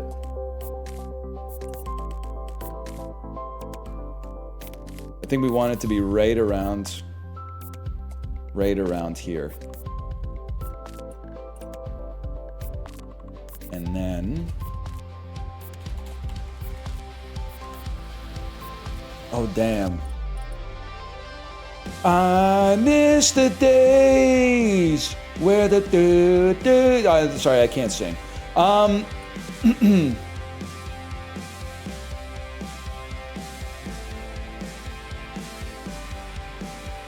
On the fortress above the knoll.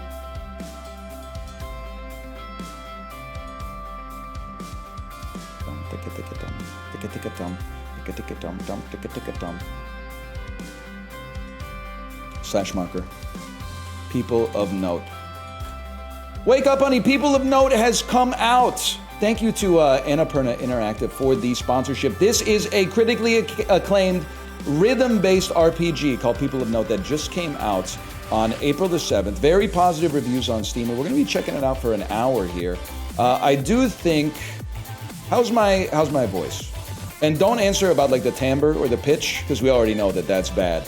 But how's my voice in relation to the volume? We're going to be keeping the volume a little bit higher than usual because it's rhythm-based, which means as you play through the game, you might want to be on the beat in order to hit some synergies, do some critical damage, etc., etc. Thank you for saying the view is positively Vancouver-esque, because it actually, we got to get up to it, but this really does look like the seawall right at like the eastern terminus of False Creek, and this is BC Place right here. Hang on, Annapurna, do you have something you'd like to admit to? Because this is BC Place, bro, and this is people chilling on that deprecated seawall near Science World, where everybody was walking on it for like literally 40 years, and then the city was like, oh, it could crumble into the sea at any given moment. And you're like, well, I guess I'm lucky to be alive then.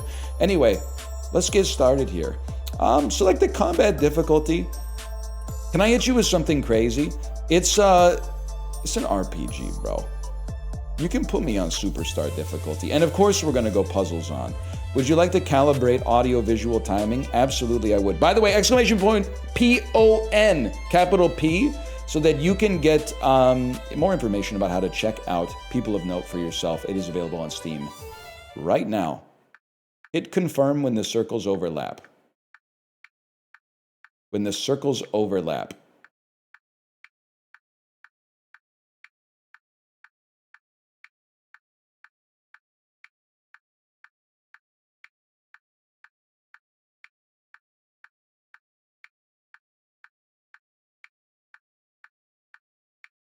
How about that? It's that easy.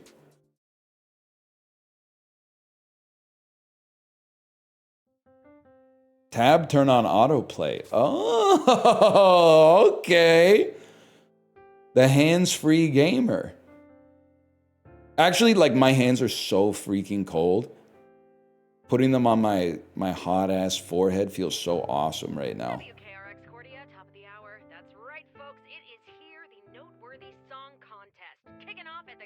That's not your forehead? You don't know where my forehead is. It's one of the benefits of being bald. Okay, by the way, while we're on the cutscene here, give me a second. I'm going to obviously raise the volume a little bit.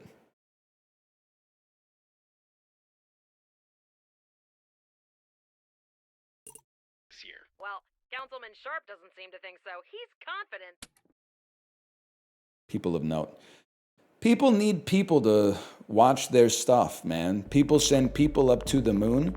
When they return, man, there isn't much. People be careful not to crest too soon. I did adjust the volume and the cutscene was 1 second long. That's my bad. Better head out. Saren's waiting at the cardioid. I need to get in just a little more practice before the auditions tomorrow. Chapter 1, Pop and Locked In. I would totally do the dishes if I had time, which I don't. Nope, so busy.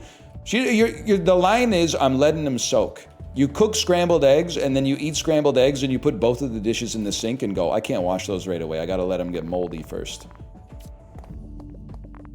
Just my bathroom. I do all my actual recording at the cardioid. Yo, but sometimes the bathroom can have some killer acoustics, man. You wanna talk? I can't believe the concert's tonight. I just know they'll notice me in the crowd. And wait, oh gosh, is my hair okay? What if they hate my hair? Have you heard Smolder's new single, Embers of the Heart? I'm losing my mind. It's incredible. Isn't it just the same as the last one, Ashes of the Soul?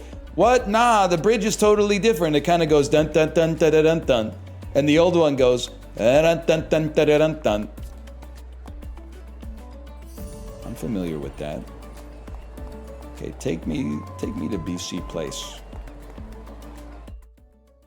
Wait, this is literally the seawall? minutes away from Smolder, girl. Cheer up. They're... whatever. I literally Look, just didn't have really time for RBF. this. I've got places to be. Whatever? Have you heard their new album? Yeah, it sounded just like their last album. And the one before that, and the one before that. That could be a good thing. Smolder is the voice of a generation. Imagine if Steely I'll speak Dan for made 3 myself for gauchos. this. Now let me through. How dare you disrespect the greatest musical act of our age? Mike's out, girl. Bring it. Oh, come on. Okay, tutorial battle. I'm ready. And honestly, this guy looks like me, so I know he's got no rhythm. Wait, but those shorts, though, holy. Just gonna take care of this one real quick. A turn in People of Note is referred to as a stanza. The top number of the time signature denotes how many actions you can take per stanza, typically 1 per bandmate. The bottom number denotes how many actions the enemy can take per stanza. Okay. First off, I choose to Alt-Tab and move my camera up ever so slightly. Then I choose to attack you. And do no damage because I have no rhythm. Like, you have even worse rhythm. Fair enough. You'll need a little more than that.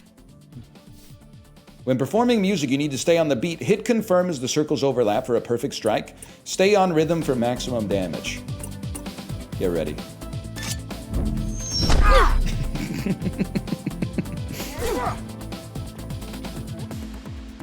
We go again. You ready? There we go, 7 damage. I honestly thought it was gonna be like 50 damage. We go one more time. We only need to hit you for 2. It's the thought that counts, man. Didn't stand a chance. So she just beats up people who disagree with her musical taste. The physical combat that they're getting into, as of right now, I consider it a diegetic abstraction of getting into a tete-a-tete. You know, having a conversation with an individual and investing them in the marketplace of ideas. Whatever, man, just you watch. One day they'll be opening for me. W fixed camera angle. I don't think that's the way I'm supposed to go, y'all. What'd she say to you? She doesn't like Smolder. What? But they're the voice of a generation. I needed to finish the conversation, that's my bad. No opening ceremonies for me. I gotta get in some last minute practice. Cardioids this way.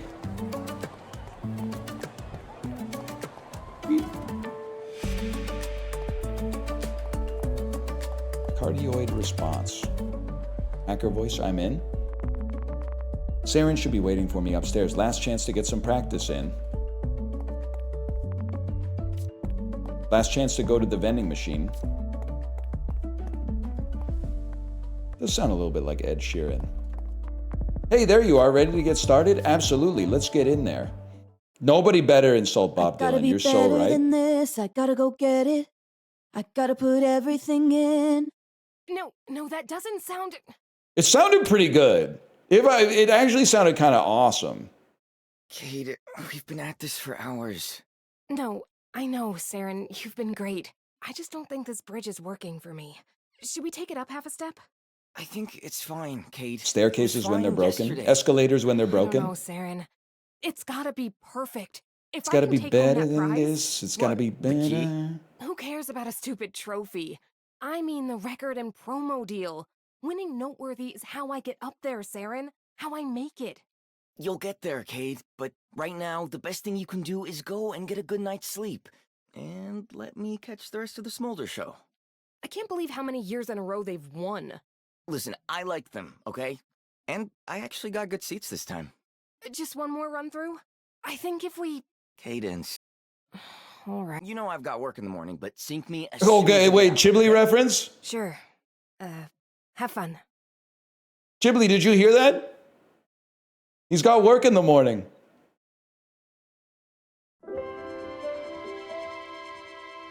Lamau. Chiblee, you want to get slimed out on the NL Super Cruise?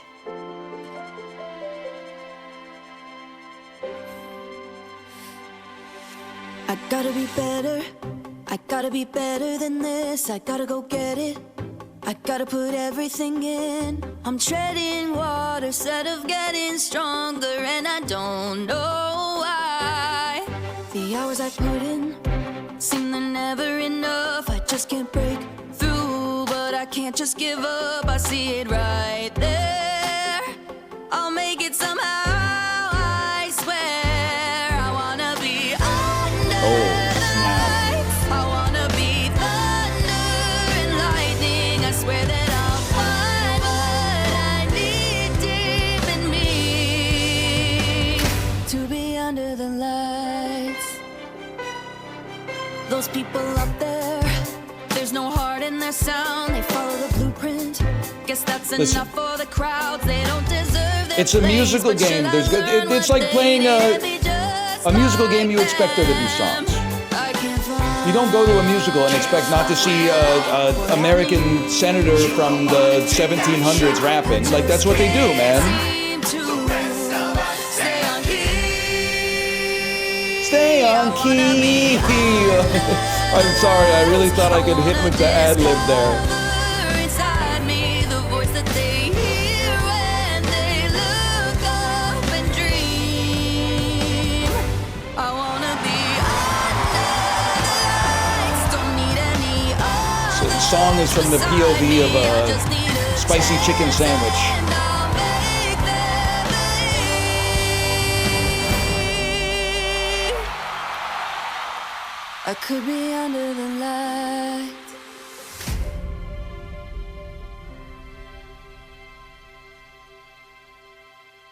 It's me rehearsing for my stand-up set on the Super Cruise.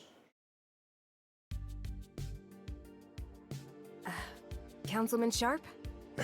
Candace, was it? Cadence. No. I'm sorry? You should be, yes. At best, you were mediocre. An imitation. But Simon, come on, Simon. We need to get Paula in here. Next. Wait. I thought she what was do you doing want? pretty good. I could maybe give the chorus a key change? Young woman, you are not noteworthy material. Good day.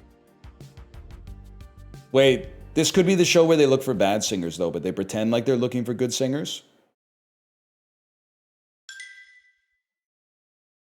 So maybe it's actually the fact that he thinks we're bad at singing actually means we're like the best at singing. It could be a Superstar USA situation.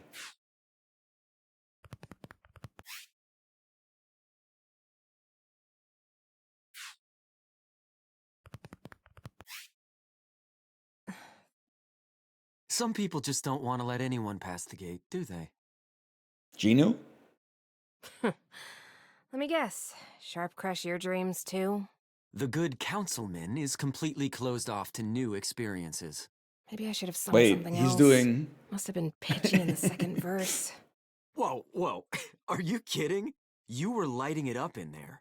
Really? I heard you from the hallway.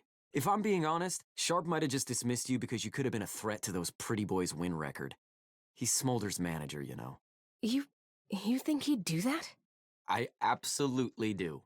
Just my luck. I draw the most corrupt member of the Council of Fifths. If you'll pardon a bit of constructive criticism, though, he was right about one thing. It was an imitation. An imitation of greatness. I mean, yeah, I was playing it a little safe, I guess, but I have to give the people what they want, right? People will tell you what they think they want, but the truth is they have no idea. It's our job as artists to show them something new. Anyway, gotta go, but it was nice meeting you. Thanks for being the only good part of a really bad day. My pleasure. You ever want to talk? Here's my sync number. Smooth. I mean, I've heard of a sleep number, but this is Wait, ridiculous. what's your name? Arc. Cadence. Don't give up, Cadence. You'll make it. Time to go home and pretend it's still yesterday. Beatles reference. Better head home. Saren's going to be there soon. But on the way, I think we're going to be fighting our demons if I had to guess. Never mind. I need some air. I should head to the roof. No, no. Just my bathroom. Oh, out the window. Yeah, okay.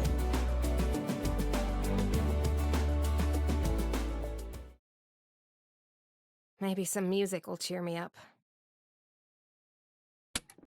All right, everybody, that was Smolder with their new smash hit, Embers of the Heart. Coming up next, a blast from the past. Can I say, I I understand that she doesn't want to hear anything more about Smolder, but A, Smolder didn't do anything wrong. And secondly, if you're listening to the top 40, don't be surprised when they play popular music. 15% off this week only. Come on. Good luck to all the dreamers in Cordia audition. Me driving in Grand Theft Auto Vice City.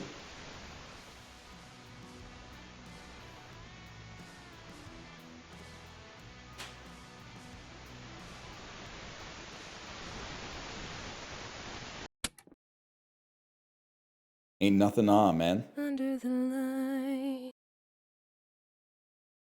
Hey, Cade.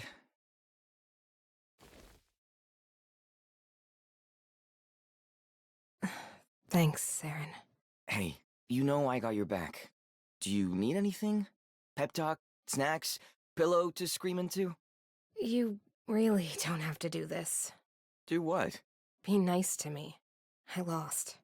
Hey, don't talk about my best friend like that. I'm sure you did great. Maybe, but it didn't matter, did it? Sharp never even gave me a chance. It'll happen, Kate. Somehow. Anyway, gotta go. Who's that? This guy I met after the audition, he got rejected too. Is he cute? He kind of dresses like Sid from Final I wanna Fantasy see. X. Hey, listen, I got a lead on something here. What do you mean? Check this out. Whoa, whoa! Take forever with the text. It's a golden clef. Every council member has one. It's an automatic pass to the final round of Noteworthy. Yo, we just got to rizz up Ken Jeong and get the golden buzzer, bro. It's kind of an open secret for a few years now, at least for the rich and powerful, I'm sure. Anyway, I tried Duncan first. He gave his away already, but then I got Sharps. Took a little convincing. Maybe the others are still available. Thought you'd want to know. Good luck. Oh. I think this is my way back in. If your mysterious friend is to be believed, yeah.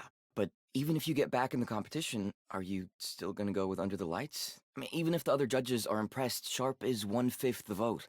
We'll sing that bridge when we come to it. For now, 5 members on the Council of Fifths. Okay. Obviously. We're gonna Your go friend track already him got down. Sharp. I see. It's kind of like a Kill Bill type situation, but we're not actually going to be killing anybody. So we're just going to. It's like a Chill Bill situation. Councilwoman Tempo is probably down-tone in the J-pop district. She's probably down-tone. I get it, man. I get it.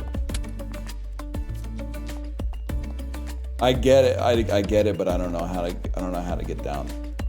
I don't know how to get down though. This is like it's a certified Chibli. They let me on the roof situation. Cadence, they've let me on the roof. There we go. I guess you just go to the edge. Honestly, I want to get involved in some more combat so I can see how the different rhythm-based mechanics work. Because we already had the one-tap attack, but you know they're going to hit you with some more syncopated sequences.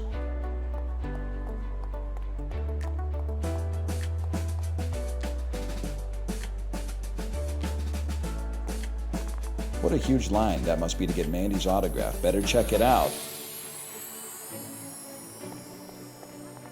I hear Mandy's obsessed with cake pops. It makes sense she'd sign autographs near the cart over there. Cake pops, 20 groove each. Hey, I really need one. A fine choice, ma'am. Got the groove? Dad's credit card difference. You got the key item cake pop. Bro, I literally solved the puzzle like instantly. I don't want to talk to you. I want to talk to Mandy. Is this Mandy? Mandy, I have your cake pop, Mandy. She keeps saying she needs something to eat.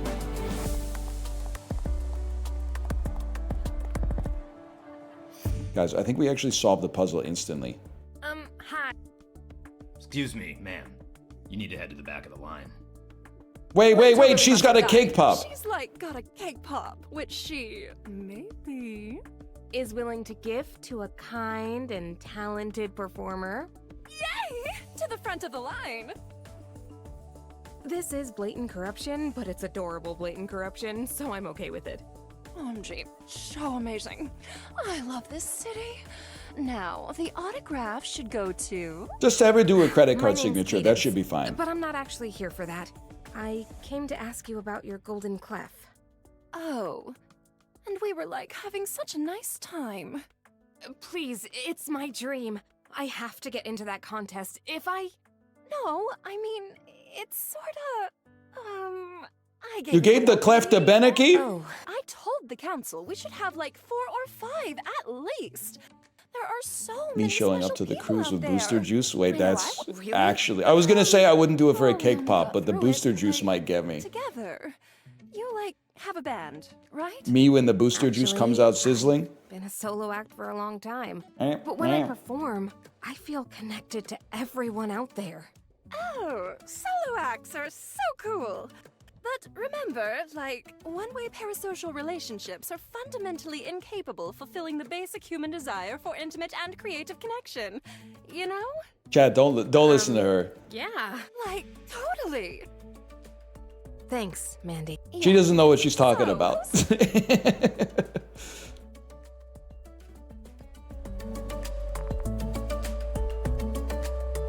Stop saying you should log off and go for a walk. I'm done streaming in like 42 minutes or something like that. What the? Something's wrong. I just looked at my watch for the bit. Why is my heart rate 48? Oh, wait. Hang on. Sponsor, give me a second here. I need to make sure I'm not dying. Okay, wait. 1 second here. Okay, measure. Just give it a sec here, wouldn't it? Bro, it's a flat line on the heart rate monitor. 52, okay, 52, we're back. Oh my God.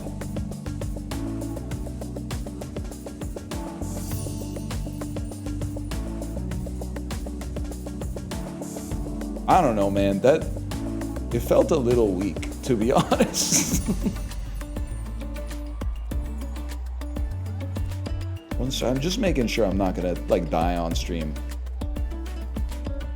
I'm chill. All right, let's get going. Okay. People of note, by the way, exclamation point, PON, P-O-N with a capital P, and you can get more information about it yourself. It seems cool. It's been a long time since I played an RPG. I would appreciate another battle so I had the opportunity to show you that I actually do have rhythm. If we could get on stage. She's kind of strutting though. Are you seeing this? Put me on the stage. Damn, she's kind of getting a little gangster with it.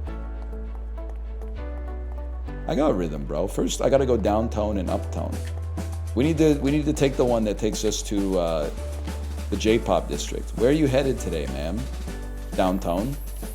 All aboard. Subway where the driver says all aboard. Anyone else not get Uptown Girl by Billy Joel because you grew up in a place where like all the cool people lived downtown and Uptown was just kind of like Boston pizzas? Well, I'm not sure this is the J-pop district. This might be the K-pop difference, man. Upscale. I lived around farms, man. Well, I mean, me too. Wait. Inside jokes. World's Generation. Sunyoshide mentioned. Rain wearing equipment. K-pop idol Rain, who was in that movie, I forget what it's called, Shogun Assassin. Why are there so many people outside? No third spaces anymore. Okay, hang on. Where's the J-pop district, man? Have you guys seen the J-pop district? It's probably through the Tory, now that I think about it. That makes a lot of sense.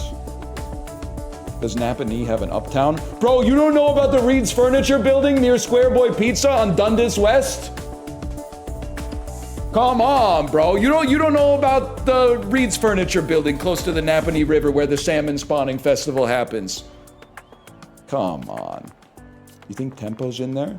There's several ways to find out, but let's do the easy one and try asking them.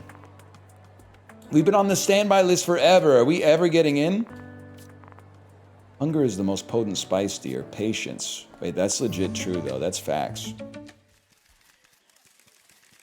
Why the white shirt today?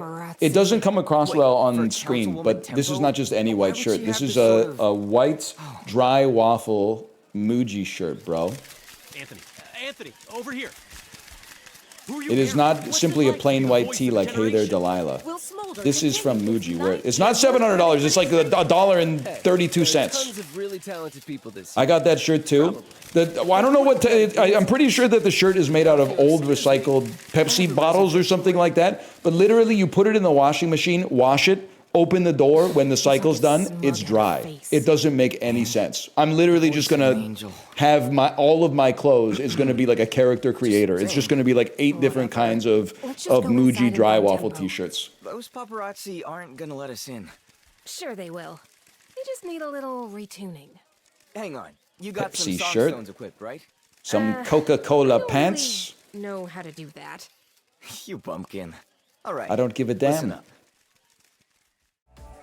All right.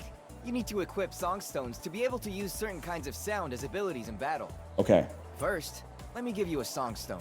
thank you. It's materia. You received the instant hit Songstone. From the main menu, go ahead and select the song. Okay. Equipping a new songstone is easy. Move the cursor to this. Cool. Hit confirm again to equip instant hit. It's been done. And now you've got access. Hit cancel to exit the menus. I don't want to do that though. I want to go to you, and I want to equip recharging rhythm, bro. I want to equip them both. Ready? 1, 2, 3, 4. All right. Be sure I'm to ready give us to go both crazy. time in the spotlight. You can switch back and forth between us. Whatever you want the order to be. Now we're talking, bro. You can switch left and right between all bandmates available. You can perform their actions in any Feel free order. to try Go out that wild. instant hit song. If you've equipped Songstones, you'll be able to use those in battle. Abilities can range from devastating attacks to bolstering your stats to modifying how you regain BP. Experiment and find your favorite combinations. Here we go. We got some dang strategy, bro. What do you got for abilities? Blast the volume. Amp up the volume for a burst of damage. Instant hit. A well-established single target hit you can rely on. Recover a bandmate's HP. Okay. It's going to be instant hit for 11 to 15 damage against the enemy with the... It's just Slay the Spire with rhythm, man. We can do this. More or less. What do you got? Blast the volume. Amp up the volume for a burst of damage. What's your attack? 4 to 5? Well, obviously we're going to blast the volume then. Mogged. Nah, man, who do they think they are? They're gonna take our picture so I don't remember? Use the rest action to temporarily increase your defense and regain 2 BP in a single turn. Managing your BP is important, so keep an eye on how much you have left. Is this a bad... Oh, I see, I only have 2 left. And it costs us 2 to pump up the volume. But if we hit this right, it'll kill you. So I would say that's gotta be worth it. Destroyed. Okay. Now you are on full HP. We have 1 BP. We can't do anything. So we're just going to do a basic attack. Whiffing the 1 of 1 QTE is kind of embarrassing, man. When an enemy goes down, their actions are removed from the time signature bar. The remaining enemy's time signature is also reduced by 1. Okay. I mean, if we heal at the end of battle, I don't feel like I need to spend any time healing right now. You have 1 BP, which doesn't do anything. We're just gonna smack you. Great. 4 damage. Need a little help. Wait, she's struggling. 7 HP. But isn't she gonna get a kill? We have to do 11 damage. She has 3. This does at least 11. Logged. So trill. And we get just enough HP to level up. Wait here, I'll be right back with something golden. She coming back with the K-pop Demon Hunters MTV Video Music Award.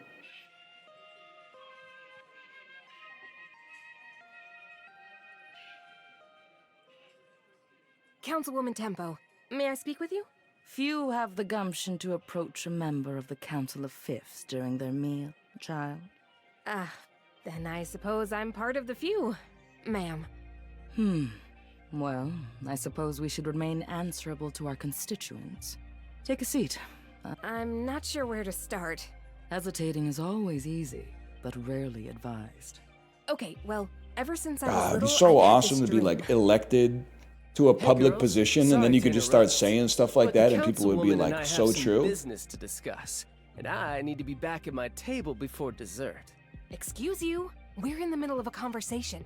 Girl, you're cute, so you must know who I am, right? Celebrities are talking. Just give us a beat. Are you kidding? I'm pretty sure this is You think Narcissus just because Prince you're from Super famous, Punch it Out. gives you the right to just barge Don't in say here Germa. and This doesn't even look like Young. Germa. Why did 10 people type That is Germa? quite enough.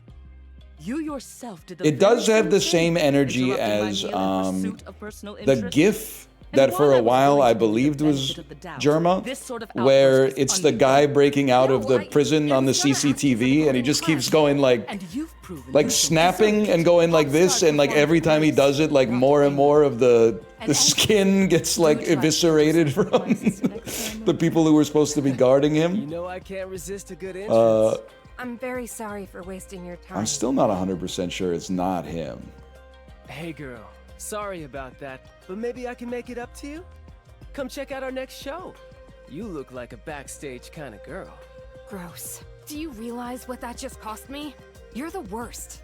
Haters gonna hate, but the charts don't lie, girl. And then there's this. The key. This says we're the Holy. best. Officially, objectively, facts. For now, when Noteworthy is over this year, I'll be wearing that around my neck. Sure. Visit me backstage, and I'll let He's you got the try it slap out. chop microphone on. Have you noticed this?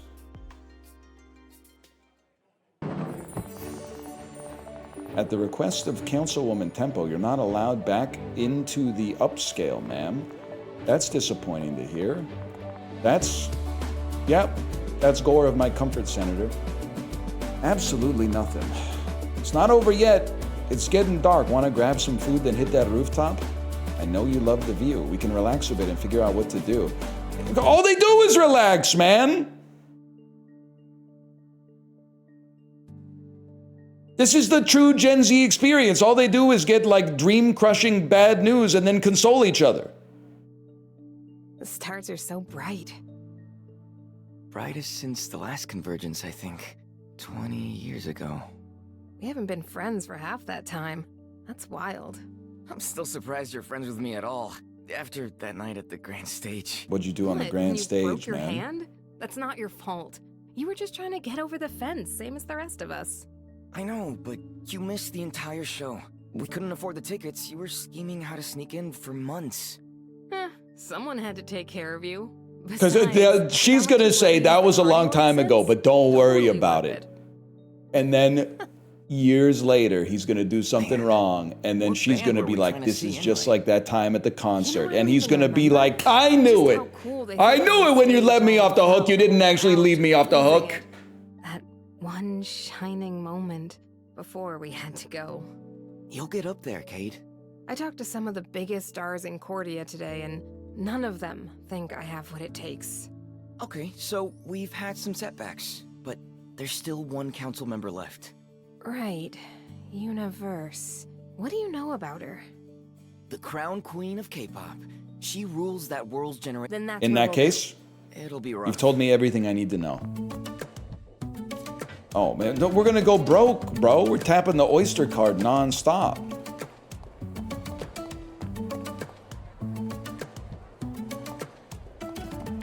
You are my universe. All right, listen, I'm not necessarily the biggest proponent of yes, you can pet the dog culture, but this is kind of sick. I'll give you that one. An accordion. An accordion. Okay, that's got a certain je ne sais quoi. Might want to hit up Rain before we head in. We could use a few accessories. Bro, we don't have any money. We got 144 money. Never mind. These boots. Defense +3, defense +2, HP +8, spinal cap, defense +2. I don't know, bro. Let me get a defense +2 ring. I will equip the pop screen.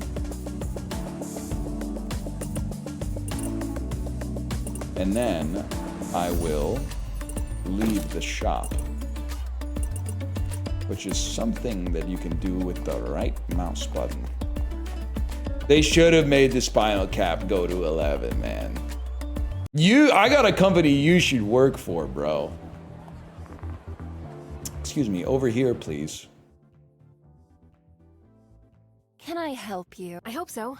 We're looking for Councilwoman Verse. Do you know where we can find her?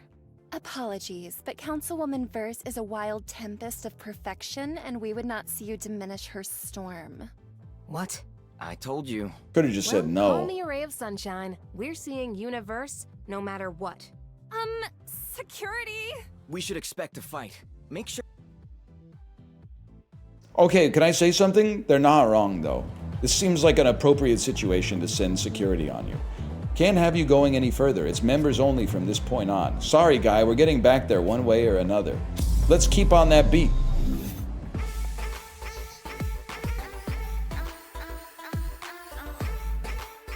One thing I have heard, by the way, is that as you get more party members in People of Note, which is available now, !PON, you can pick it up on Steam, which is what I'm playing it on right now. Thank you again to Annapurna for the sponsorship. There are synergies in the game such that if the song that you are listening to in the battle is the same genre as the type of music that your character is emblematic of, you do more damage. Don't say I didn't tell you anything. Don't say I didn't warn you. Now, I don't know if we got any K-pop superstars in our party right now, but maybe we would get one, and then we could get a little bonus damage. There's some genre typing, exactly. I don't have enough BP to do anything. Let's just attack. Slay Kid A or Slay Kid B? Slay Kid A? What am I? The music buying public choosing to ask why the album after OK Computer is so different than the one that came before it? Nice try. I did what I could. It's getting close to the end of the stream. Running out of steam a little bit. Amnesiac? Amnesiac came out after, man, I think. If I had to guess. Mogged. What's the heart rate at?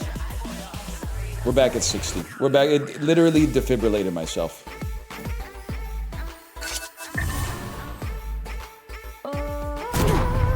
Mogged. Okay.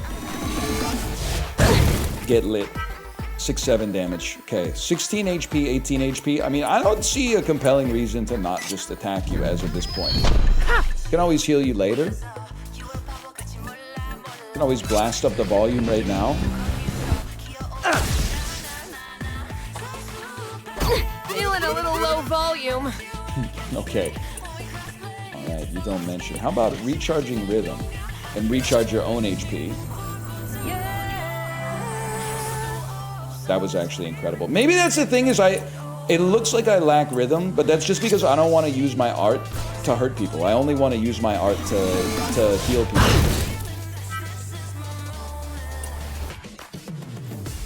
That makes sense to me. That gives me plausible deniability.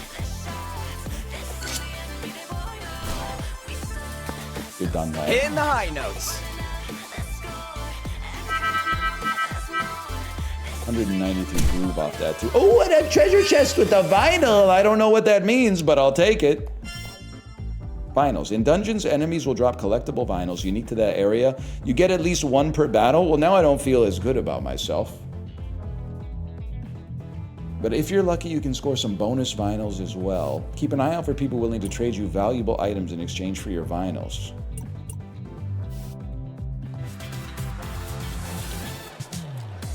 Hacker voice, I'm in.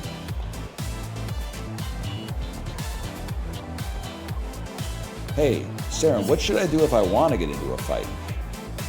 Just drop a beat. I'm sure that'll bring trouble running. Throughout Note, you'll come across enemies you have to defeat to move past.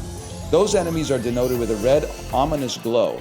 If you want to get into additional random battles, check the bottom of the screen and drop a beat. Okay, bro. So we can farm XP. This is how we grind. What the hell? Okay, like the... Why are you fighting with a Clarinute. That's what I was gonna ask. I was basically gonna ask, what's this horrible demon that's here? Ugh. Clarinute. 38 HP. You got 27. I mean, you got to go in on the one with the lowest HP first. It's literally just science. We hold these truths to be self-evident.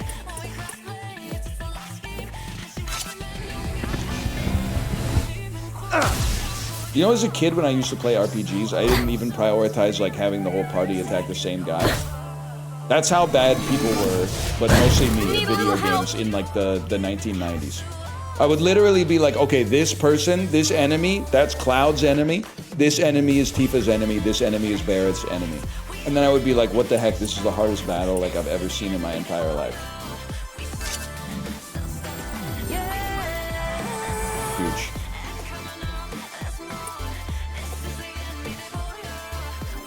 Did you also level only one Pokemon? Yeah, I called it a Ryan lock.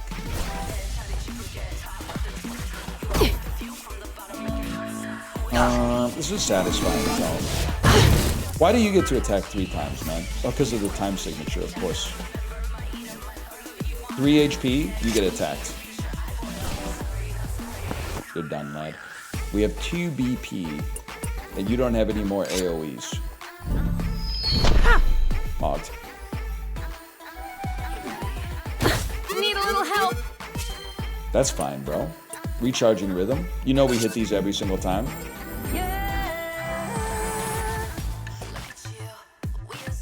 And then... Did you say Vita's in?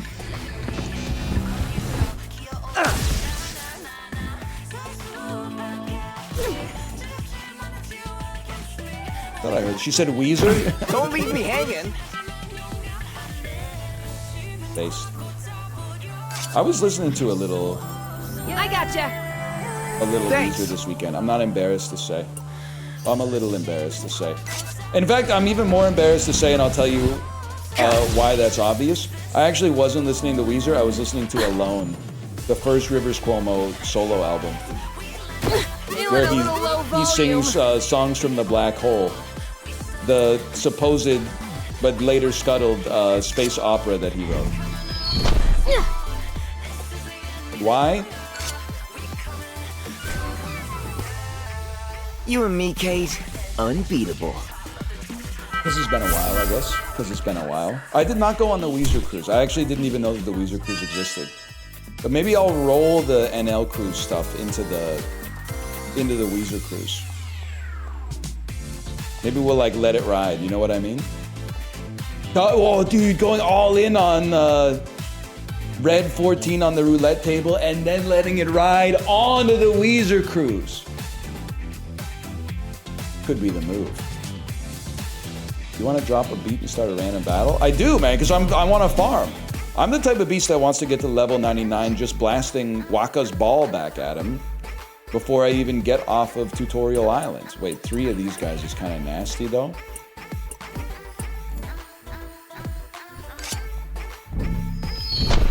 We go in on 37 here. And then...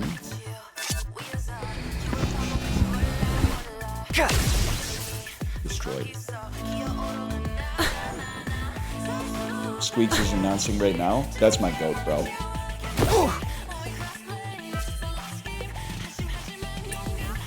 W Squeaks. I'm out here hoping he doesn't get slimed out. 13 damage, that's perfect, man. Hey, nice one. I literally thought that was my own voice at first. Feeling a little low volume. Oh, we're gonna die! Okay, you should rest.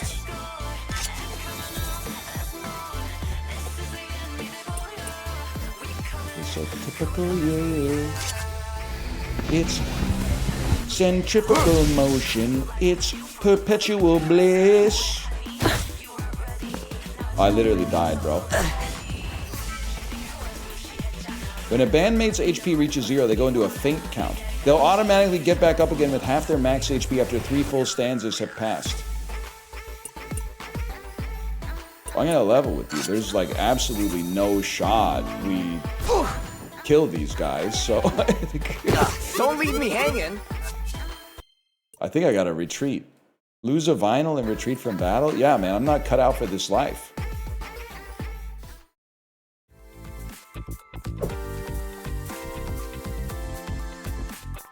Sorry, no access beyond this point. And please don't fight me. I need this job. I can't fight this guy. He's so sad.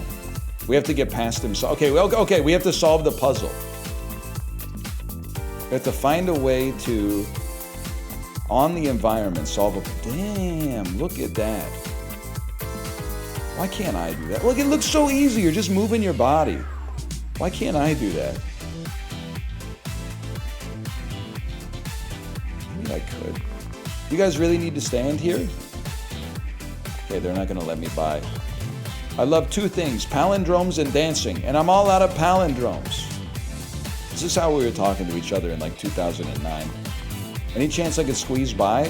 What? It's too loud in here, I can't hear you. I'll never get tired of this. The lights, the pulsing rhythm, the dance floor that occasionally and without warning rotates rapidly.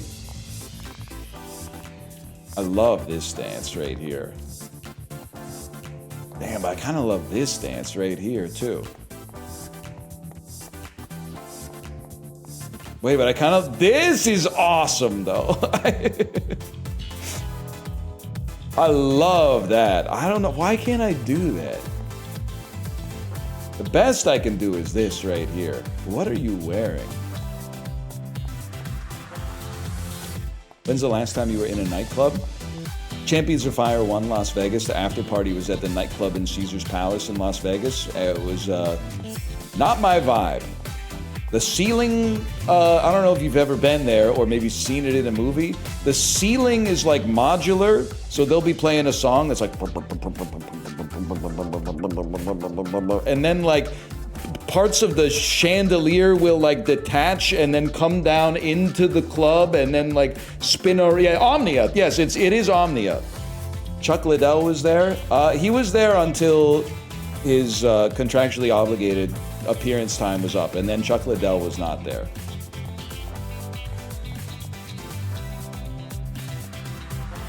I don't want to just drop another beat though. I gotta figure out how to get past this, man. Surely they don't. They need us. You know what we have to do? We have to hit the lever and spin the dance floor so that we can then go through the upper door. It's like a Resident Evil thing. And then if we go through the upper door, that will give us the keys to be able to maybe pop out of that. Oh, no, we have to spin the dance floor and then get up there. Then we'll pop out of there and hit the lever, and then something like that. Something like that's gonna go down. It's too loud in here. I hate clubs. The dance floor that occasionally and without warning rotates rapidly.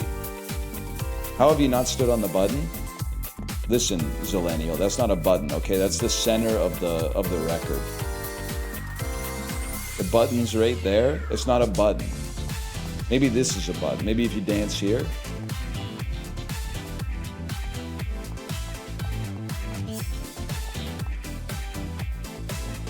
Maintenance room? But I can't get past this point, man.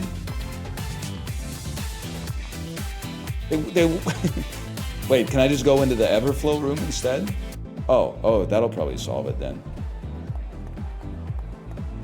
Never mind, I made it a little bit more complicated than it had to be. Holy, stage right? Hey, you over there! Sorry to bother you, I'm looking for those limited edition World's Generation vinyls. Oh look, another button. You must be even more dedicated to the collection of wonderful vinyls than I am. Those vinyls aren't even going to be of any use to you outside this place. Sure, let's take a look. Bro, I don't have enough vinyls for this! I could have gotten 14 HP up, but I threw a vinyl away retreating. Great. Oh, Jesus. What have I done?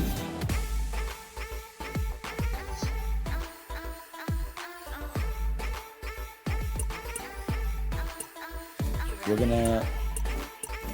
gonna do what we do every single time. You know what? Maybe we're gonna mix it up.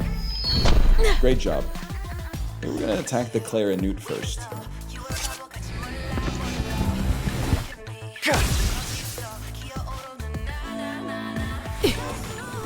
Even though it only does... Wait, they could have it attack twice. But that's just because their time signature's high. Yeah, it does do a lot of damage.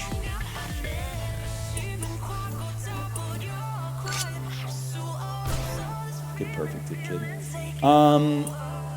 Honestly, I'm not 100% convinced that I'm not gonna die this turn. Hey, nice one! Now I'm 100% convinced that I'm not gonna die this turn. Yep. You honestly might as well attack because you didn't have the BP to heal anyway. It's impossible. Oh, 1 HP in a dream. It's literally all we need, especially if they only attack me. Don't leave me hanging. Nah, man, I think we're gonna lose again. It's so embarrassing. No! I'm under-leveled, man. If a bandmates go down, yeah, you'll lose a vinyl in the process. Oh, but I need the vinyl to get strong enough. Would your parents play that Faith Hill song in the car a lot growing up? No, I just heard it once this weekend. But also, I recorded it onto a mixtape off the radio. Don't tell the RIAA. It was track 1 on my mixtape from the radio. But I didn't set out, by the way, to like turning my radio on and going like, I want to record This Kiss by Faith Hill. I had my radio on and I was like, I want to record some good songs. And then the first song that came on was This Kiss and I went, oh, good enough.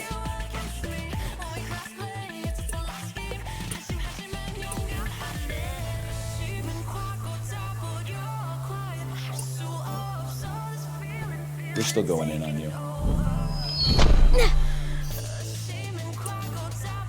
Okay, I don't even want to say what I think she just said, though.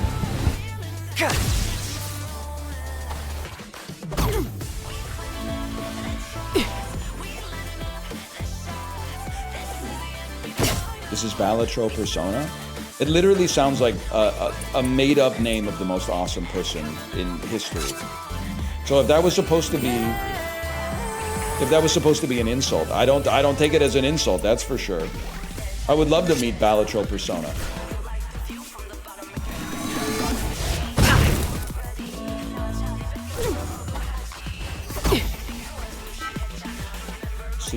Health. Instant hit can't be played for 14 to 18. You have 9 HP. We do 9 damage. I'm about to level up. You look like just enough XP.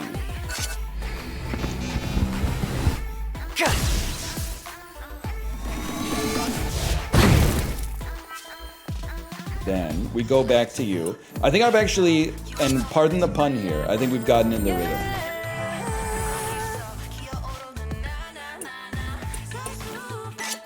All we have to do is heal every other turn and then attack on the second turn.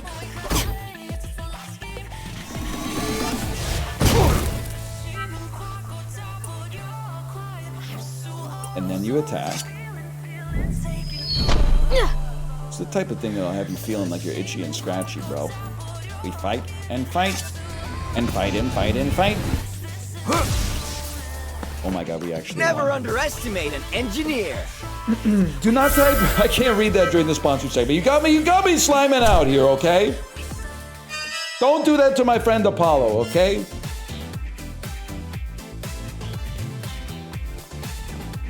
But sure, if I see you on the NL Super Cruise, you can have $5 Canadian. That being said, this offer is limited to like a certain number of people. I'm not just gonna give $5 to every single person I see, but if you specifically ask me, and you know that I can remember faces very well, so don't try to ask me twice. Wait, 3 vinyls, we can actually buy something now. HP plus 14, literally huge. Yes, please, equip that.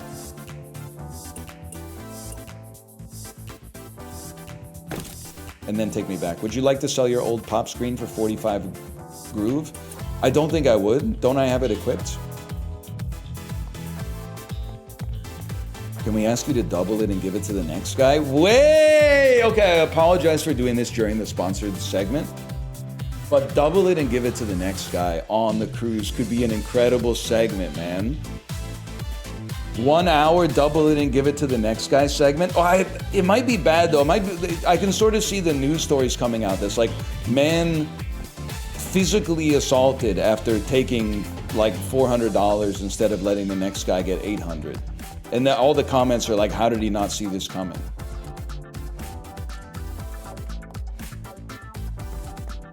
Okay, I have received some vinyls. I'm running around. I'm standing on a puzzle piece. What have I done? Oh my god! You know what this is? It's Undertale. It's Undertale all over again. We vault up. This. Wait, I'm the smartest gamer in gaming history, bro.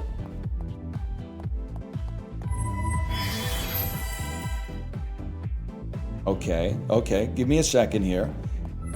Start by stepping on this. You vault up and over. You vault up and over. You go here. You go down. You go up. Wait a second. I'm not even clocking that it's a puzzle because it comes so naturally to a guy like me. You step on the glowing tile. That ain't gonna work, bro.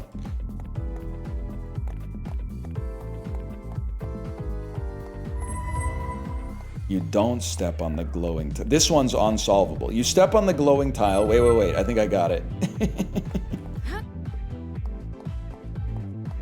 Then you go to this one, which lets you get across, which lets you go to this one, which lets you go across, which lets you go to this one, which lets you go across, which lets you go to this one, which lets you go across to this one. And then, of course, whoa, hang on, wait a tick. I want to get this. I just got a shiver. So I'm talking to you guys about how I get shivers more than the average person. 2 things I definitely do more than the average individual. Trip. I literally, I trip at least 3 times a week. I don't fall over, but I stumble, for sure. And then the other one is, I think I get the shivers at least once a week. It is because of the toe walking, for sure, not the shivers. The shivers might be because of something different, but the stumbling is because of the toes, for sure. I try to say goodbye and I choke. Yeah. Try to walk away and I stumble. Wait a second. She's so me. I've decided it's my favorite song. Cadence can use ability stones to help her solve puzzles and navigate around the world. Right now, you only have 1 ability. If you get close to an object you can use Forte on, a symbol will appear. Just hit confirm to use it. Kind of swagged up, man. Kind of a swagged up way to hit a lever. Kia sponsorship. No disrespect to Kia. I'm sure they make a fine automobile, man.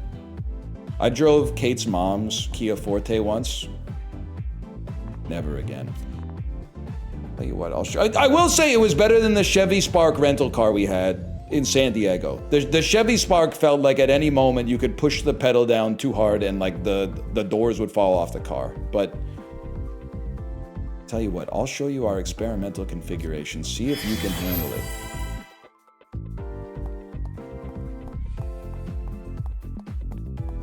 He literally said, okay, watch this. Most important thing you need to know here is that you can use the edges of the maze. Never mind. We can solve this so easily. Anyone want to give me like the first step? Anyone want to give me like the first step? Just an ink. Anyone want to post in chat what they think would be the first thing that they would do in a situation like this, just so we could all test and see. Oh, run around the outside and then step on the blue. Okay, interesting. Let's put your theory to the test. And then, of course, following that, you would naturally run along this edge right here so you could step on the heart. And then by stepping on the heart, you could then come down this way, which would, of course, lead to a situation where you could step on this. Guys, I think I ruined it.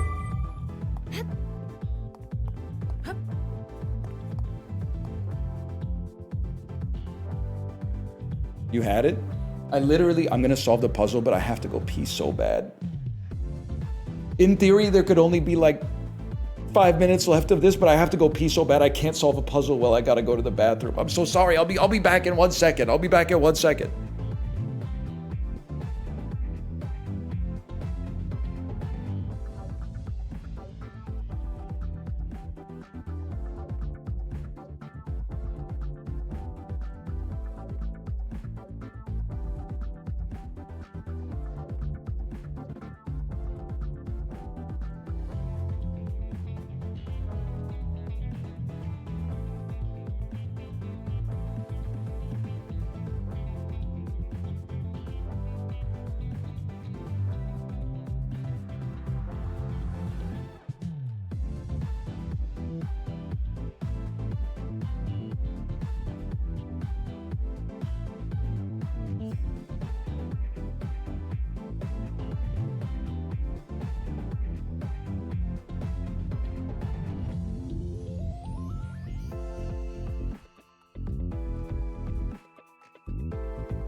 We're back. Did you solve the puzzle? Stop saying stuff like, I wonder what the bathroom meta is going to be like on the cruise. Obviously, the bathroom meta is going to be stalls, okay? But that's just already the bathroom meta for a guy like me. That's not even unusual for a fella like me. Okay, check this out. We come this way.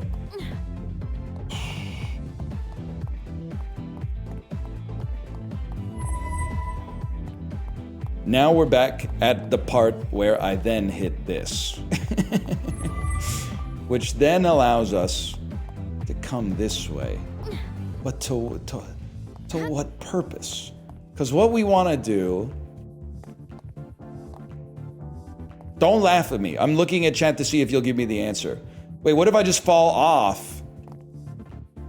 It's a blue, then a go around? Wait. Are you a genius? Oh my god, you might have cracked the case, man. You literally just walk on the highlighted square? Different people have different abilities, okay? I shouldn't be the one to have to tell you this.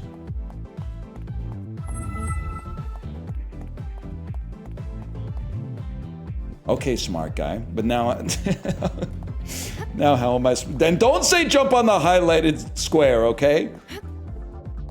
Wait, I can't wait to tell you my plane crash story in person.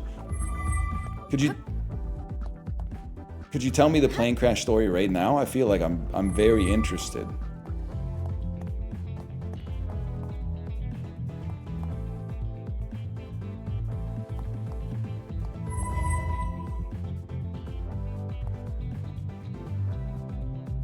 Purple then blue. Thank you. Thank you so much. You've saved my life. Blue off and then purple again. You guys have done this before, I see. Blue off and then purple. Blue off. That's off. I thought that was on, so that's my bad. And then purple again.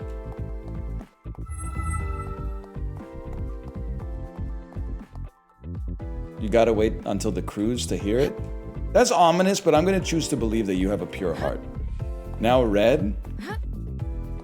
Now red? Bro, I can't hit red. I gotta hit blue to hit red. Wait, I can hit blue though. Wait, I'm not even trolling. Why did you say this was easy? This is like the hardest puzzle I've ever seen in my life.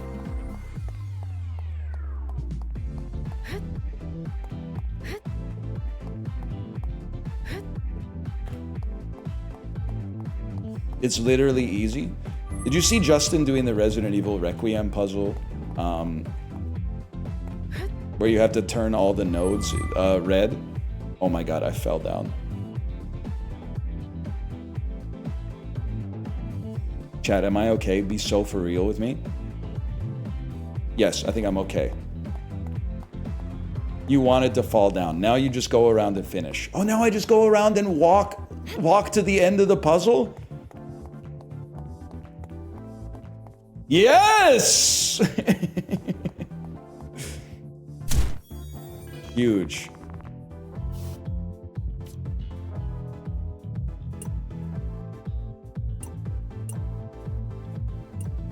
Let me see what you got. B-side. Choose a bandmate, they recover BP. That seems like the sort of thing that could be mighty useful, man.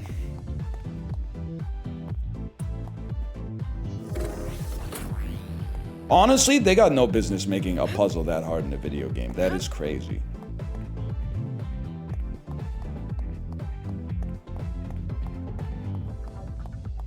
I know King Minos loves to see you coming. Well, that's the thing. He built the maze around me. So I know he would hate to see me leave. Let's put it that way. Let me see, did I get enough vinyls to do anything? Confirm no. Let's do one more battle, okay? That was DLES? Whatever, man. I think we've established after catfishing today, I have no idea what's going on in Greek mythology, okay? Okay, 3 of these fellas. How much BP? They recover 2 BP. Okay, huge. 35 damage. Get rolled. And then you also get rolled. Occasionally you'll have more actions available in the time signature than you have active band members. After each band member is acted once, their status is reset. They may act again. But it hasn't changed their BP. So what is this, 10 to 12, and then I kill you with a basic attack next time.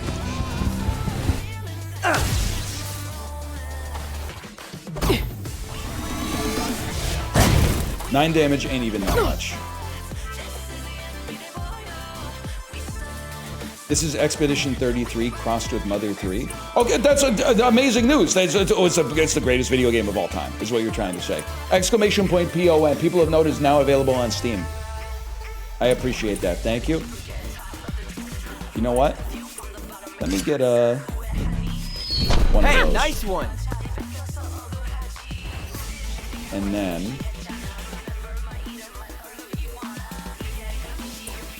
you have 1 BP. Choose a band member, they recover 2 BP. We're not gonna do that.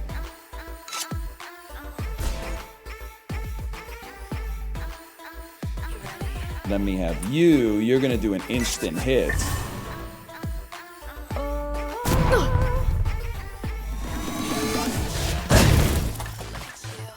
Feeling a little low volume. You, on the other end, I know exactly what I'm gonna do. You're gonna use your B-side ability. And I'm gonna hit this perfectly.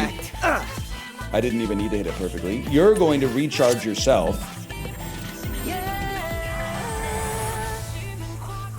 And then you're gonna go beast mode on this guy and you're gonna get a kill. Wait, and you said I shouldn't play on the hardest difficulty. As long as they made the puzzles a little bit more, because you gotta have 150 IQ to get through the puzzles. If they made the puzzles a little easier, then I could absolutely play on the hardest difficulty because the combat ain't nothing but a peanut, man. You're going to take 8 damage. And then you're going to take 8 damage again, I'm guessing. You're going to take 9 damage. Guys in chat with 149 IQ maddling right now. I said maddling. I think it's time, man. Were you rushing or were you dragging? I think it's time for me to... It's time for me to eat some lunch, probably. That being said, we did level up. And on top of that, get a bonus vinyl.